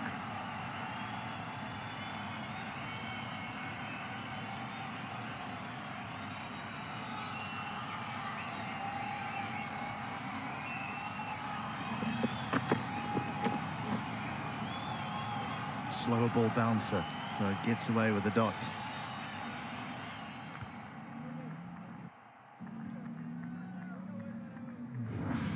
And nicely bowled into the pitch, very slow, so there was nothing Jah could do because he was deceived by the slowness of the pace.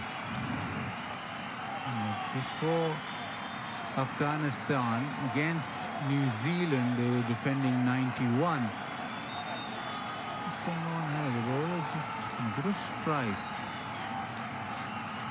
He bowled that slower bouncer, and he's just holding on to his forearm as he tweaked something. He might just have, when trying to bowl that slower ball bouncer, maybe he's tweaked something. So we've spoken about the troubles that Afghanistan have had with the bat during this tournament, but extras is another problem as well. 91 they had to defend against New Zealand and gave away 24 extras.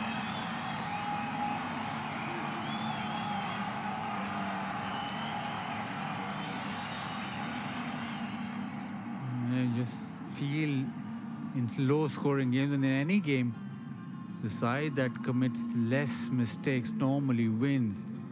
And at the moment, the Afghans need to make sure whatever they can control. So extras is probably a thing that they can control. They need to be spot on and just make sure that they make it as difficult as possible for Nepal. And if they bat well, chase it, so be it. This is the wicket. The ball just angling back in, the inside edge onto the stumps. Afghanistan really needed that. And it's the fast bowler, Dawood Zai, who's provided the initial breakthrough. Gazanfar's bowled 2 overs for 2 maidens. I hope he's all right. Just a little bit of strapping, bit of taping, and I think he's ready to go again. The players have had a drink. Maybe we should surrender the later drinks break. I'll tell you what, Nepal were they in danger of their over 8 at one stage there? That would have been interesting. Just bear in mind that if you do get behind on your over 8, the penalties are now in the form of fielders. Fielders have to come inside that 30-yard circle for the last over or the last 2 overs, depending how late you are, or how slow you are, I should say, with your over 8. But we're ready to go again.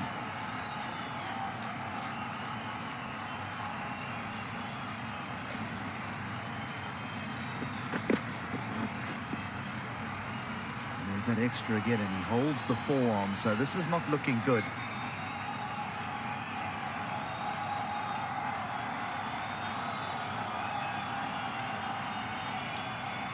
He's having a chat. He's gone towards his captain straight away with that delivery, and thinks that it's not working out. He straight away held on to that forearm and looked at his captain, and the captain asked him if he was okay, and there was a shake of her head. So it looks as if Dawood Zai, well, he's going off after taking a wicket and just bowling 10 deliveries. He's tweaked something and it's not working out. And straight away he just holds on to it and he's off. So it's now left arm spin, the captain himself. And we talked about Jha wanting to take on spinners. Now left arm spinner will be probably the one he'll get after. No, he's thought, no, I'm not bowling. He's changed his mind. So is it? No, so I think Nasir Khan thinking that he might have to bowl his whole quota, so he's now switched on and given it to the off spinner.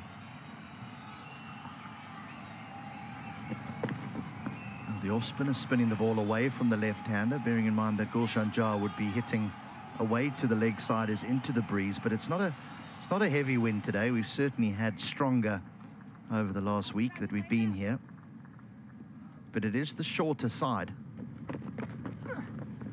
Wow, good ball, yeah! Well, that's a sighter, isn't it?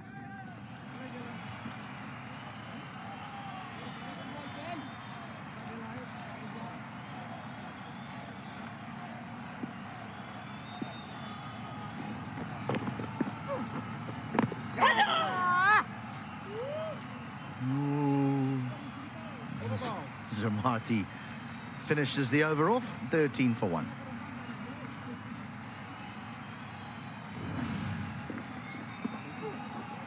It has come off so slowly that the back foot drive will be a difficult shot. Actually better trying to hit that with a horizontal bat because of the fact that it's so slow.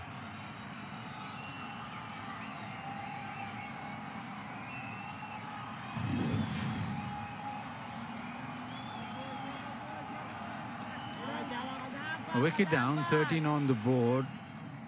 Now, who'll make the play? Does Jha now give himself time and then go after the bowling? Yes, into the pads, turned away leg side. So the first run of Gazanfar's bowling.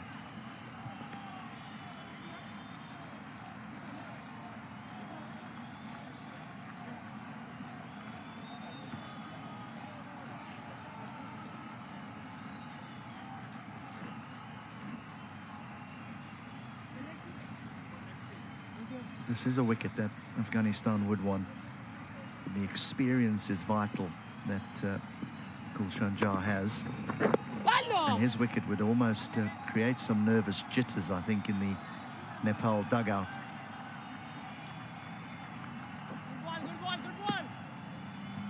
He comes with a reputation of being able to hit the ball a long way, but against Pakistan, he nudged and nurdled for ages without showing any intent.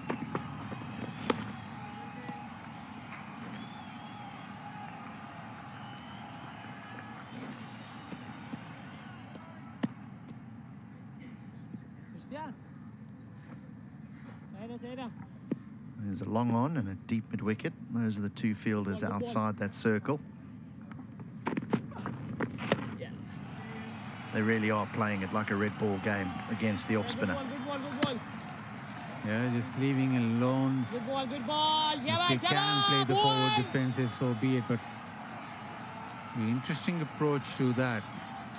You want to at least tick the runs over, tick them down. You don't want to be batting time and then lose the wicket. You're not really made a lot of inroads into the target. That's a single down the ground. Jah off the mark. So how many overs do you think Gazanfar will bowl if he doesn't strike? I think he'll bowl him a minimum of 6 and then reassess.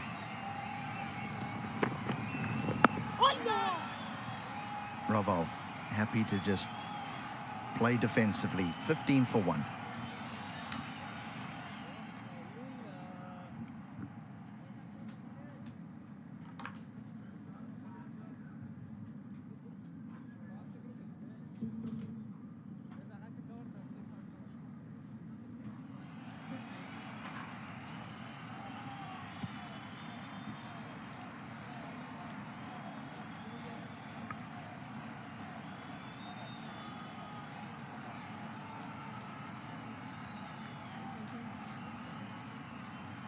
Well, it looks so easy, doesn't it?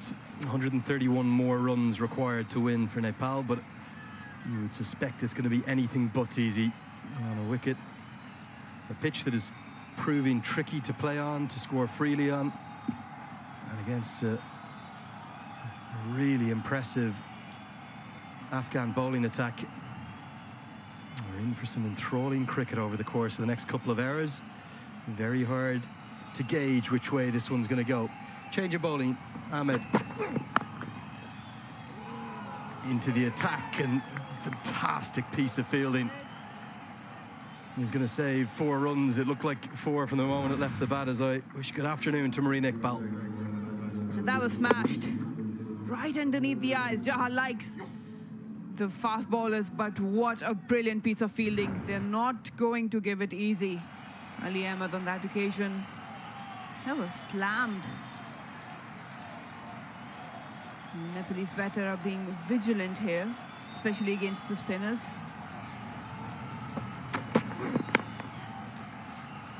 Back-to-back balls that would have flown for 4, but Ali doing a good job there at that sort of almost a cover point position, isn't it? It's maybe just in front of the point position. Fairly stacked offside field, backward point, cover point, extra cover, mid-off, slip in place, and deep third 2. So there's only 3 fielders on the leg side. And the reason for that is Ahmed's been pretty good, hasn't he, to the left-handers in particular, angling it across them. Straight through, and Khalil strikes again. He's had an excellent tournament, and Afghanistan are in the early wickets. Being consistent is the key on this surface as a bowler. You need to be hitting those right areas. And he was promoted up the order. Jah, what a brilliant ball that was. Just nipped back in a little late. And that has undone Jah. He has to take the walk back. The stumps were broken. Jah gone on 1, Nepal 2 down on 15.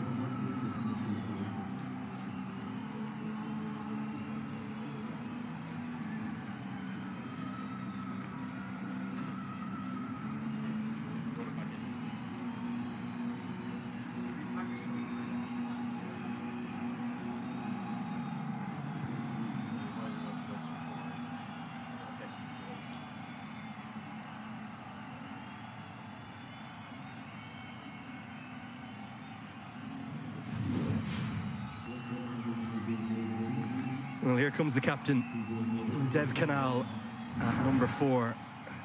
We saw Namibia really threaten the first major upset of the tournament a couple of days ago against Sri Lanka when they bowled them out for 133.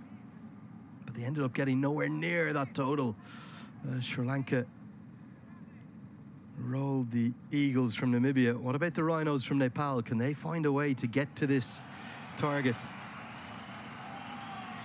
146 may sound easy, but this particular pitch has done quite a bit in the 2 games we've seen played on it, and wickets just continue to fall regularly.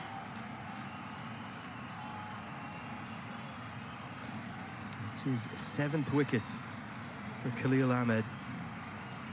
Him and Gazanfar have been the trump cards, haven't they, for Afghanistan? Express pace with movement through the air, and then mystery spin.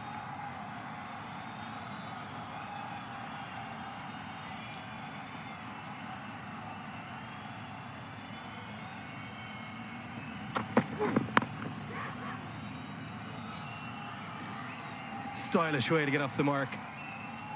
It's going to be a boundary, over-pitched and punished through the offside by Dev Canal. Yeah, pitched up yet again. That's the way to go about it, but on this time, tad bit fuller. Just allowed the freedom outside off stump. The width was on offer and he gladly accepts it.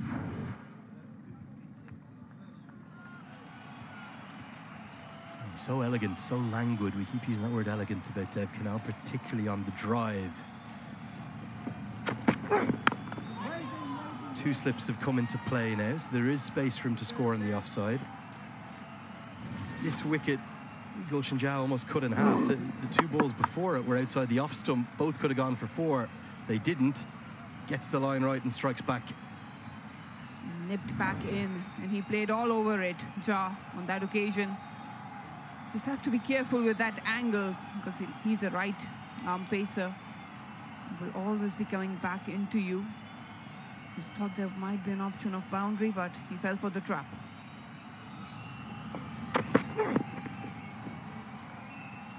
It's a wicket taking over. Nepal in early trouble. 19 for 2. It's interesting what I heard you say approaching the end of that first innings. You felt that this was around a par total because of how difficult this pitch has proven to score on. It looks like already you're being proven right, Marina. Yeah, well, Nepal all had to do was just take in account the spinners of Afghanistan. But I feel that they are very cautious regarding them. They have taken out the fast bowler out of the equation.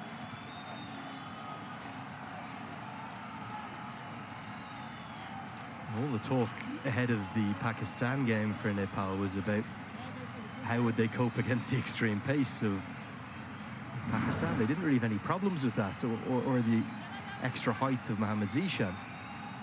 They had huge issues against the spinners. They just couldn't find a way to score against them. Gazanfar's bowled 3 overs for 2.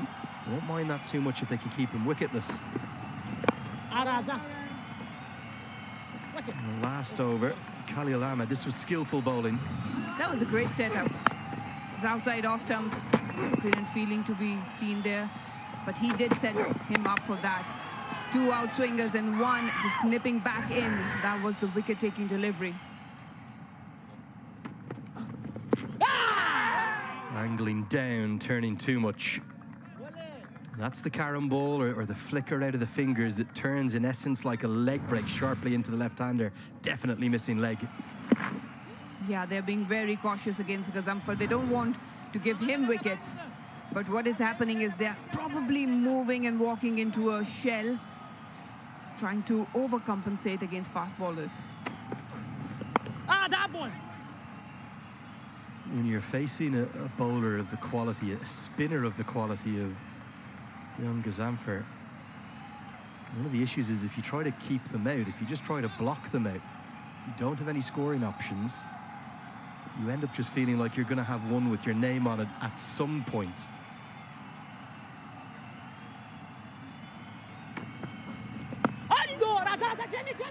And there's only 1 fielder outside the circle. That's how confident they are with Gazanfar's control, which for a young man who's only 16 years of age, it's exceptional.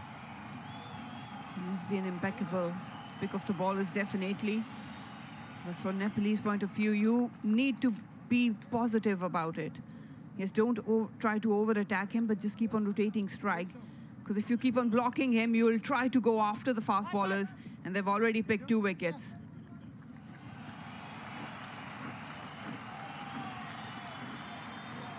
And we've seen him be successful against both right and left-handers. But with that slip in place, Kanal really being Nepal's trump batter, this battle could decide the game between Gazanfar and Kanal. And put down. Oh, you will not believe it. Dev Kanal, from the first ball he's faced of Gazanfar, has given him a chance, and it's the second one in the tournament Gazanfar's put down off his own bowling. That was the matchup we all were looking forward. It wasn't a hard chance, just trying to work it into the leg side, leading edge. Ah, that is a big moment in the context of the game. Big wicket. Had he hold on to that catch.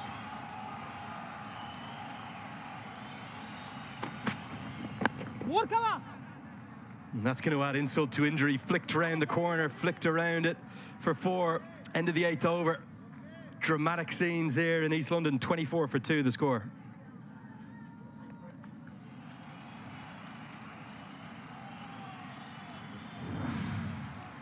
How costly that is going to be. Just on the move. I think it took it by surprise. And then the next ball went for a boundary, just dragging it short, a bit more quicker towards the leg side. Helped it on its way, Dave.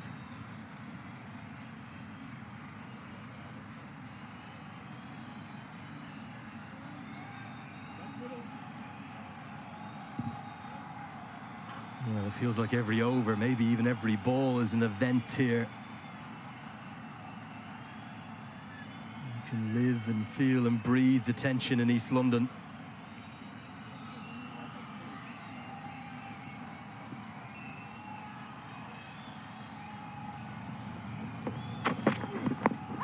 Full straight and gone. Ahmed on fire. He's got 2, Afghanistan have 3, and Nepal in real trouble. Bowling in pairs. Gazanfar have been nailing them down, pinning them down, trying them on for those runs, and then Khalil coming in. Fuller trapped right in front of the stumps. An easy decision for the umpire. Again, trying to capitalize that fuller length.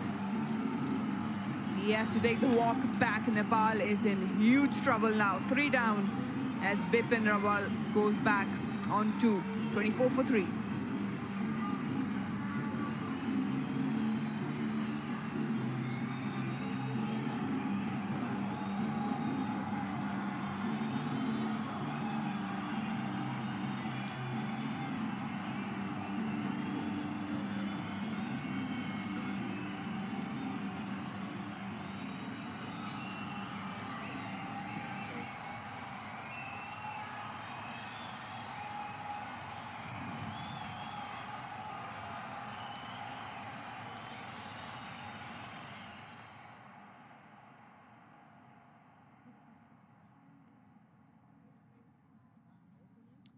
Akash Tripathi in at number 5.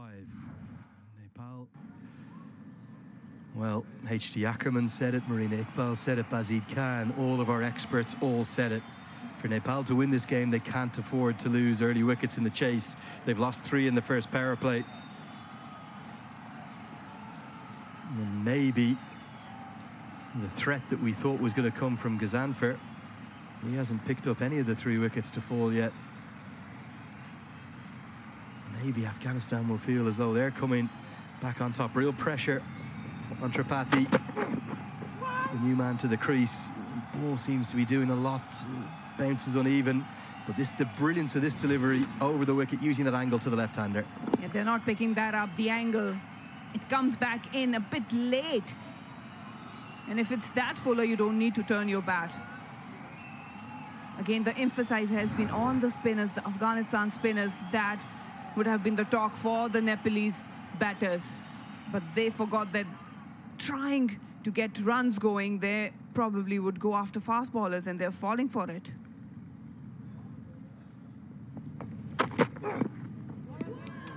And the reason he's been brought into the attack so early, maybe that blessing in disguise of the injury. But what about Dev Canal?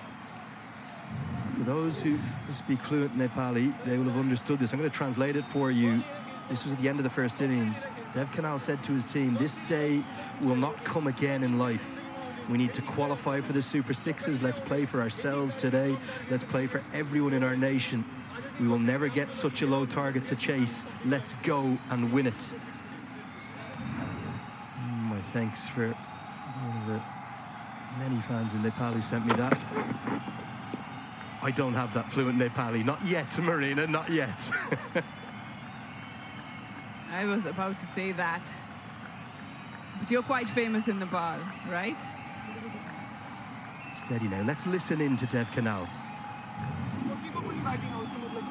तर यो target change हुनु पर्यो क्या म लिएर खेल्छु आफूमाथि सबै लिएर खेल्छु आफूमाथि जसरी भयो नि सुपर 6 चाहियो के यो दिन फेरि जिन्दगीमा आउँदैन यति कुरा याद राखौ के यो कहिले आउँदैन यति टार्गेट कम टार्गेटमा तिमीले त्यो गरेछन् नि आज चाहिँ जसरी नि आफ्नो लागि खेल आफ्नो कन्ट्री आफ्नो फ्यामिली सबैको लागि खेलौ के we need super 6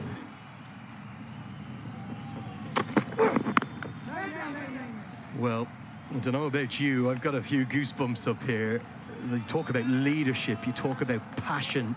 Well, it was so evidently on show then from Dev Canal. That's all you want.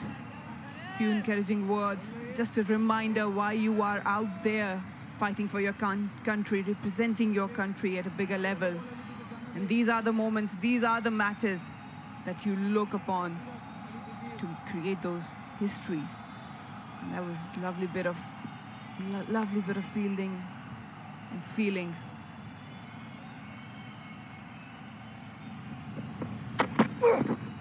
Beauty. Ahmed, utterly exceptional in his 2 overs thus far. 9 have been bowled, 24 for 3.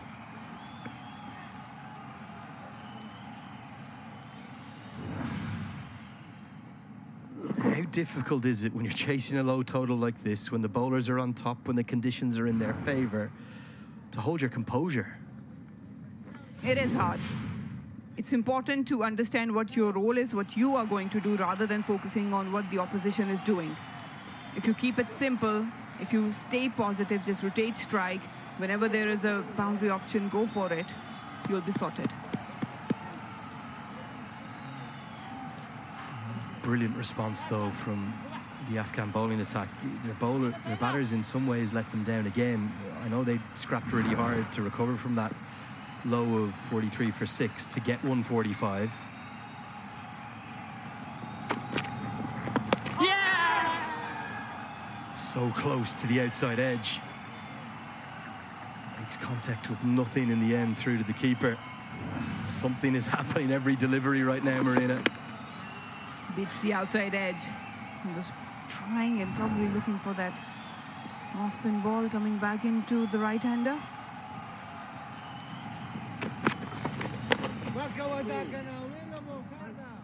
Don't think he needs to bowl that flat, does he? Because I don't think Nepal will attack the mystery spin of Gazanfar.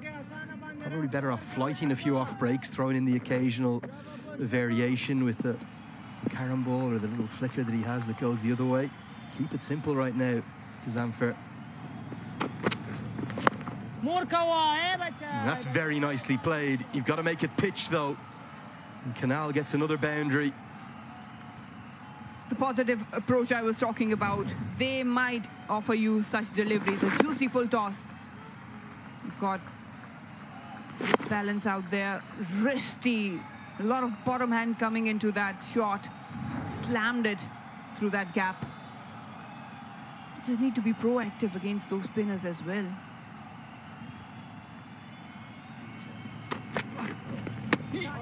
That's the one that goes away. Such skills from Gazanfar to do this. He does it with almost no change in action either. But even just those 3 boundaries that Canal has hit for himself, 5 in total, has brought about a change in the field. So long on has gone back, just thanks to that one slightly errant ball. You still have to be positive, don't you? That's what Canal has been thus far. Yeah. You do just sense this is the matchup that will decide the contest. Canal or Gazanfar? Who's going to blink first? I'm leaning towards Canal, probably. The reason why is that we've seen against Pakistan, the Nepalese batter, they don't use a lot of feet. They don't use the crease against spinner. And if you go with one direction against a quality spinner, he will nail you down eventually. He does like to drive, and when Kazanfer gets full, Canal will try to profit, and should be 3. It's a long way out there today to the offside. You get down the non-strikers end too. It's enthralling, isn't it? It's really an engaging cricket. Again, a beautiful delivery. You need to understand that Dave has a bigger reach. As a bowler, you need to adjust your length accordingly. And probably that's where Kazanfer, maybe, obviously he had the reputation of getting early wickets. He might be under that pressure. Hasn't got any yet. Searching for those wickets. Trying to do a lot different things all of a sudden.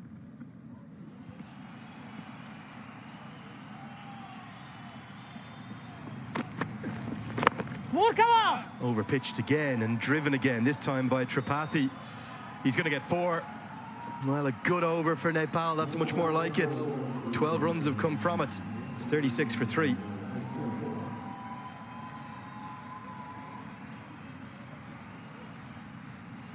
They will falter. In search of those wickets, you will get deliveries where you can really capitalize. And again, bit Fuller squeezed it and opened the face of the bat to pierce that gap. But 2 good boundaries, healthy boundaries, a good over for Nepal.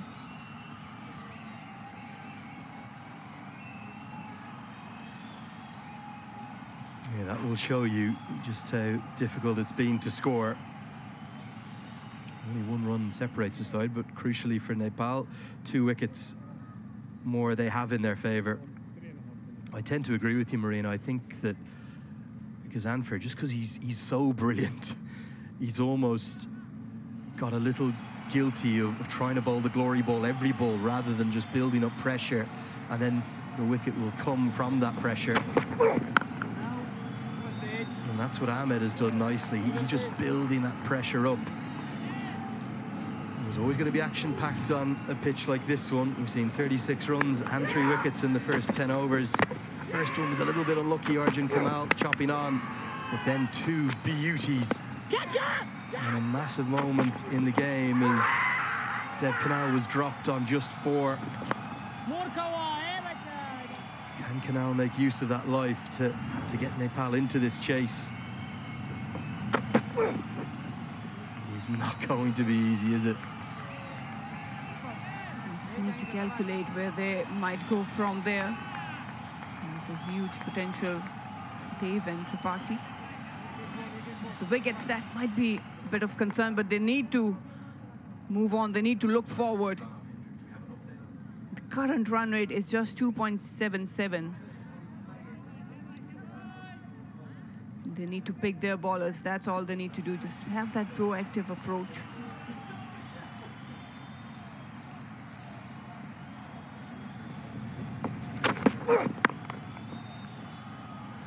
Brilliantly driven. Canal loves to drive, and just a couple of times now Afghanistan have got 2 full. It's 4 more. Full and outside off stump, asking for that drive. He's got a big reach, very strong bottom hand coming into play again and again. Again guilty of bowling those deliveries. That's a beautiful shot, good extension of the hand, full follow through. Squeezed at that square drive. He can play that shot all day long.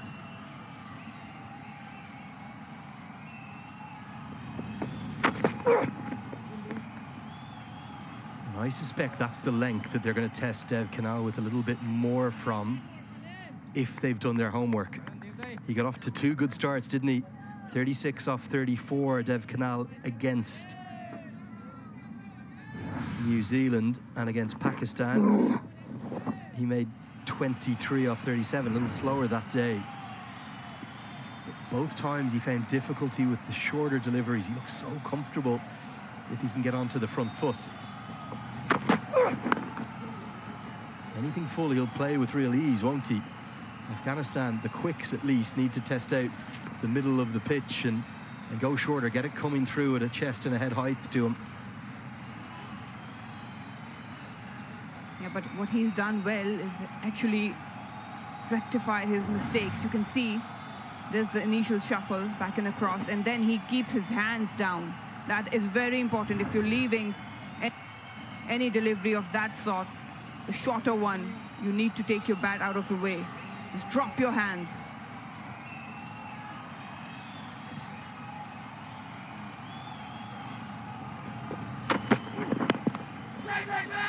Weight is the call, and a good one too. Could have got himself into trouble. Misses out on the full toss. 11 have been bowled, 41 for 3.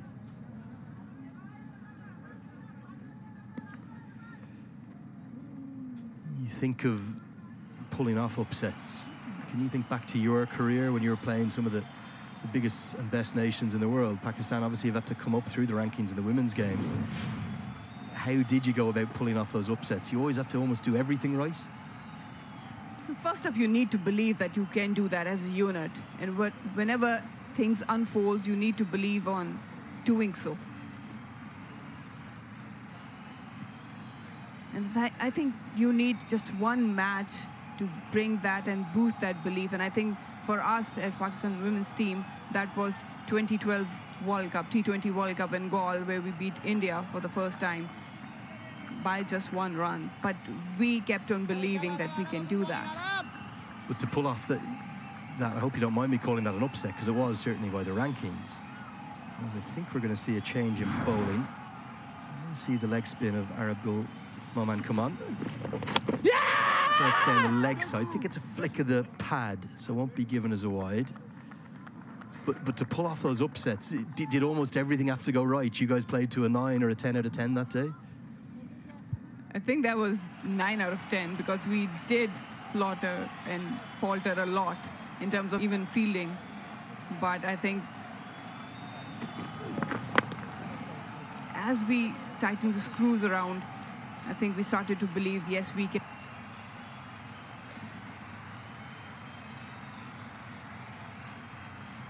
defend that score. That was an odd 90 that we had to defend. And they...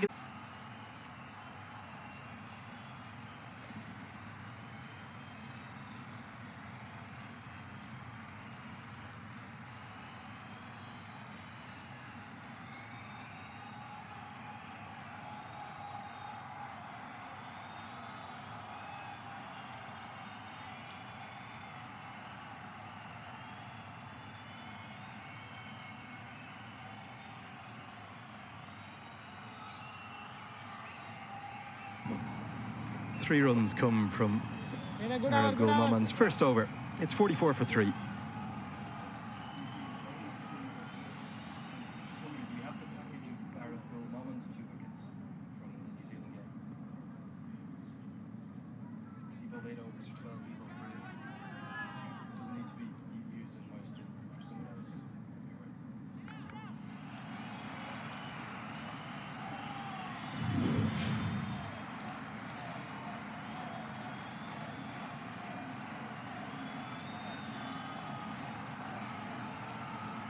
Well, some similarities certainly to that tournament thriller that we've seen at East London, Afghanistan versus New Zealand. Nobody that day made more than 26. That was Oscar Jackson.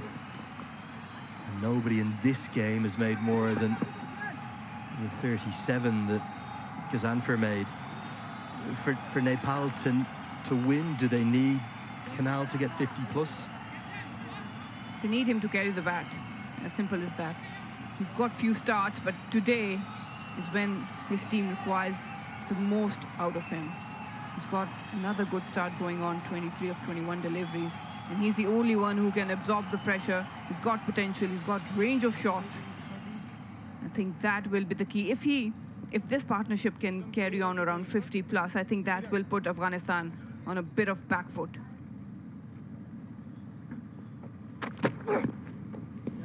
With Ghazanfar not in the wickets yet, Khalil Ahmed, the importance of him comes in to show even more. That was such a skillful piece of bowling.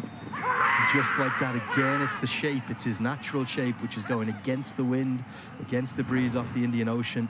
He gets it to hoop in to the left-handers, away from the right-handers. He's now got 8 wickets as well. He's joint top of the wicket takers chart in the entire tournament, not just here in Group D, alongside Akash Chand. They both have 8 wickets to their name. Bowled with good pace, good aggression. Down the leg side, flicks the pad and is going to run away for what I think will be 4-leg buys. Yes, given as such. This was close, maybe just missing leg. Yeah, again, just trying to pitch it further, more closer to the stumps, just straight down the leg side. Keeper was, he was up for appeal, didn't follow the ball. Well, it's now less than 100 to win for Nepal. No doubt both up in the dugout and the dressing room and all around Nepal. They'll be just counting those runs down, run by run. You almost sense that, a bit like we said about Kazanfar at first, Nepal needing to see him off. They really need to see Ahmed off too. The emphasis of Nepal was probably on the spinners of Afghanistan. And they might have thought, okay, if we can nullify Kazanfar, that might dilute the threat. But again, you need to consider and take in context, the fast bowlers have been doing really well for Afghanistan too. Slower ball, good change of pace from Ahmed. Just trying to tempt Tripathi with all those nerves on show to be early on the shot. And the field that he's got set is pretty interesting too, because he's got a massive gap, which we saw identified there by our team, between a very fine leg and a man who's at mid-wicket in the circle. So we're almost trying to encourage a shot across the line, which would be against the natural shape of Ahmed. And good captaincy too from Nazir Khan. He's got those 2 slips in place, and just as I say it, well, he's changing it altogether. Is the short ball now coming? Yeah, seems like it. He's trying to set him up for that, or maybe a double bluff. But I like those 2-slip plan, just pushing and giving that open space to drive him through. It was a double bluff. No short ball yet. 13 bowled. Nepal 49 for 3.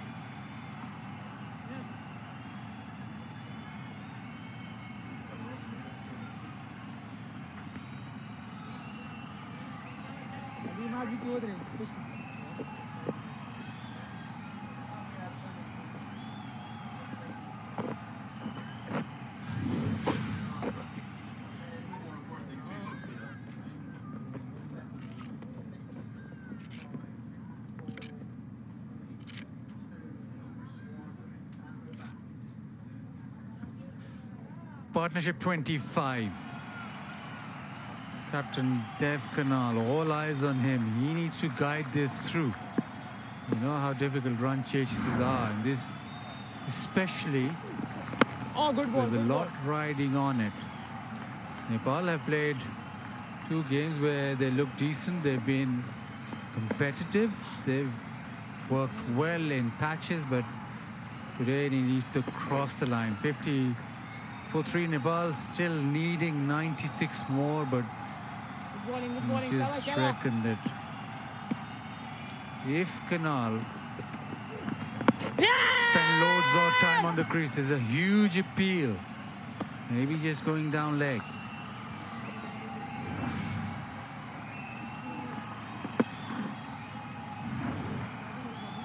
Really is a moment of truth for both these teams. Everything on the line. Good bowling, good bowling. Who's going to blink first? Oh, good ball. That side, that's a good ball. You do feel that all the hopes of Nepal do lay with their captain. Afghanistan, they'll know that.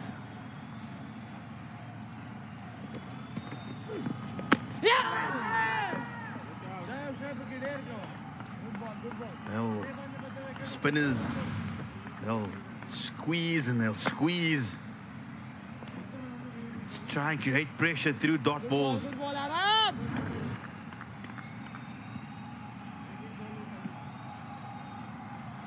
You know, chasing is such an art. And to be able to keeping with the run rate, number one, and also keeping your head throughout the chase. It is quite difficult for under 19 players. But where it's even more difficult is knowing that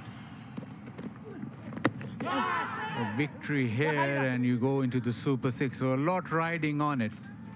14 done, 51 for 3.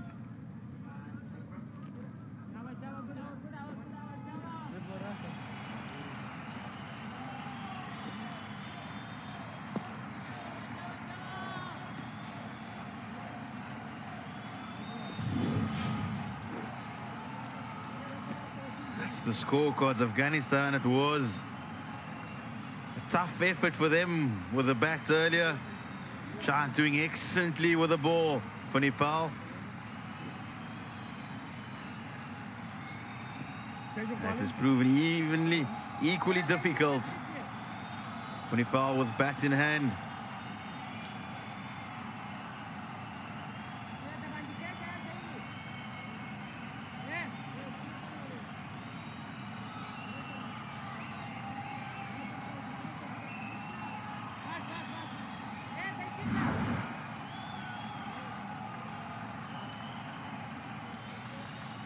The Afghanistan skipper, Nasir Khan, he's taken on the responsibility.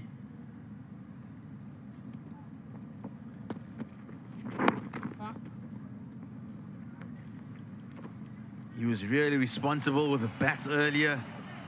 When Afghanistan were losing wickets, he held it all together.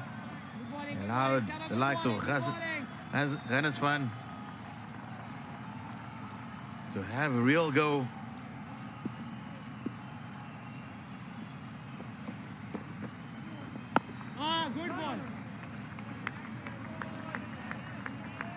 The opportunity now for Nepal is probably just to bat and tick the runs over.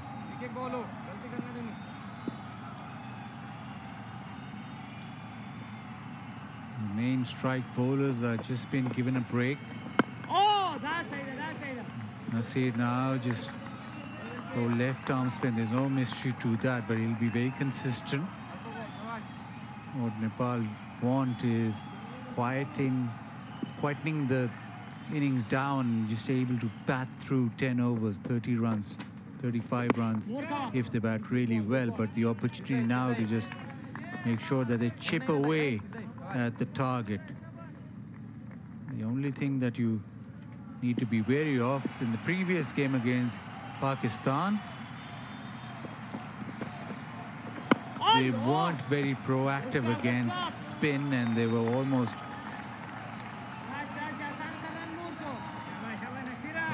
held up through that middle period with the spinners. Almost came to a standstill. You don't want that. You want grips and grabs with the runs. Oh, misfield. That's not what the Afghans want. That is poor. Gifted away a run. 52 for 3.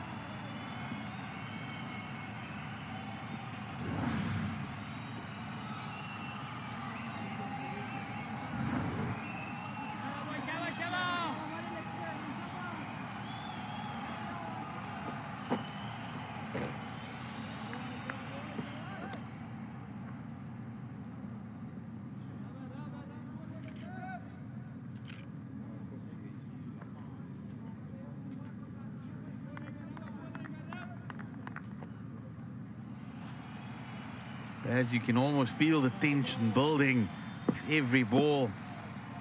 You know that just one error could cost your team the game. Good ball. Could be an ill-judged shot, a drop catch. The emphasis on these mistakes just grow by each delivery. Allah! And everybody knows the Afghan bowlers also know the importance of the wicket of Dev Kanal. He got 23 in the last game and almost threw it away, and that was the moment where sort of the innings fell away, and we know how important he is to this run chase. Although Nepal do bat deep, but they want their captain to lead him from the front. Pressure situations, run chase. Once the captain is out there, there'll be a little bit of calm in that dressing room, and if he can keep on just milking the spinners, that'll do them a world of good. Look, happy with that.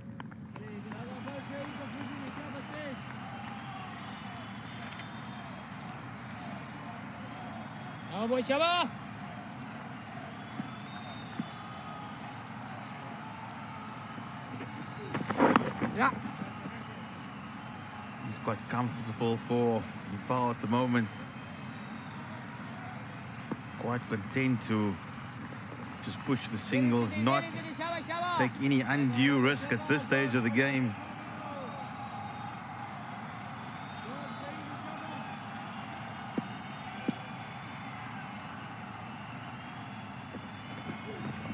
Good ball, good ball. Swela, Tukali, Swela!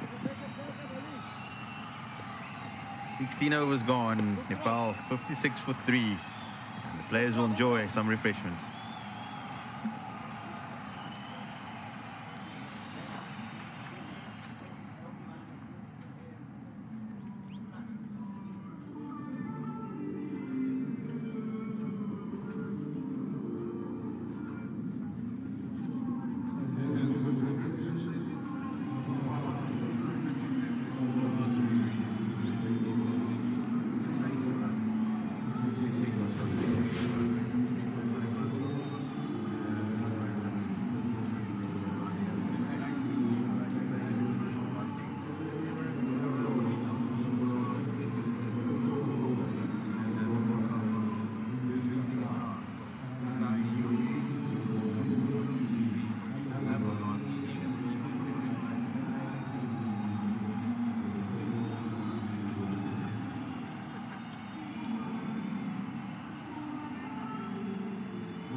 It's been a real struggle for Nepal in this run chase. They lost early wickets. Mal, Rawal, Jah, the promotion not quite working. First to go, dropped on, and then a beautiful delivery by Khalil Ahmed, following it up with an in-swinging Yorker. It really gave Afghanistan the belief that they could defend this total.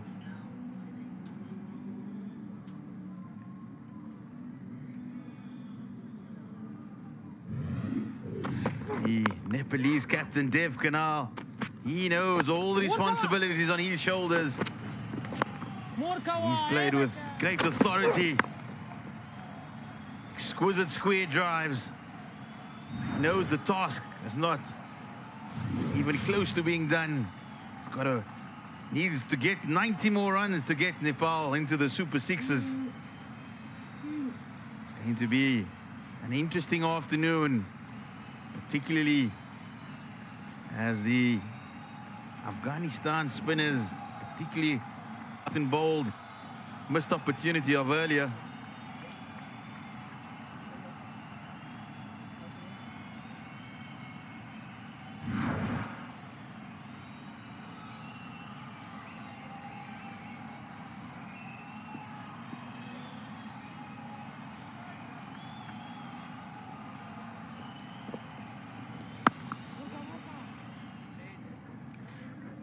tall, elegant. He hits the ball on the bounce very well.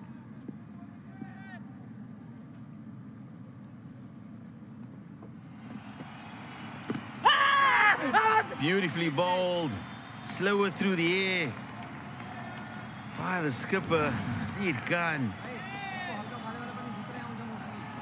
Asking the questions, but inside edge, saving Dev Canal.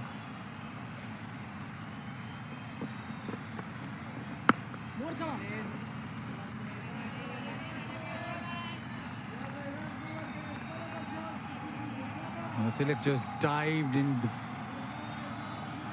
fielding effort at the boundary, and he's injured his hand, is all taped up. But you just feel that Nasir Khan, you want to get into this spell. This was the injury where he did extremely well getting the ball back, but he's just got his partner standing on his hand. But doesn't look too great because he's all taped up. Interesting if he'll come out to bat if needed. Nasir with a good little testing over his length. He's just pulled his length back. Not allowed any sort of freedom with the bat. That's a maiden from Nasir Khan. 17 done, 56 for 3.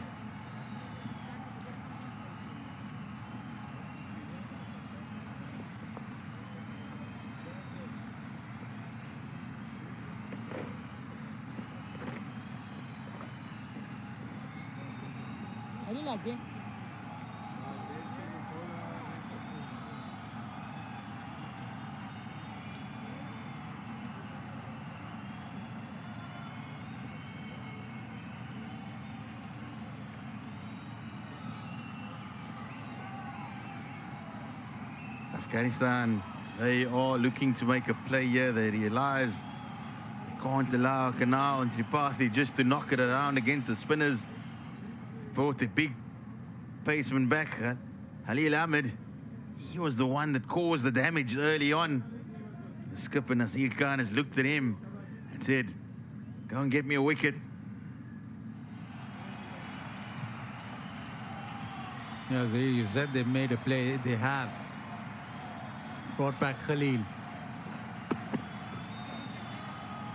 And you think the strike bowlers with Ghazanfar and Khalil are the two bowlers that you go back to when you need a wicket, and they've gone back to Khalil and partnership 32. So Nasir Khan just realizing that they can't allow this to swell, or they can't just let them bat and bat and bat. So Khalil Ahmed, who's been very good in this ICC Under-19 Men's Cricket World Cup.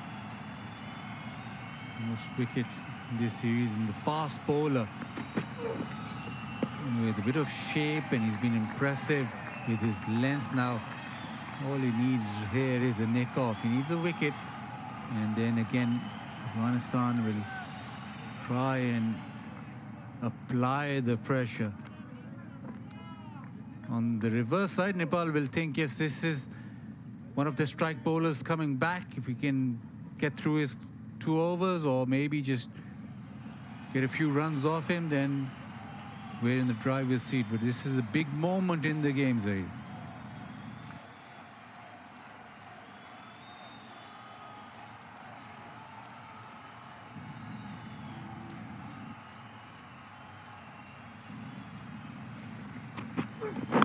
Yeah. That's exactly what he'll be looking for, that outside edge. The skipper has given his premier strike bowler one slip.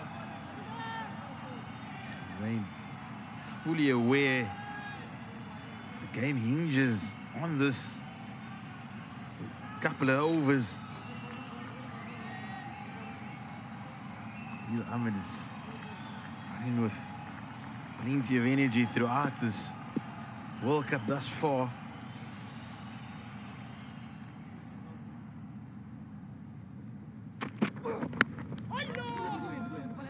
He really is bowling well.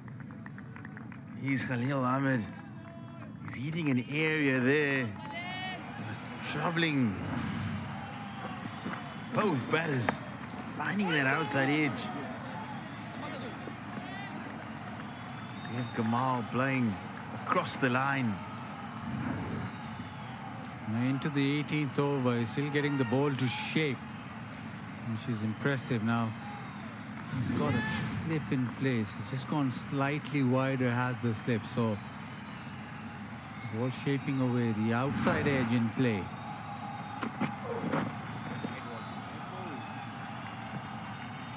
Just looking for the big in-swinger there. He's Ahmed. The radar going a bit astray. You can see what the plan is. He's looking to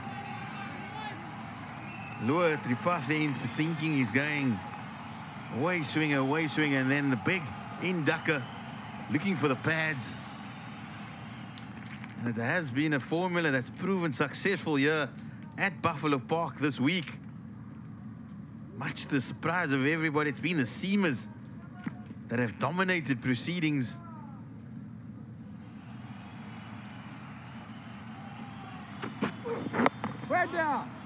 Short ball has also been effective. We've seen that very much with the New Zealanders against Nepal.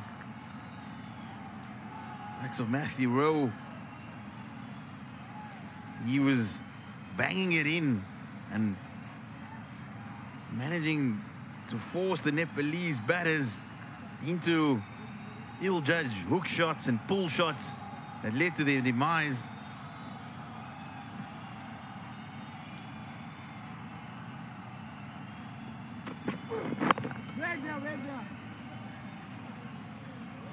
It's been good from most bases that they've been able to revert to the short ball on a slowish pitch where the ball doesn't really come on, or there's a bit of indifferent bounce. The pace is not quite the same every delivery.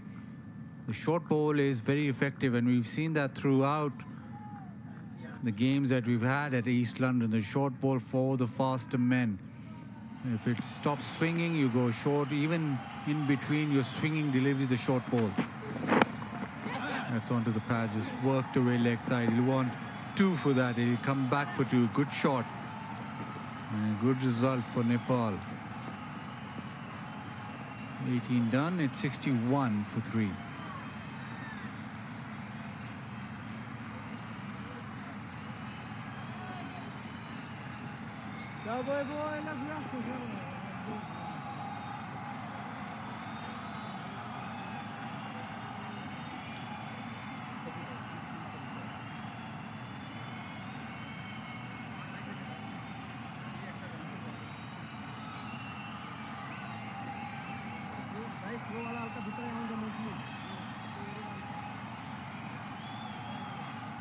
As with the regularity of the way wickets have fallen here at Buffalo Park, as soon as a partnership develops,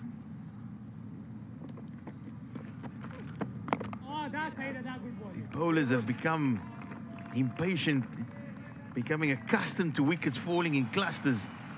So when they're having to formulate plans and trying to work out the batsman,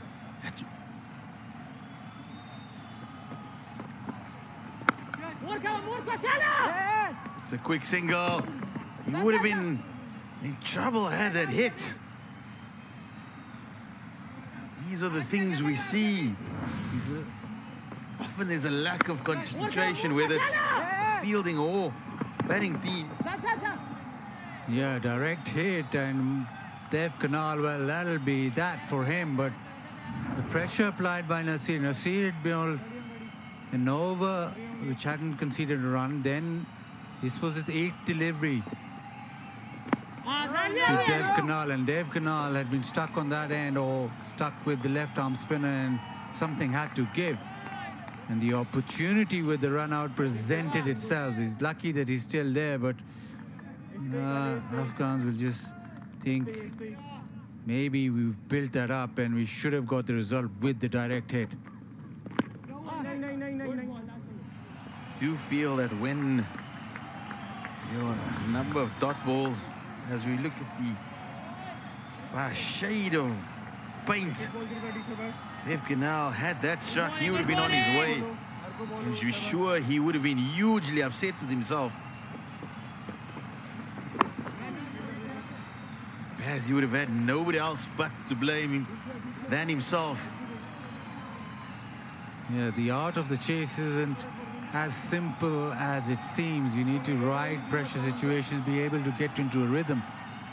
Nobody likes to get stuck on one end, and that was pressure built by the bowling of Nasir Khan. It bowled 8 deliveries without a run, 2 depth. Almost caused that run out. 19 gone at 62 for 3.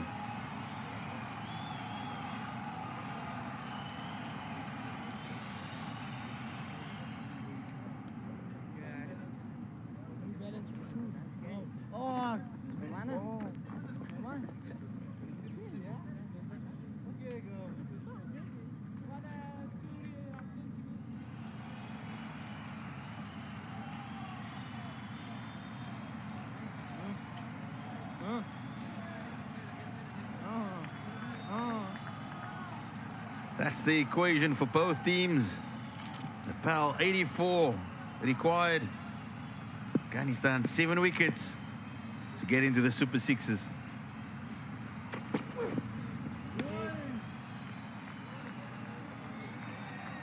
Anil Ahmed, he's really bending his back here. Surface in his 4th innings already. Still getting bounce. Good bounce through to the keeper. Yeah, and coming to East London, we asked H.G. Ackerman about the pitch, and he said it'll get slower and lower, and it's very good batting track. We asked Zahir Adams on how the pitch will play, and it was supposed to be a very good batting track, but there's been a lot of wickets falling. There's been a lot of low scores. I'm not saying that the intel was wrong, but I'm pointing towards it. Just wanting to question the fact whether the intel or just the batters are not able to compile totals. We saw Canal going away nicely and then just hitting the ball straight to mid-on and wanting to take off for a single. So sometimes the execution just hasn't been according to plan.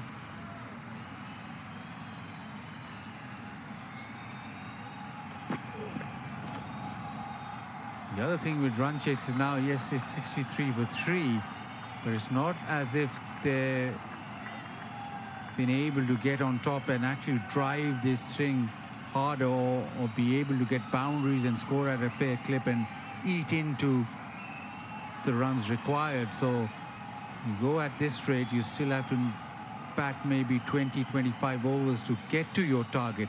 And in those 20-25 overs, there lies the opportunity for the Afghans to pick up wickets. So I'll stop there at square leg. As I do feel that the old age theory of you add 2 wickets to the total and suddenly Nepal would be in a lot of trouble. Yeah, and at no stage is a partnership developing where it's imposing itself on the opposition.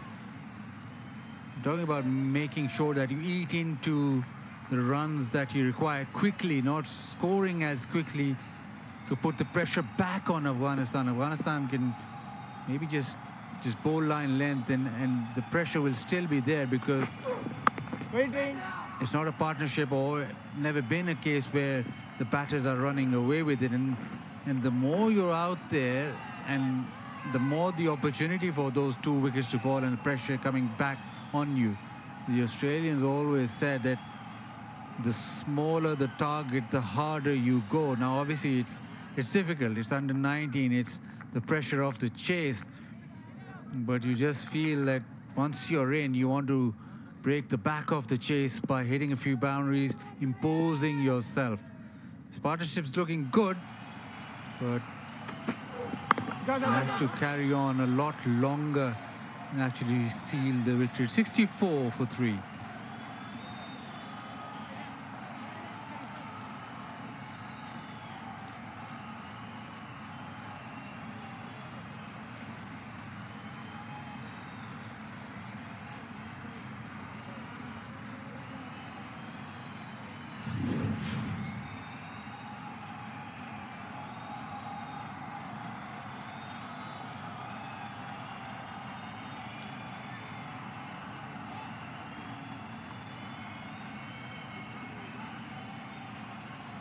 Nepal inching their way towards the total.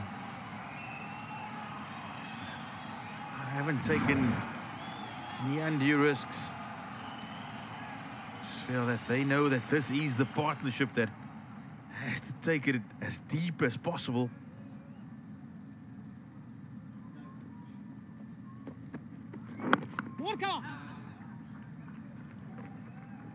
Look at Kanal's body language, and he knows he's already been afforded a couple of lives. Therefore, the skipper, he doesn't want to waste those opportunities. He was really good against New Zealand. Struck the ball beautifully down the ground, then gave it away to mid-on. But it is a battle of the wits at the moment. His counterpart, Nazir Khan, he's dangling the carrot. He's saying to Dev Patel, come and get me.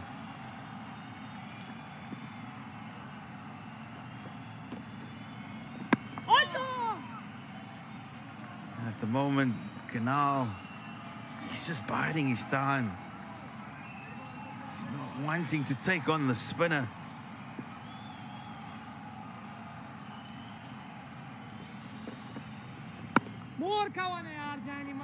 But he does it beautifully there. Stunning square drive by the Nepalese skipper. Yeah, something had to give this time around. It's just a bit of space provided on the offside, and he's thrashed it away square of the wicket. And he's gone to the fence. That's a bit of pressure released. Nasir Khan, after that boundary, has gone for 8. He'd just gone for 4 of 3.3. Now he'll try and rebuild that pressure again. He's still very good with the field. Yes. Just 2 men out, so he's still making sure that he crowds the batter. He's not allowing Kunal that easy release or easy single. Yes, he's hit the boundary, but Nasir will now again work on building the pressure through dot balls. Slower, nicely bowled, but a good over for Nepal that time around. It's 21 done, 69 for 3.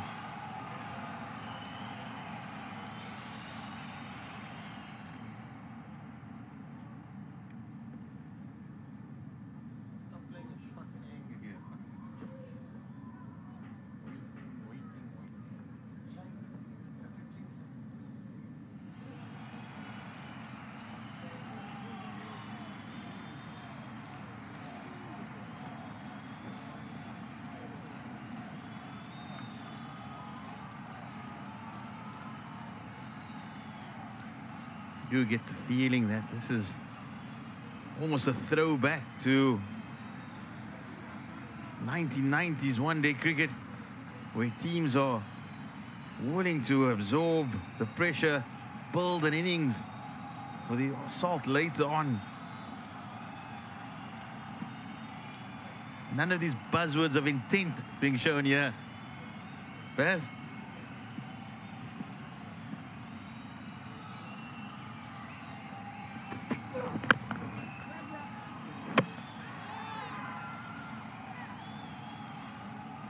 An appeal is the Afghans want this to be taken upstairs, and they've got their wish, but not a lot of celebration or confidence in that appeal. You do almost feel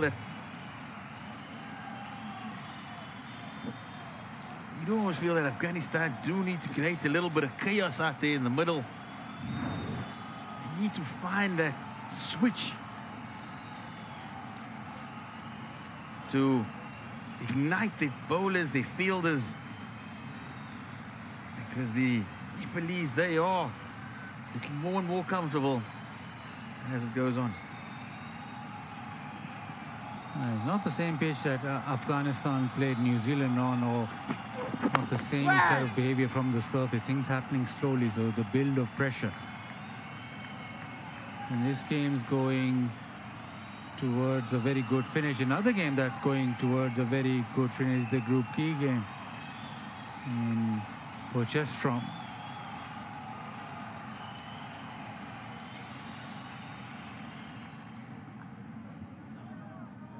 West Indies 100 for 5, chasing 193. So this should be very interesting.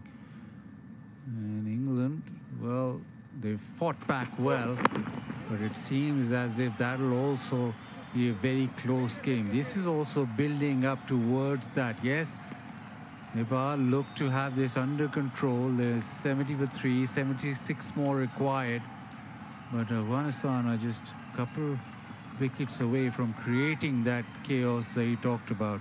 England bowled out for 192.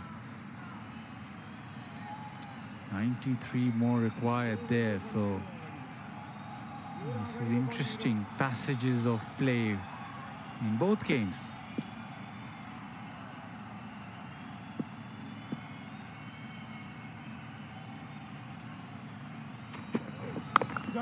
Into the pitch. That's a good run. That's really good. Just drop and run. That's the way that you need to move forward.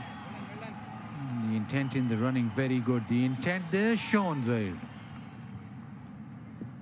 You don't always have to hit boundaries to show intent. That's what Nepalese batters are doing. They realize that Ahmed is into his 7th over already. He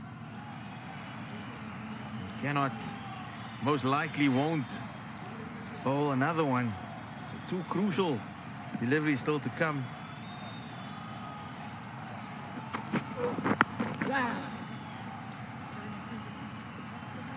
It's a big effort by the fast bowler. Just feel that he needs more, a couple more attacking field placings. The fast bowler, maybe get a helmet on, get somebody underneath the grill, force Tripathi to play the hook shot.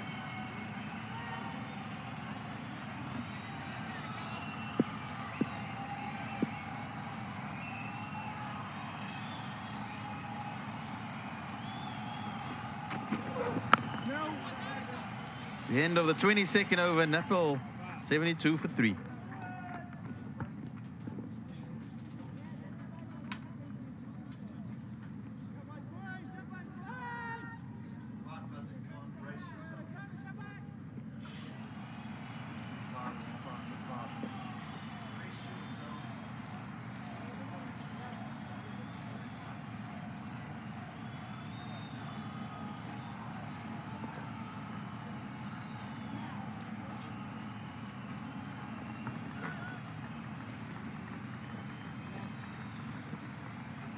Very nearly halfway there, aren't they, Nepal?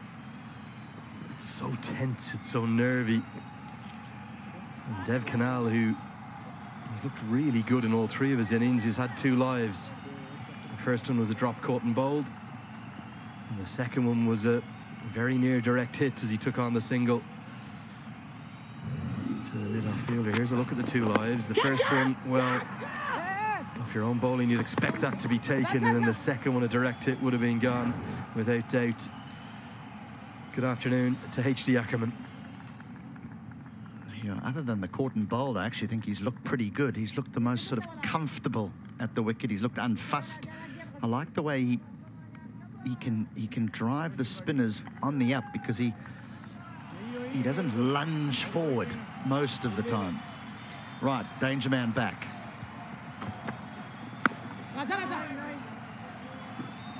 And it's a change of ends. I think, if I remember correctly, all 3 wickets he took in that low-scoring thriller against New Zealand were from the opposite end. Not the Bunkers Hill end he's come on from now, but the Buffalo Park Drive end. So interesting, they've decided to mix it up. He's got that delivery there, that one that looks like an off break but flicks out and turns like a leg break. He's just got a little bit full in that first spell, looking for wickets. But a clear game plan, isn't there, from Nepal about how they're going to play against him. No real risk. Defend a good, almost red ball cricket. Defend a good one.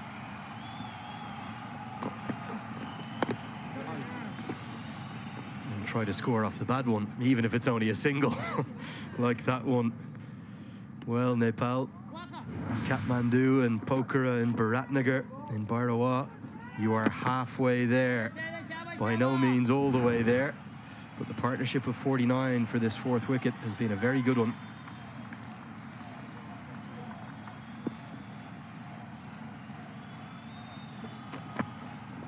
Oh no, good ball.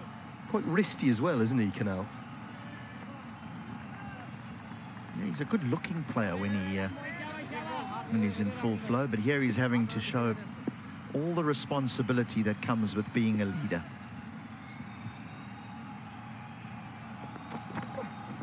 I thought they were pretty inspiring words he was giving his team just at the end of that first innings. He's played a lot of cricket domestically in Nepal at the senior level, and also has those 10 appearances, 10 ODIs for the national team too.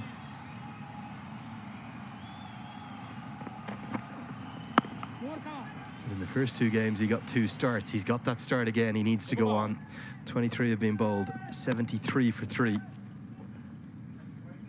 It's been low-scoring action on this pitch in particular, H.D. Ackerman. That won't have surprised you. It's been very turgid, very difficult to score.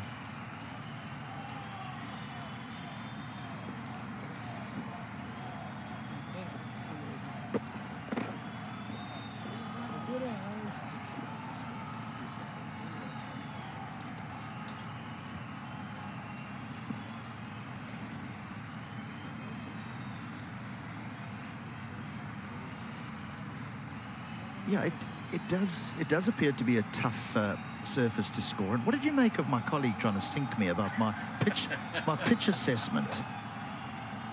I think there might have been a little bit of tax added to that story. I don't think it was even close to true, was it? What do you reckon?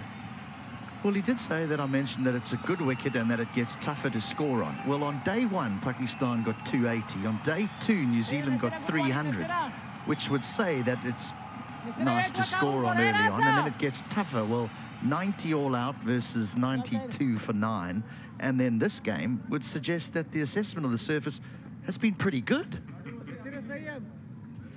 I'm glad you're fighting your corner, HT, because no one else is going to do it for you. See another change in bowling. Spinner's going to bowl in tandem now. Good catch. Now, is this gone? That's the question. Afghanistan say yes, it was a little bit of a juggle, a fumble, but as if from nowhere, Afghanistan have a fourth. Well, the body language in the celebration wouldn't suggest that Afghanistan are in a tight contest, because this has been hit to extra cover, and there may have been a slight bobble.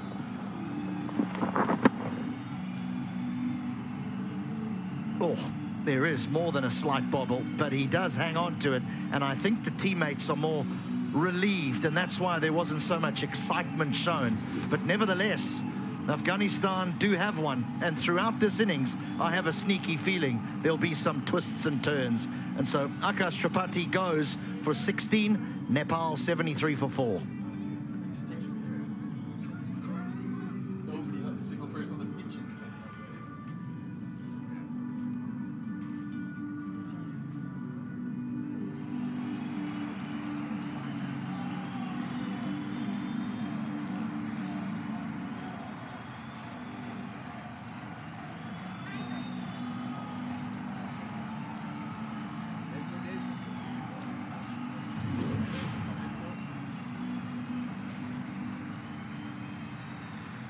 Deepak Dumre up the order. He batted 7. The keeper batter and occasional off spinners. We saw him bowl a few deliveries at the end of that Pakistan contest. He's in at number 6. It's kind of come from nowhere. It was a surreal dismissal. It's a bit of a loosener with the change of ends for the captain of Afghanistan. But they are flying back into this contest now. They found a 4th wicket. That could be a changing moment in this chase, because slip now comes into place. Starts with that arm ball mix up, and oh, if that was picked up cleanly, there could have been trouble. They'll get home for 1.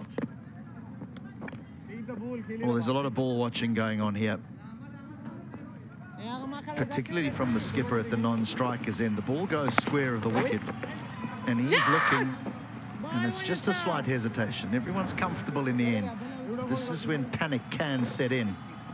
I use that word panic loosely, but that's how important this game is. That's a much better run. Good communication this time. Afghanistan have been brought alive by this wicket. It was a really strange one, wasn't it, HD? But as I said, I think it's the fumble. I think it's the fumble that leads his teammates not to show the excitement that the wicket warrants. He did grab onto it just.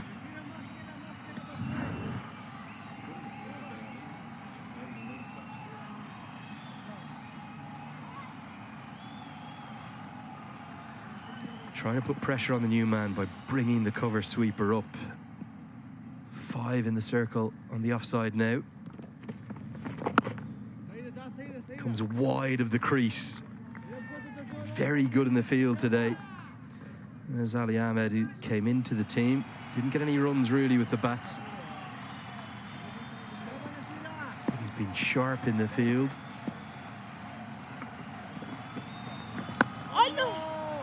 The game has just turned again a touch, isn't it?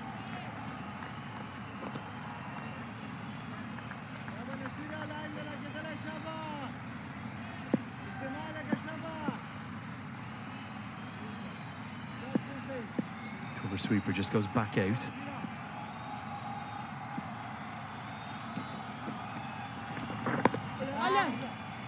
Can't get the single, so it's a wicket-taking return and a change of ends for Khan, the captain. Nepal, 75 for 4. Who's ahead right now, HD Ackerman? It really feels like it still hangs in the balance here. It is in the balance, but if I'm not going to sit on the fence, I'm going to say that Nepal is slightly in front, and the reason being is because the captain's at the wicket. If Afghanistan do have to get the captain out, I think that balance can shift quite considerably. I wouldn't worry too much about the run rate.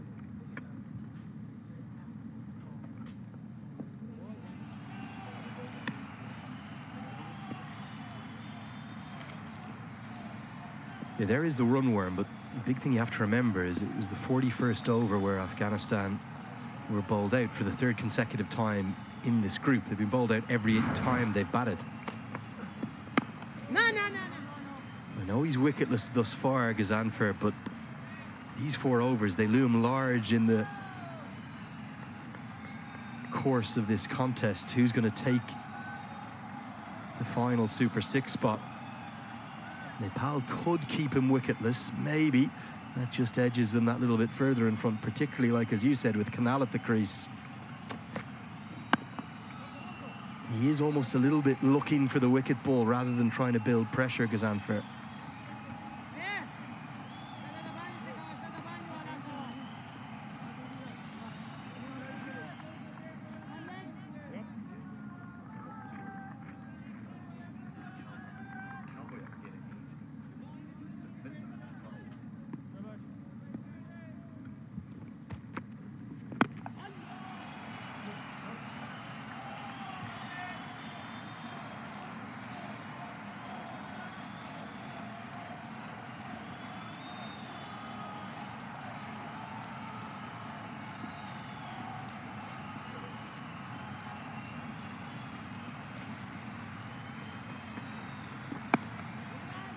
Been blessed with the weather here, HD.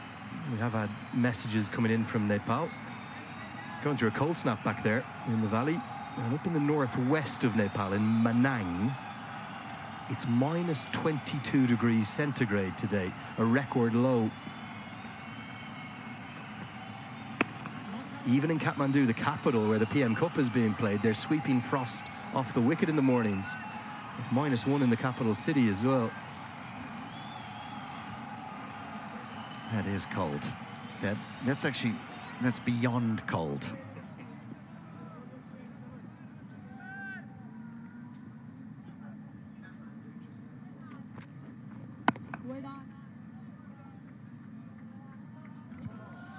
$76 for 4.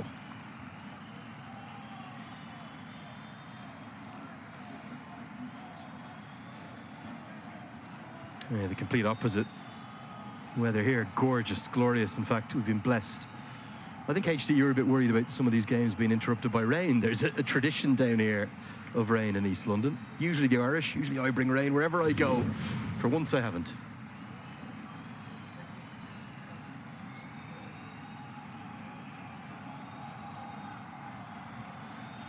Steady as you go, Nepal, steady as you go. I must admit, when I saw the fixture list and I saw that I would be based in East London, I did think we'd have a number of days spent at the hotel, because whenever I've played cricket here, and I've played here for 10, 15 years, games were always interrupted by rain. And as lovely a ground as this is, and it's a really nice ground, the drainage is not the best in South Africa. And so if rain falls the day before a fixture, it can actually affect the next day. But this has been magnificent.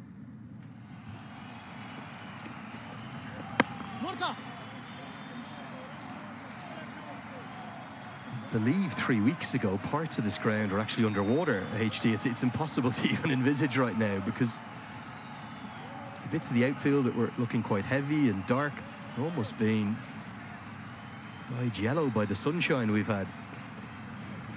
In a really good host venue, this beautiful Buffalo Park ground. East London has an oceanic climate, so it rains all year round, whereas in the Highveld, in Bloemfontein, Potchefstroom, Kimberley, where the other games are being played, it has summer rainfall, strangely enough. Nicely played, very nicely played. Now that's smart and will run away for 4. It's premeditated, isn't it? There's no doubt about that. Maybe he just got a sense that his opposite number, the other captain, was going to dart one in. That's what he did. I think it's the arm ball. We're certainly a little flatter through the air, if not, and just gets down. He's got that extra reach because he's so tall, Dev Canal, particularly by Nepal standards. Manipulates it round the corner for 4. Gets into the 40s for the first time in the tournament. And that's not too dissimilar to a dismissal that Canal had a couple of days ago. That time he clothed it to mid-on. This time he gets it straight enough to fall safely. He does not want to throw it away.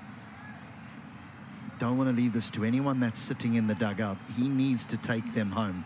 He needs to take that responsibility. He is experienced. Oh no! End of the 26th over, 81 for 4.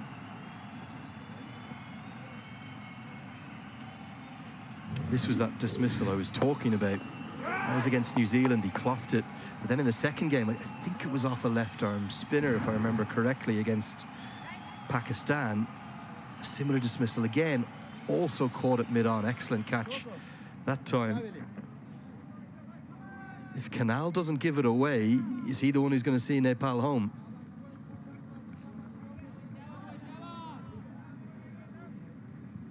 He has to see them home. He is the full international in this under-19 side, already having played 10 senior international games for Nepal. So he needs to show the others why that is the case. And as a leader, well, it stands you in good stead if you can take a team over the line, your team. And one of the interesting things in the build-up to this tournament for the under-19s, Gulshan Jha was the captain a year, 18 months out. But because after he debuted in 2021 for Nepal, he just became such a permanent fixture in the senior side. Jagat Tamada made quite a big call. He said, well, actually, I'm going to go with Dev Canal as the new captain. And then when it came to this tournament, there was maybe a bit of talk of, oh, will they go back to Gulshan Jha? But I think with the fact that Gulshan Jha is an all-rounder and Dev Canal is a top-order batter at number 4, they said, no, we've been impressed by his leadership. He's continued to grow in stature. We're going to stick with the man who got us here through the qualification campaign. Another change in bowling. Leg breaks back into the attack. Arab Gul Mahmand, who I thought bowled really nicely in that game against New Zealand. Talking about the dismissal against Pakistan, this was very similar to that near chance an over ago.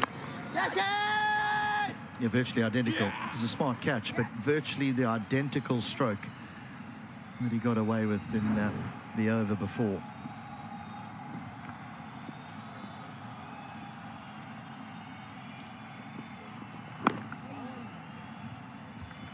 Important that Dumray does get to rotate the strike, because the last thing that Nepal want is for Canal to become becalmed at the other end, or just keep losing the strike and then not getting it back, because that can lead. Oh, a little inside edge. It'll run away for 4. Those are fortunate runs, but in a small run chase, you'll take every single one of them.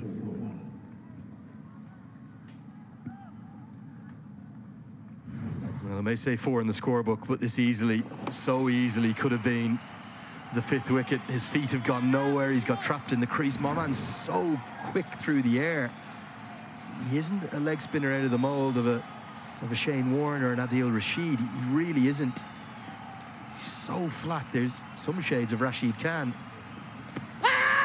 Big appeal. Was there 2 noises? Possibly. Was there bat involved, or was this the googly? Was it going to go on a misleg stump? Another tight call.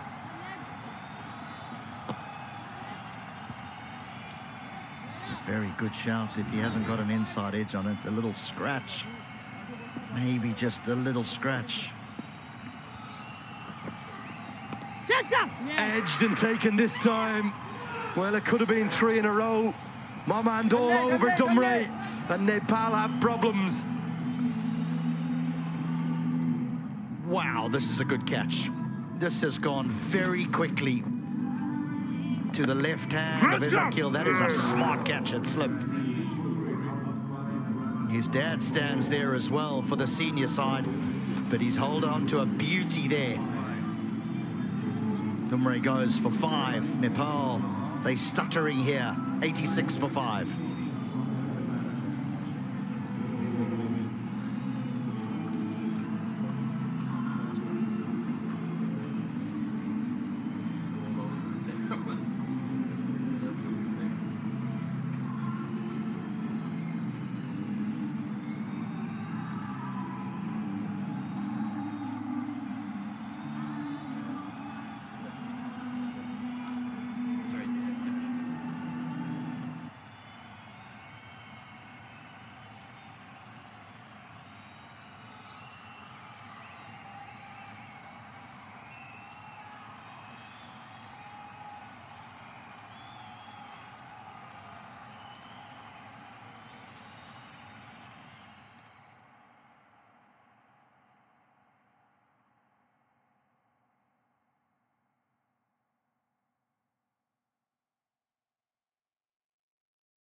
To give their captain some support, because if they don't, this game could be going the way of Afghanistan. Their spinners are looking ever so threatening. Momand could have had 3 wickets and 3 balls there. He was all over Dumray. Some high quality wrist spin bowling, and Afghanistan, they're on the attack. Fielders starting to circle in around the batter. It's a wicket taking over. 27 bowled, 86 for 5.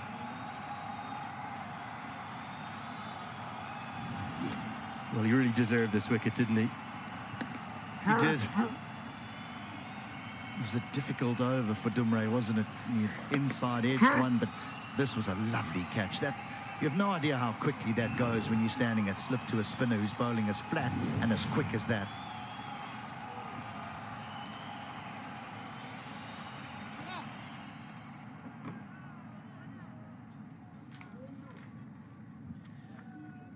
Canal is the key here. Now, what worries me is you have an affiliation with Nepal cricket and you know a lot about them, Andrew. And there's almost a little bit of panic etched on your face here. But and that's why I'm starting to wonder. It's a great catch. I'm almost starting to wonder, is it, will Canal, will he panic if another one goes down? Because he cannot get out here. Well, the weight of the nation rests on the skipper's shoulders. You're spot on. I have a massive affinity with associate cricket, HD. It's the the countries that I love, your Nepals, your Namibias, your Scotlands, your Netherlands, your Omans, they're always having to really swim against the tide, fight against almost every hurdle. They get less fixtures, they get less funding, they get less opportunity. So to pull off upsets is just so difficult. And there's been so many near misses at the senior level, at the youth level over the years.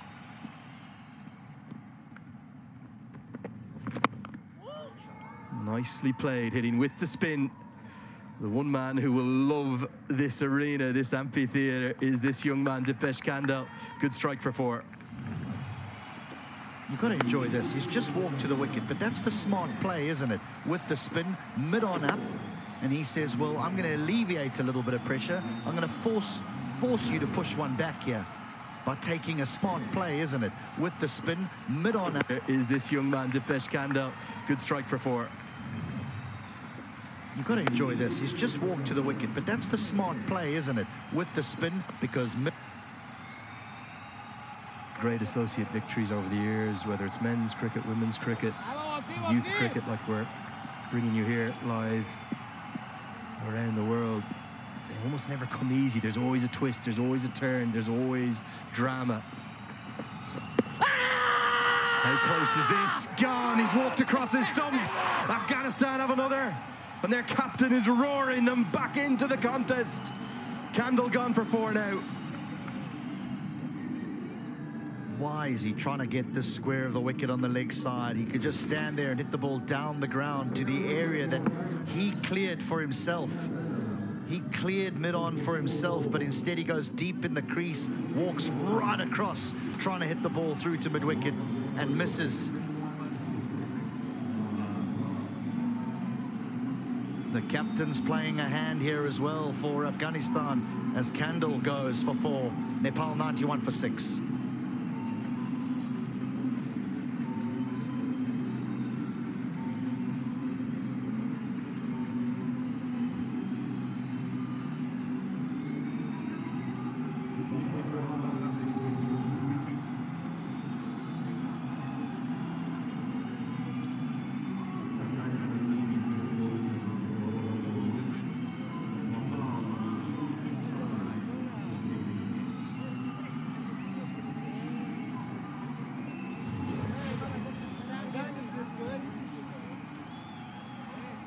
One of the changes to the team today for Nepal, all the way down at number 8, is Deepak Bahara.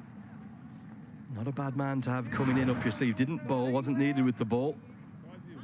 Can he find some runs? Dev Kanal has just been watching a procession at the far end. 3 quick wickets for Afghanistan. They've fallen for just 18 runs. They were looking good at 73 for 3. Now at 91 for 6. Well, Afghanistan surely are favourites.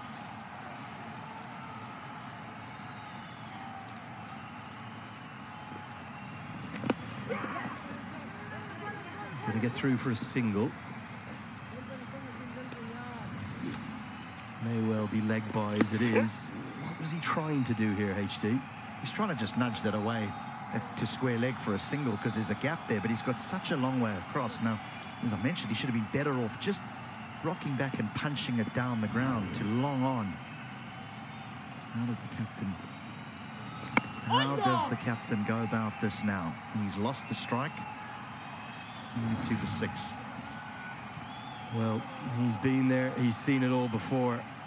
That's Jagat Tamata, end of the 28th, 92 for 6.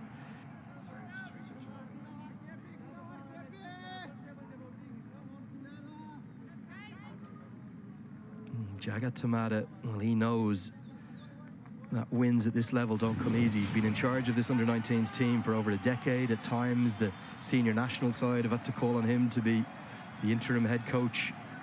He's got all that experience. Going to need Dev Kanal to be there to get home.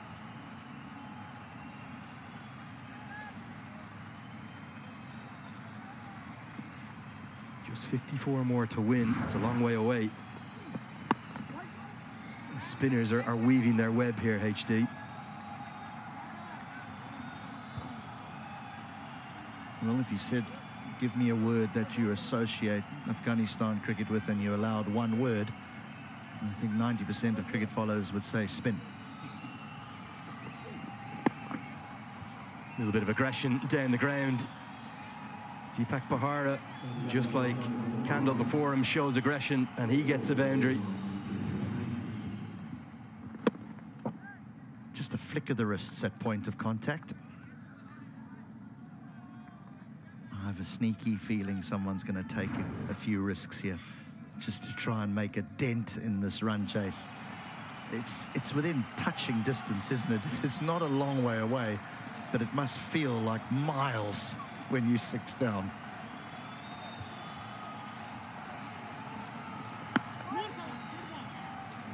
They have beaten 6 Test nations in this tournament, Nepal have. No other associate side has won more games against full members in the Under-19 World Cup. It's the first time back at this tournament for 8 years, though. They have beaten Pakistan back in 2002. That was by 30 runs. Bangladesh, the same tournament, by 23. South Africa in Chattogram in 2004 by just 1 wicket. Captained by the great Shakti Gauchan. They also beaten New Zealand in 2006 in the plate final. Gyanendra Malla was in that team, as was Sharad Basakar, Basanta Regmi. And then in also Zimbabwe and New Zealand in more recent times. But none of those wins have come easy. We have said throughout the contest today, it wasn't going to be easy today, but they're still there. They need 50 more. It's going right to the death, you feel. 96 for 6.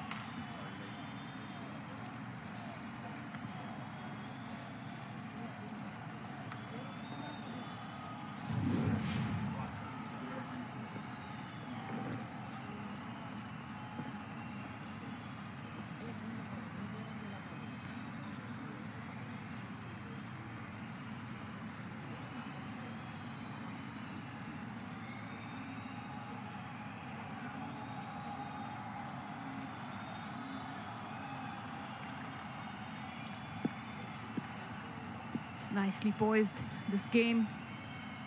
6 down on 96. He'll be the key. Probably might bring a Zamfar at some point, just to tighten things up for Nepal. Dev Kanal on 44.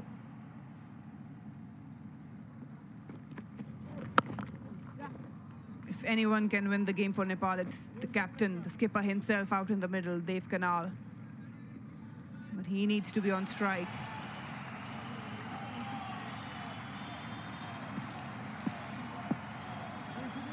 He's just faced 13 deliveries in the last 11 overs. 7 overs, I beg your pardon. 3 wickets fell. He's losing partners on the other end.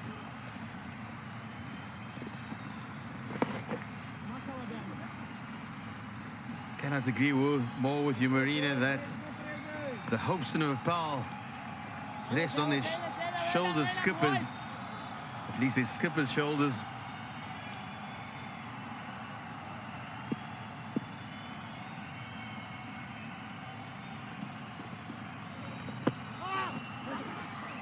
You do feel, though, you cannot wait much longer.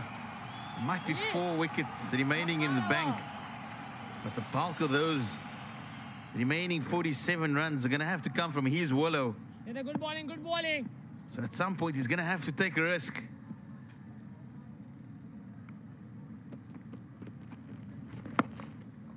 Good ball, good. Oh, well done. He's seen 3 wickets fall. He's going to have to make a play. Here's the Nepalese skipper.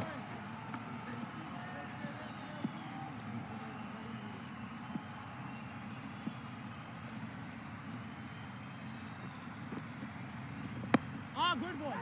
Yes! Excellent bowling.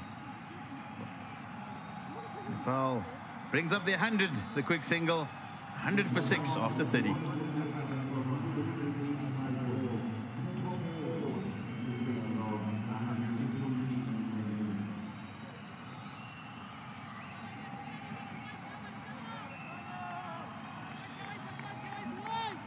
the required run rate hasn't gone beyond 3. He stayed under 2, around 2.77 at max. So that's not a worry. The worry is the wickets.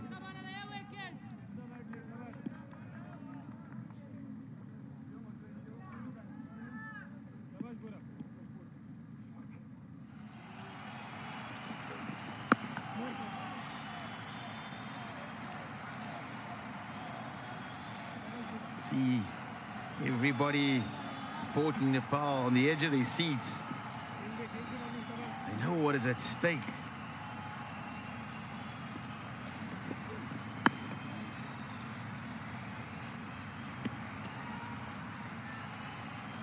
I think he's bowling way quicker. The surface has some purchase for the spinners. He can afford to take that mid-off back to the boundary and then give it a bit of air. He's got slip in, so what he wants to do, should do, is just pitch it up, give a bit of air to get that turn going on, force the batter to go for that expensive drive.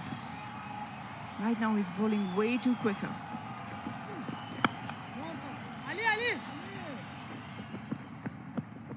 Another quick single.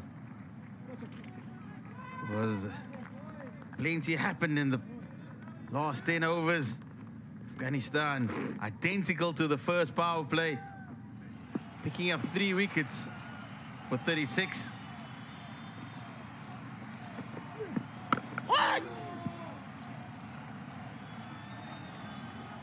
45. Needs to mix it up. Movement. It's becoming a tad predictable.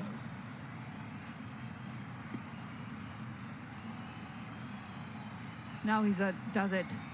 Got long off.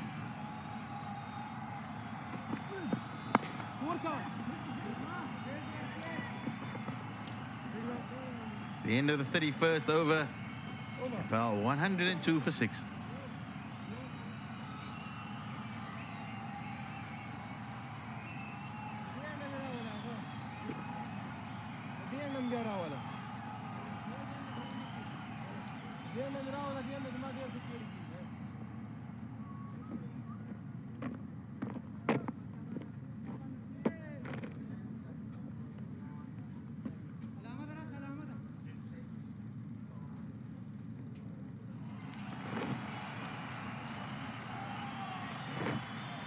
Afghanistan at the same stage were ahead by 20 runs, but they lost 2 more wickets.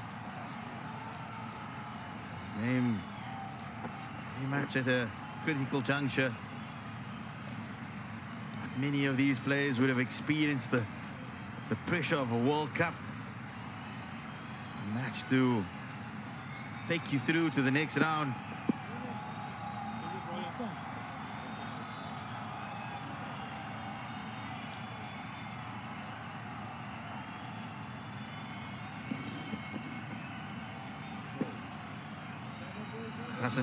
He made the difference with the willow earlier. And now he's wanting to make a play here with the ball.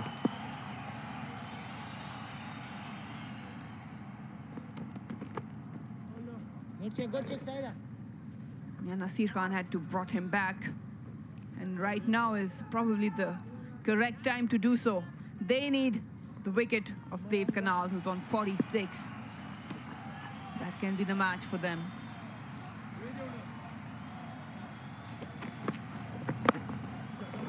It's beautifully struck by Dev Kanal. They'll bring up the 50 for the Nepalese skipper. Brilliant lock. Under pressure, he knew he had to deliver today. And he has done exactly that. Bringing 50 in style.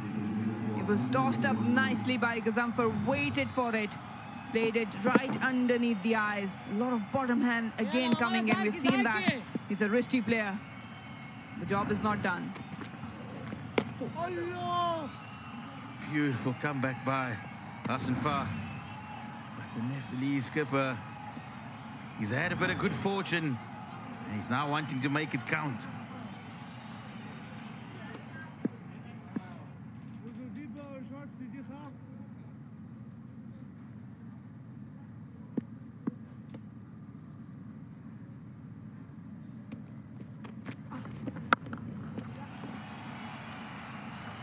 Kanal. He got 2 lives today.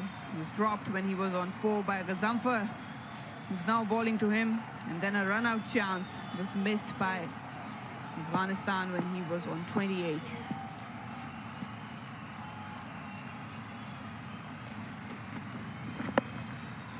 Stuck into the deep.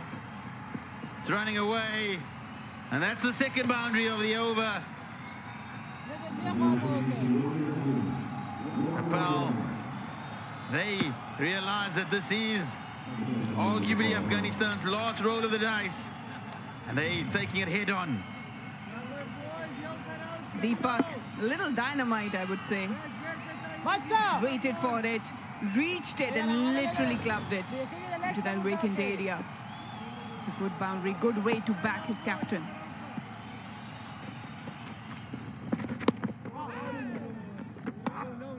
How did that miss the timber?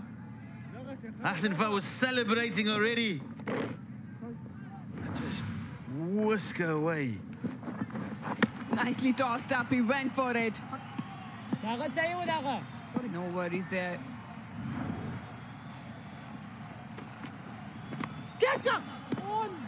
Another chance, but it runs away for another boundary. Massive over for Nepal. They moved to 115 for 6 after 32 overs.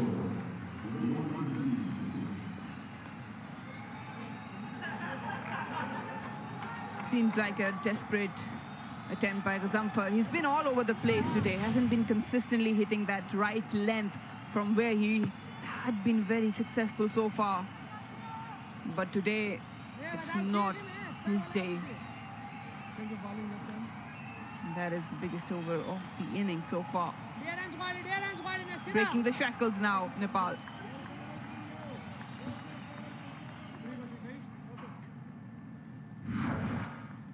Asinfa struggling in that last over.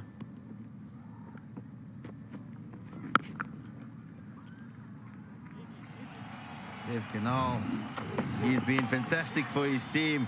Anything over pitch or short, he's just taken full control. Never a false shot. Particularly strong square of the wicket. Also showing the deft touch. Just turn the ball around. He knows though that the job's not done. He wants to be there at the end.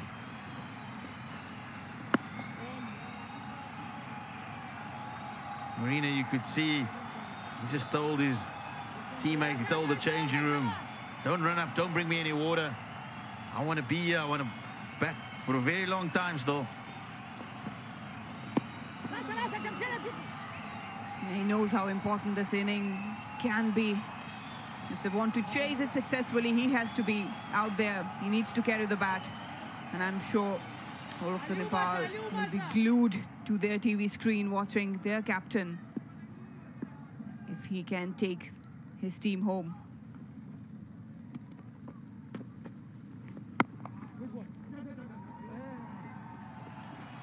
Another quick single for Nepal. They are eating into this victory target. The partnership has grown to 27 of just 30 deliveries.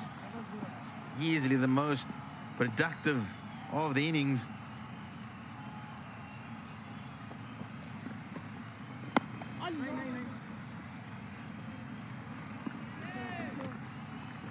Just shifted the momentum in the last couple of overs. Thought Afghanistan were in the driving seat, and suddenly Dev Kanal and Deepak, they've switched it.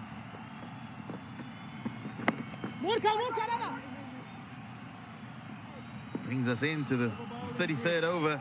Nepal 118 for 6. Players will go back and have a couple of refreshments.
Khalil Ahmed has utilised the short ball really well today.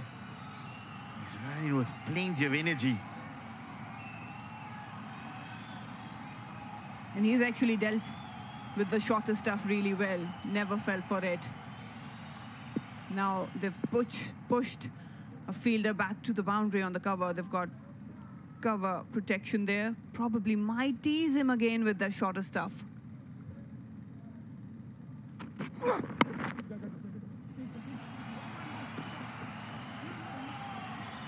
This is when Afghanistan need to seize the moment.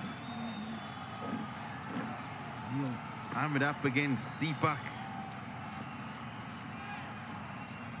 Slip does come in. Nazir Khan has provided the catcher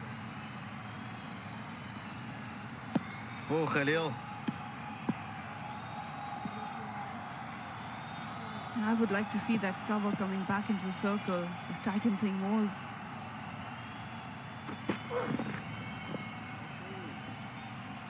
Just searching for a miracle delivery, the Yorker. See how disappointed he's with himself. He knows that every single extra run just eats into the total.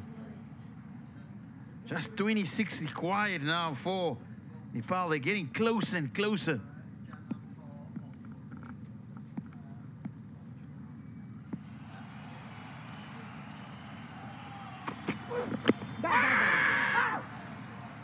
Wasn't a bad shout.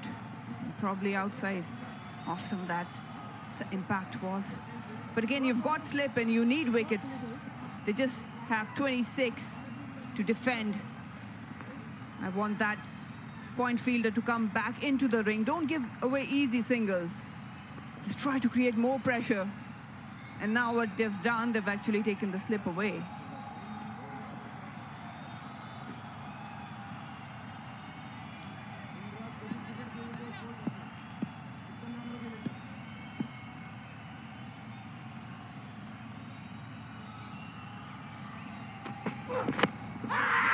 That's a big shout.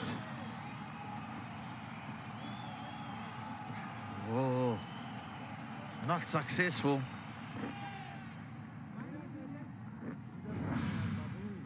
Afghanistan is desperate with a wicket, straying down the leg. But look at Khalil Ahmed, adamant, but hasn't got the wish. 25, they need wickets. They cannot contain them, especially with this partnership going on. 30 already of 38. The skipper out there in the middle on 57. That's what Afghanistan is hunting for.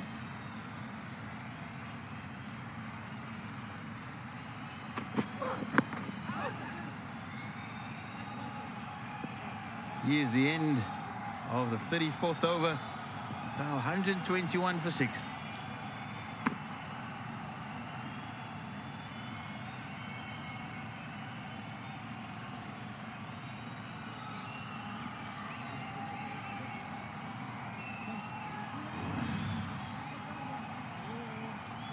He's done well. Even in his first spell, coming back into the second one, he's probably ticked all the boxes, but couldn't really get a big wicket here.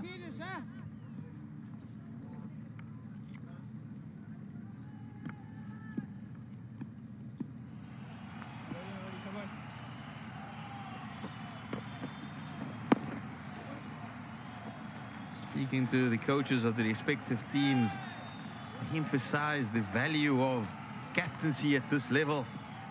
Often young players still learning the art.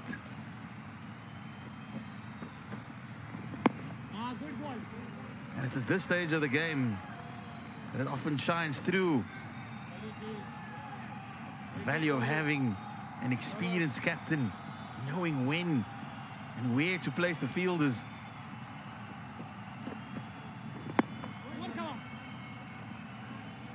Often young captains allow the game to drift, not realizing that's just 25 required.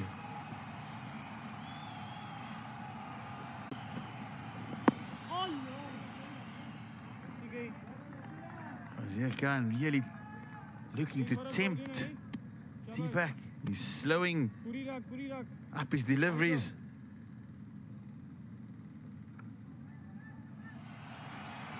Slip coming in, out into short mid-on, and Hong off going back.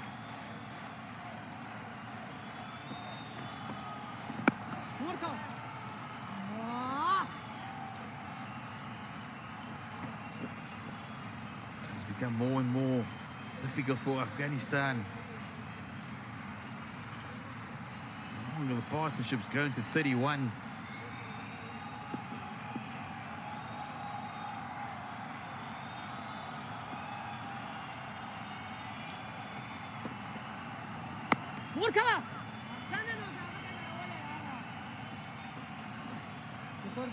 Now he said he's stall up. He wants to be there at the end.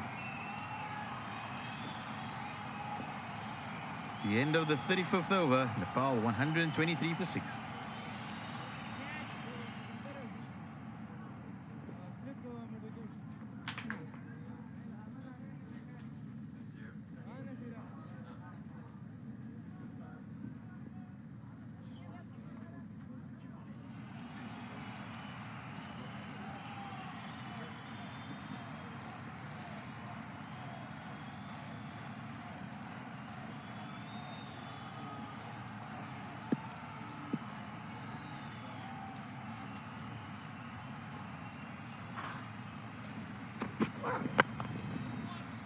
Well, I'm not sure tense quite does it justice.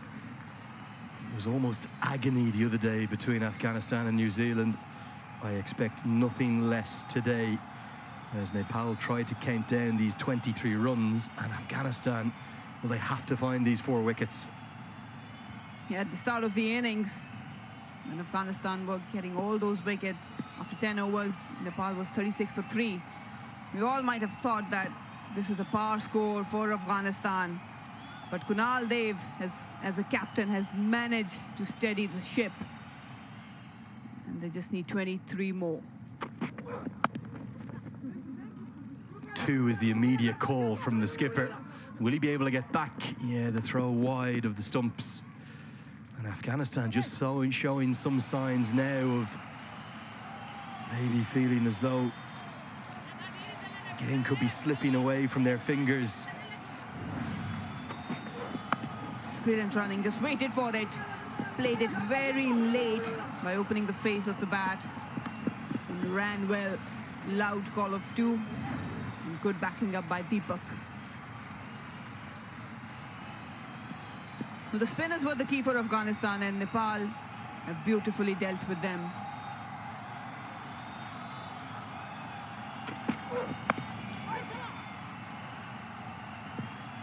It's the backward point fielder this time.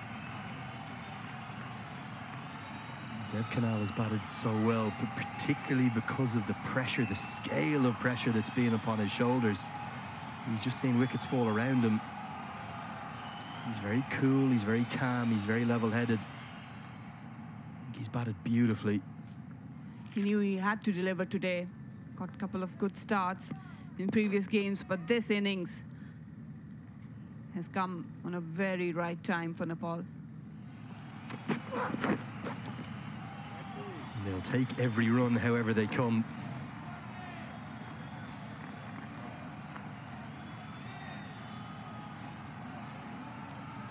Just a few signs, the body language for Afghanistan. Do they feel as though it's just slipping away?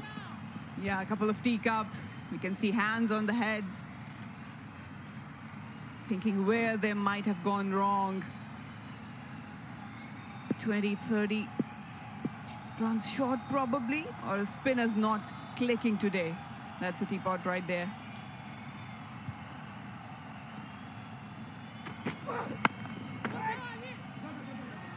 Stylishly driven again. Will just be a single because of a half stop from cover. But how are those nerves up there for the Nepal fans? And what about back home in Kathmandu and Pokhara and Lalitpur, the twin city alongside Kathmandu, the capital? Are you watching on in Bharatnagar and Bharatpur, Bhaktapur? Maybe in Nepal Ganj there is No doubt millions in both countries, Nepal and Afghanistan, agonizingly watching this through almost gritted teeth. Every run, every over, every ball is an event here. Been blessed with 5 brilliant games so far, haven't they? They've all been very different, but one theme has been consistent, and that has been the tension. As a group, I like how Nepal operates. Each and every player backs themselves, and also the team is together. As a unit, they come out fighting for each and every wicket and run. They've kept their calm today against Afghanistan.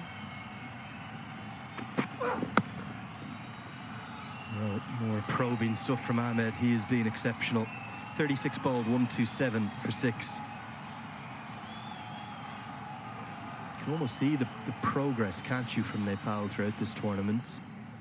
Again, if you look back to a month ago in Dubai, it was a 73-run victory for Afghanistan in the Asia Cup between these two sides.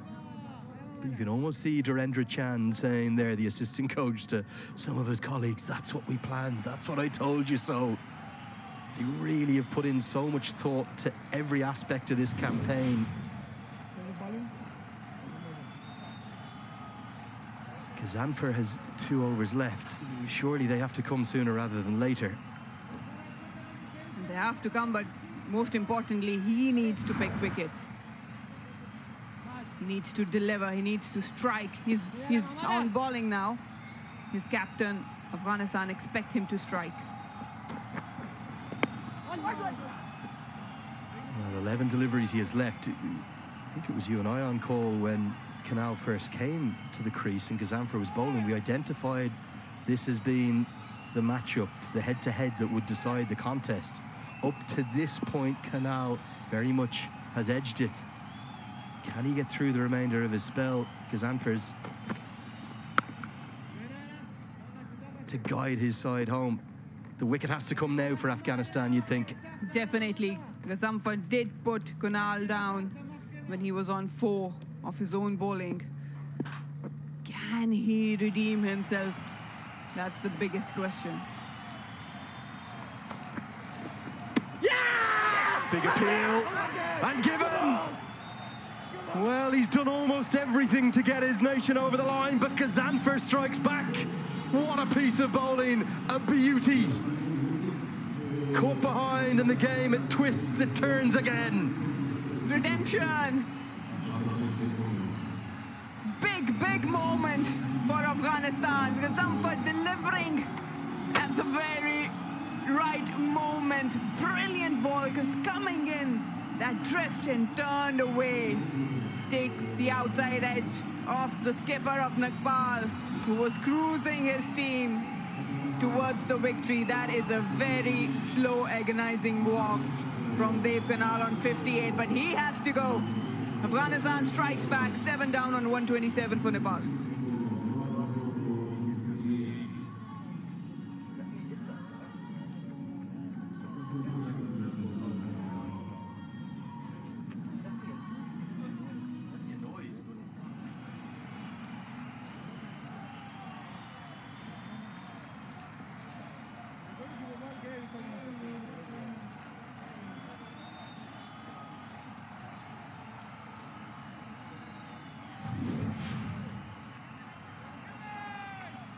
Subhash Bandari, he was at a good tournament. He comes to the crease.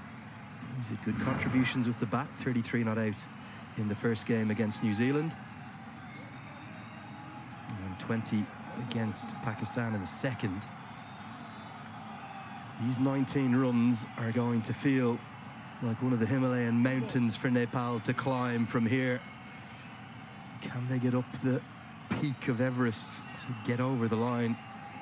Well, Kazanfar, he still has 8 balls, 9 balls left to influence the contest. And again, it was that carom ball, that change-up that has brought about a tickle of an edge, has it? There was nothing much Dev could do. He was trying to work it into the leg side, never picked him up. And final redemption for him.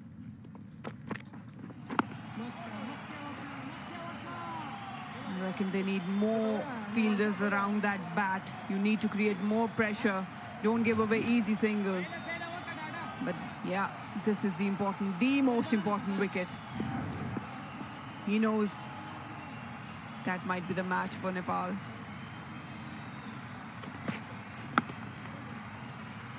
What an over. What a bowler he is. Gazanfar, remember his name. 37 bowled, 127 for 7.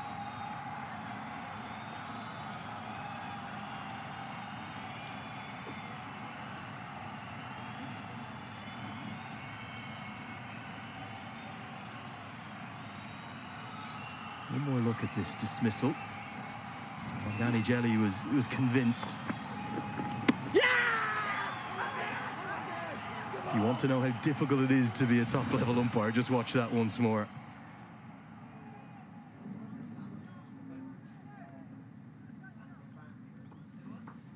Really good glove work too. It's something we often overlook. We just expect Numan Shah Aga to hold on to that. Did really well. Here comes Ahmed for his 10th and final over. 19 runs needed from here. Well, we called it probably 3 hours ago. It's going to be another low-scoring classic. You did, in particular. And rightly so. These 19 runs are way too precious for Nepal. Afghanistan might be looking to tighten things up.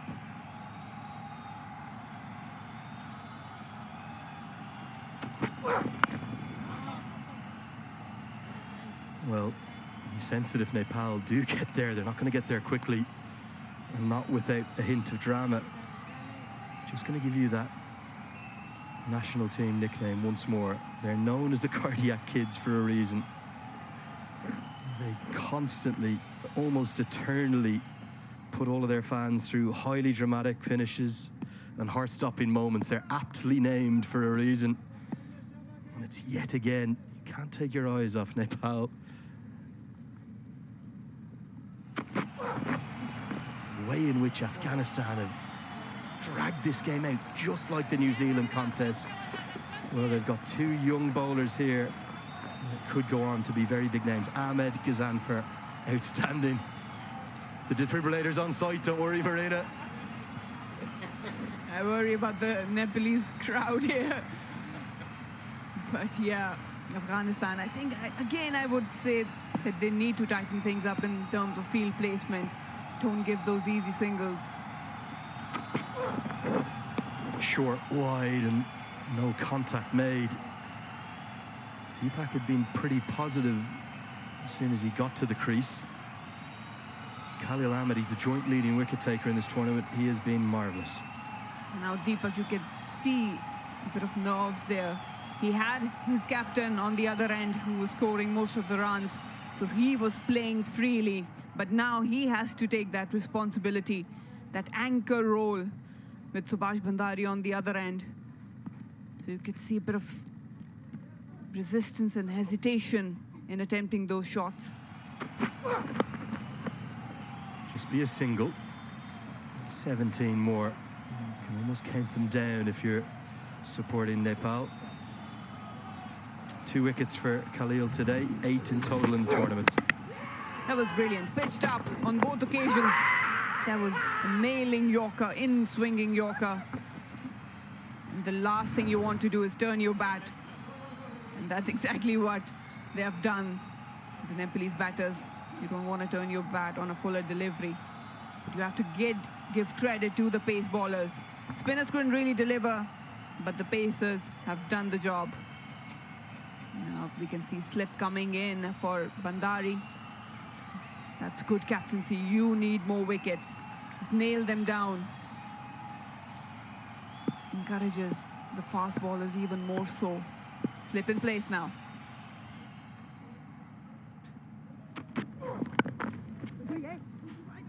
Will be a single. Could it be 2 is the question. Yeah, comfortably. Won't think of a third. Bhandari has been really effective, hasn't he, down the order? He's almost sort of a security blanket for Nepal at number 9. He can absorb the pressure for sure. All he needs to do is Just keep rotating strike. Just nudge around, give Deepak the strike. But he knew he was marginally away from taking his team home. Still can do the 2 out in the batting, but he is devastated.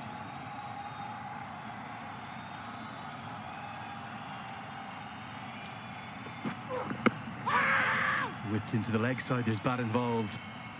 So that's the end of a wonderful spell from Khalil Ahmed. He's bowled his heart out yet again, 2 for 31.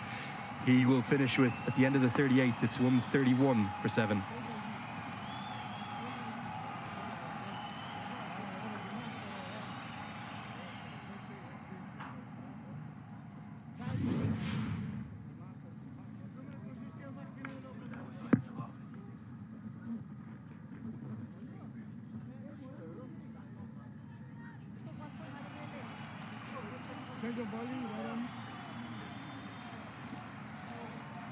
Yeah, Bell with an injury. So it won't be Gazanfar this time. I think he'll switch ends. I think he'll come on the over after this from his more favoured Buffalo Park Drive end. So they go to the leg breaks now of Momand. He's bowled so well over the last 2 games. Expensive in the first game against Pakistan, but he had New Zealand tied in knots in the second appearance. Can he find the 8th wicket? It's nicely driven, finds the gap. Should be able to get back for 2 despite a good piece of relay fielding. Nepal continued to count them down, 13 to win now. We need a better fielding effort from Afghanistan. They do realize that they're just defending 15, now it's 13. So you want to keep that ball within that 30-meter circle. On that occasion, they just managed to get that ball away, giving away 2 easy runs. Mohammad has been decent, but I like to see him giving a bit more air. He's effective when he does that.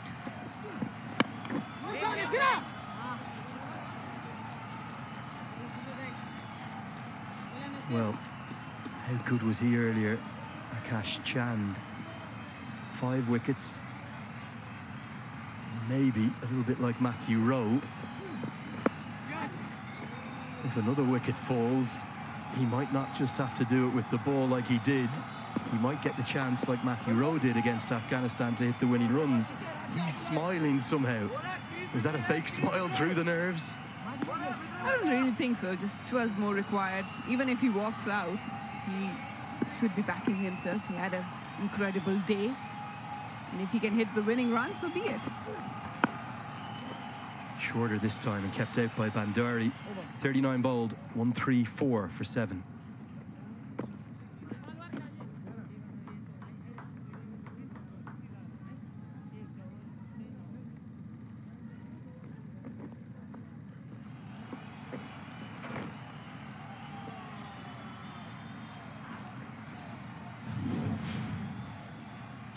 There's the worms. You have to remember that Afghanistan were bowled out in the 41st over.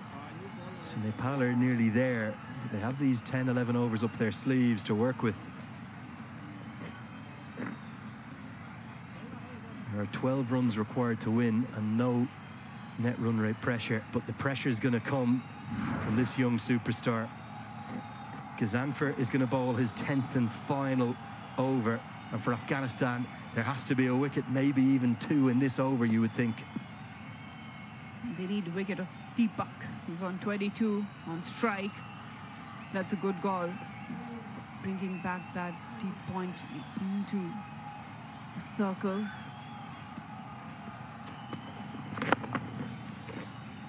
Gets a single. It exposes Bandari to the mystery spinner. Was that wise? Would you be taking the runs at this point with only 5 more balls of Gazanfar? I think he's got enough confidence in Bandari. Just 11 more to go. Brings long off now into the mid-off area.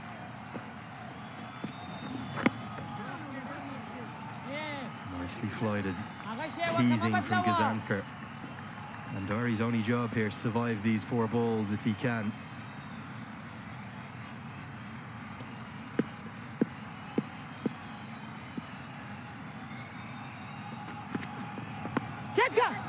edge. Marina, why are there not more fielders in around the bat? Why are they not attacking more Afghanistan here? That's exactly what they did against New Zealand. They needed 2 wickets and they just led away them again, just trying to work it into the leg side, leading edge. They need more people around the bat in the eye line. Only have 2 balls left to their superstar. Why not bring cover in? Get him in 10 yards from the bat. Bring the man at mid-wicket in. Why not bring a gully in too? You can only win this game, Afghanistan, if you take these 3 wickets. It's only the slip, really, that's a catcher.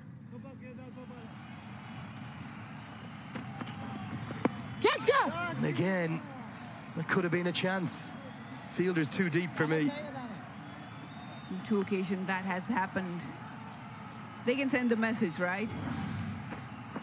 Leading edge, he's forcing him to play against the spin, and still no one's getting closer to that bat.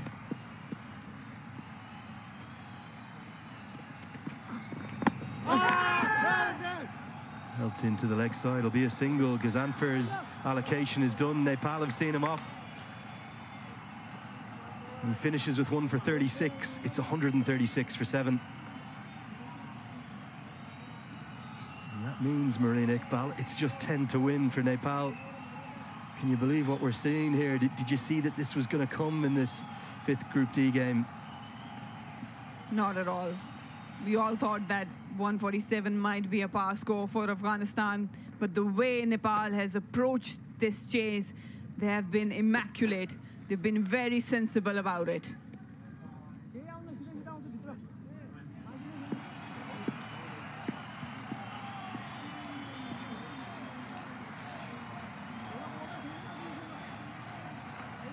So we enter the 3rd and final power play. They can, if they want, have 5 fielders outside the circle. There's only 1 outside the circle.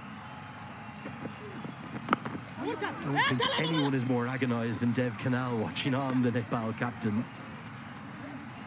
One of the challenges now for Afghanistan is that 3 of their bowlers are bowled out, and you could argue 3 of their, well, certainly most impressive bowlers today, Gazanfer, Ahmed and Khan, all done.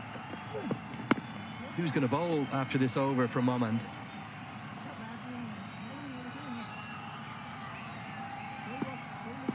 Yeah. These 3-wicket patches, 36 for 3, 36 for 3 again. But that did not put Nepal off. There has to be a lot to think about by Afghanistan, their perspective. Also captaincy under question. I think they did well in terms of rotating the bowlers.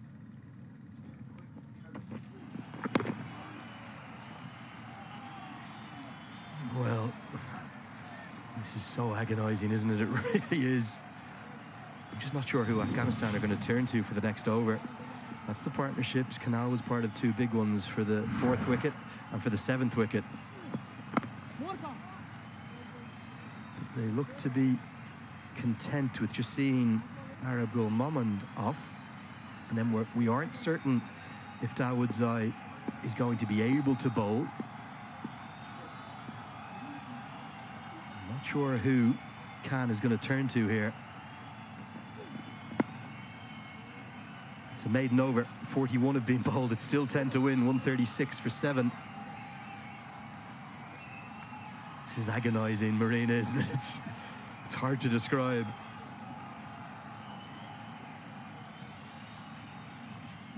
Afghanistan will have to look back and think about the batting lineup, top order, let them down. Spinners, especially Gazanfer, did not deliver today. Yeah, he got 1 wicket, but more was expected of him.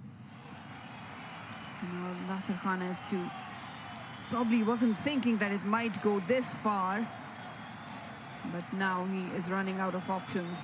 10 more required for Nepal. That is the good news.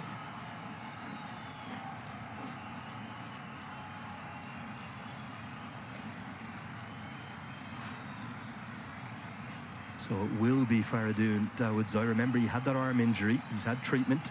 He comes back for a second spell. Width on offer, driven stylishly. Can the fielder get there? No, he can't. It's a boundary. Nepal needs single figures now. It's just 6 to win. They could get there with one blow. Deepak here is playing a gem of an innings. Pitched up, width given, and look at that bottom hand coming into play. He smashed it.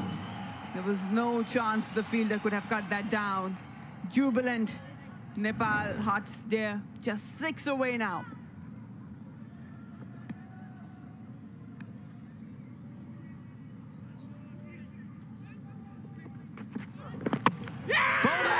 It's another twist. There's always a twist.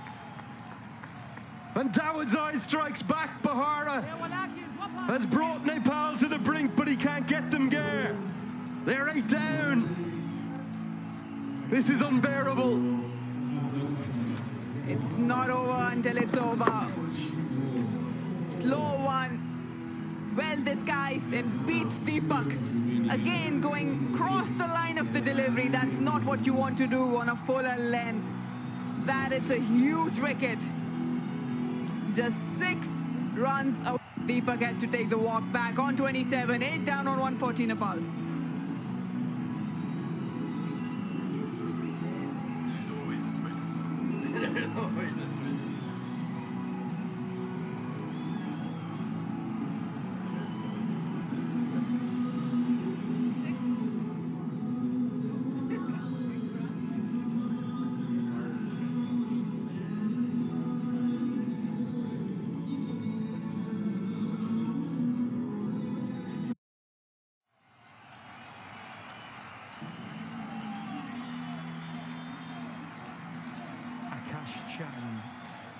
We saw Matthew Rowe do it just 3 days ago against Afghanistan, take a 5-wicket haul and then hit the winning runs. Can Chan do it for Nepal? He's the tournament's joint leading wicket taker with 8. Not necessarily known for his exploits with the bat. But the man, at 19 years of age, born in Kanchanpur in the southwest of Nepal, there's a chance, well, to keep the cardiac kid's heartbeat alive. I'm not sure if it's on the blink right now or no more. It is here. Heart-stopping moments, dramatic moments. Afghanistan need 2 wickets. Nepal, they need 6 runs.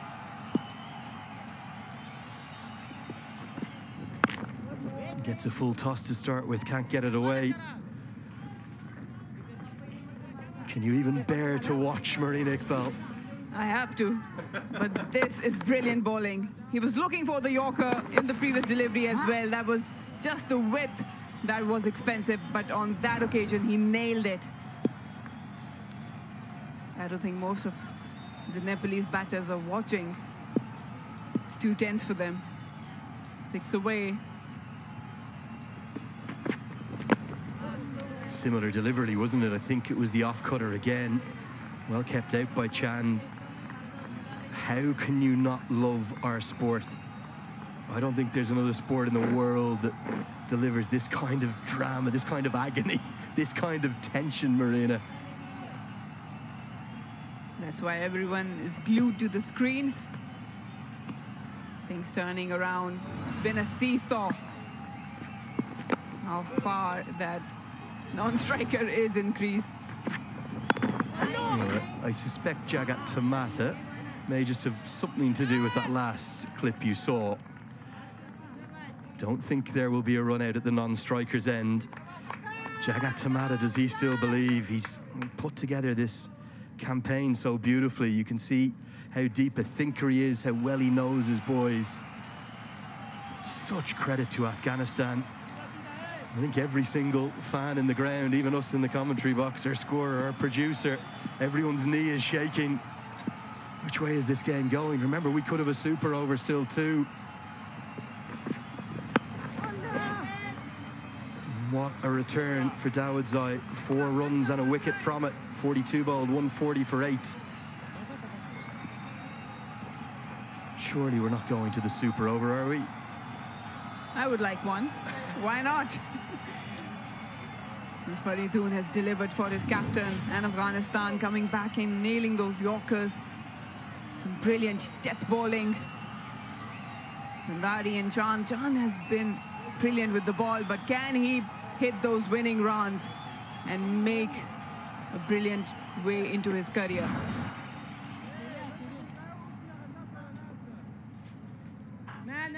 Well, you're not the only one, my friend, Deepak Bahara. Millions of Afghanis and Nepalis struggling to watch right now. The tension is almost unbearable. We've got two 19-year-olds at the crease. Subhash Bandari from the Bagmati province. He's had a really good tournament with bat and ball. Just 6 more needed. But there's only one batter left in the hutch, and that's Tilak Bandari, the leg spinner. Will it be Momand who can provide the breakthrough, get it to 9 down again for Afghanistan?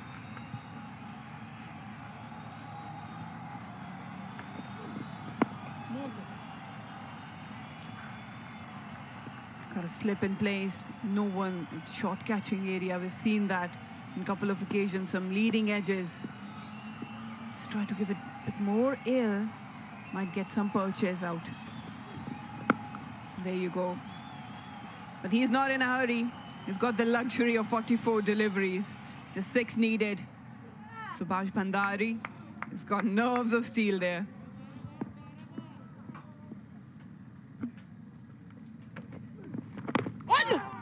No! Nearly plays it on. I'm not sure I'm going to be able to get through this final commentary stint here, Marina. It's all too much for me. How's this not bowled him?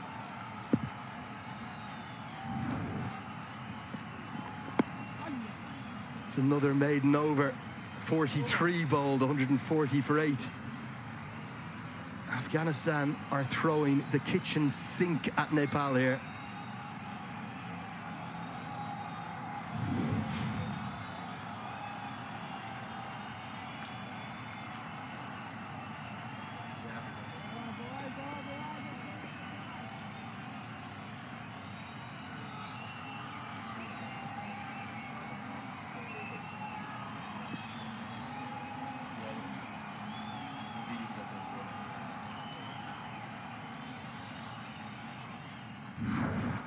Six runs required to win. Dev Kanal, well, he's making a prayer to the heavens, isn't he?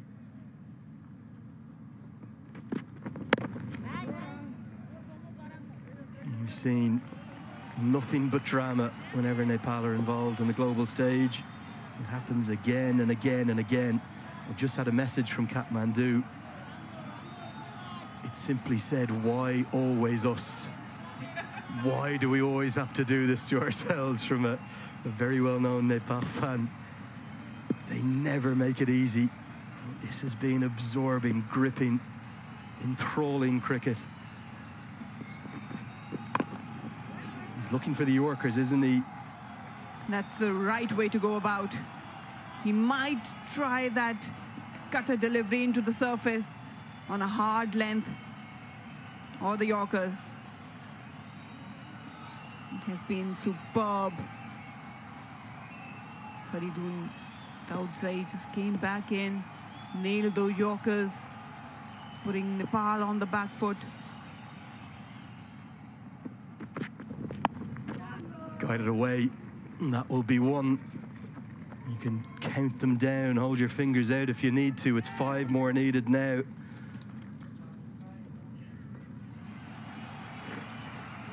Just 5 more. 5 or either 2 wickets. That is the equation. And I can see you, Lenny, skidding to the edge of the seat here. Well, the tension is just, I can't explain it. It is unbearable for both sides. For the Afghan fans watching on back home in Kabul, and for those in Kathmandu. Edged and edged wide of the keeper. A diving stop is going to save 2 runs, but they get 2 closer. It's just 3 to win now. Margins, slightest of margins. He did well, Numan Shah, but couldn't really reach that edge. And brilliant fielding in the deep. They never give up, Afghanistan, and so does Nepal. They're fighting their way out. 3 more needed.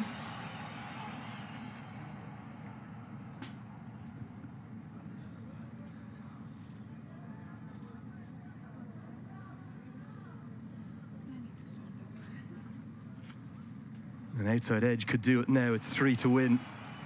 The most famous number in Nepal is 8848, 8,848 meters that make up the peak of Mount Everest. I think if they can get to this 146, they will etch that up in lights across the country too. He's going to come around the wicket now, a change of angle, targeting the stumps. It's another single. It's 2 to win now. It's so close you can almost touch it, Nepal. Are we going to witness the first major, massive upset of this Under-19 World Cup? Chand is on strike. The man who delivered for Nepal with the ball is just a hit away. 2 more required now. And Bandari has done well under pressure. It's never easy. They all are young players dealing with immense pressure. Holding! Straight through! Afghanistan do not know how to give up. They just keep fighting. It's a beauty. The top of off is rocked back. The cardiac kid's at it again. Nepal are 9 down. It's not the end. Not now. Afghanistan. Nasir Khan turning to Faridun. And he's been delivering in these 2 last overs. Again, a slow one, targeting the stumps. That is some magnificent death bowling. He's played it all over Chand on that occasion.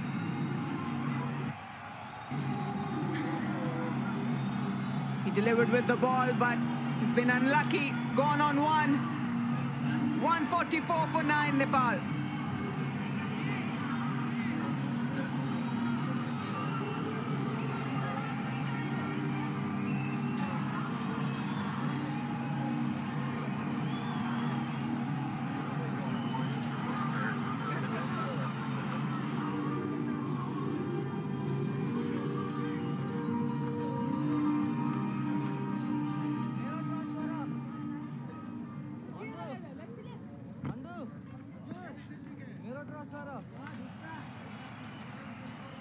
It's the last man. It's number 11 to the crease. Tilak Bandari. The tail is generally wagged for Nepal. They only need 2 from here. I'm not sure there's a single person in the ground that can bear to watch through anything but fingertips. And all of a sudden, Afghanistan have gone from no catchers to almost every fielder catching. They think they need to get the wicket this ball. They are swarming like bees around a nest around Bandari. Such pressure on him. 2 to win, 1 for the super over. A wicket wins it for Afghanistan. And it's the leg spinner Momand with the ball in hand. Short leg in place, silly point in there, slip 2. The man at 45 comes inside the circle round the corner. There is no one saving the boundary in the deep. If Bandari can get it through, he should get at least 2. It all comes down to this.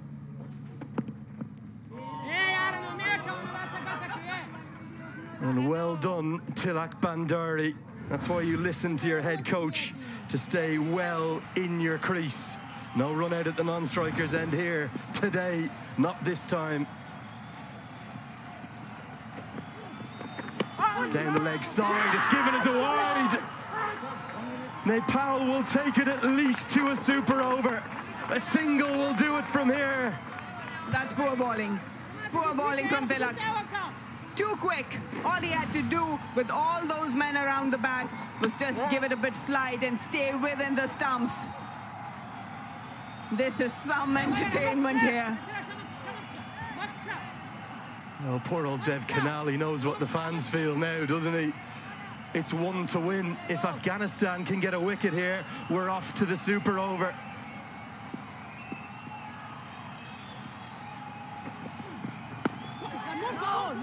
No run there. Every fielder all of a sudden is only 10 yards away from the batter less. He needs to stay around that 4th, 5th stump, probably often 4th stump. Just don't be too quick. Oh, drama. More drama. How much drama can we take here in East London? Subhash Bandari has absorbed a lot of pressure. Can he continue to do so? Just one more required. That's all is needed, young man. Come on.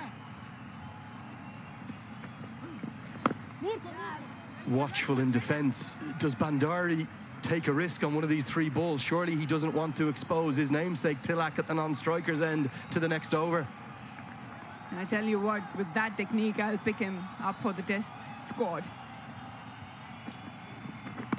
Short, guided away!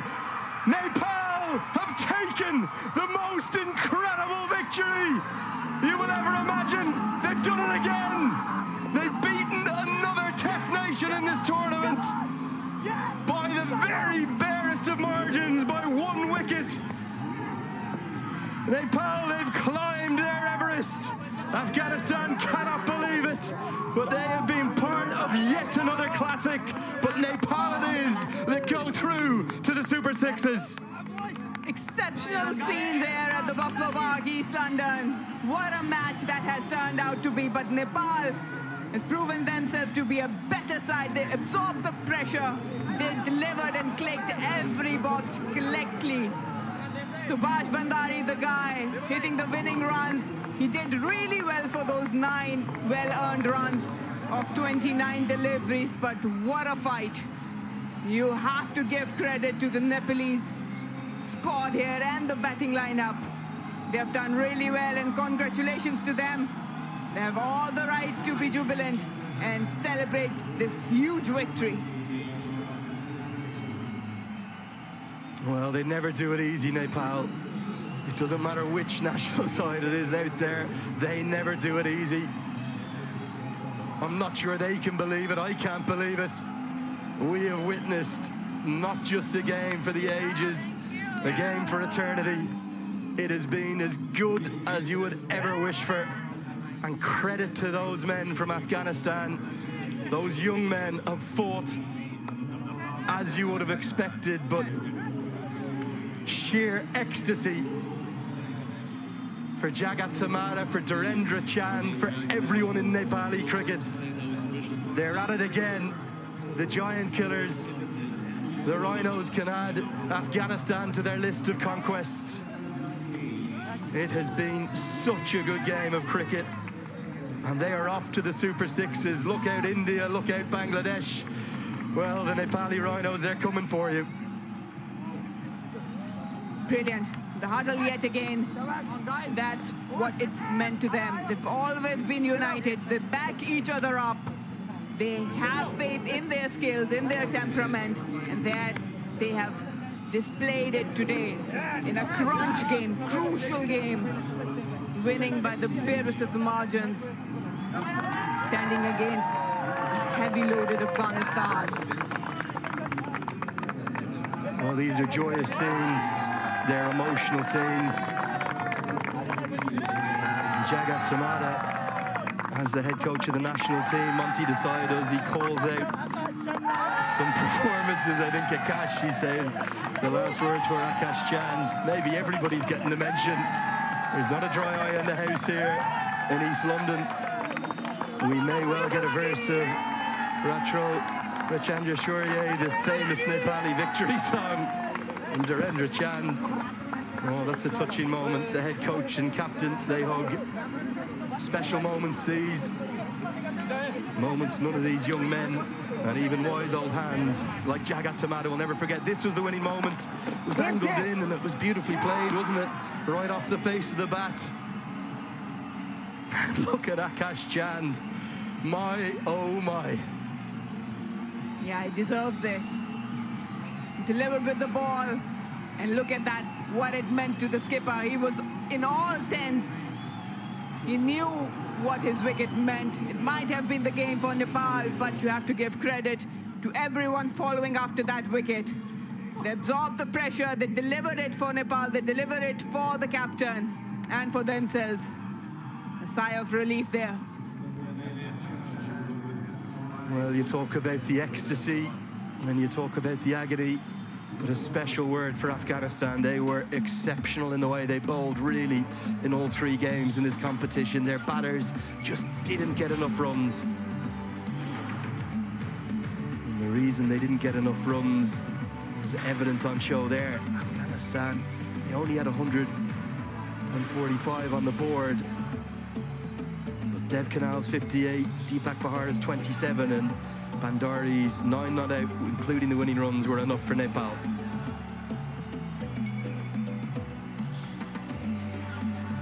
These are the partnerships. The crucial ones really were for the 4th wicket and the 7th wicket.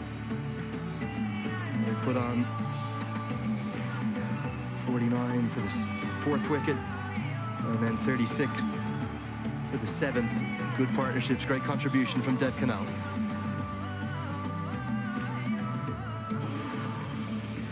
The bowlers, well, they really deserve a special mention, particularly Faridun Dawodzai.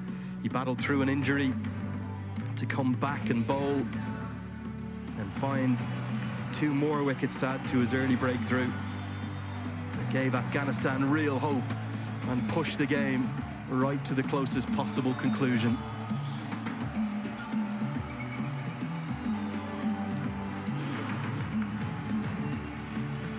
There is the confirmation. Well, maybe take a picture if you're at home, because Nepal have beaten Afghanistan by 1 wicket. We might need to watch it again and again to quite understand how they've done it. As always, they seem to take it right to the death in the most dramatic of circumstances. Here is the confirmation.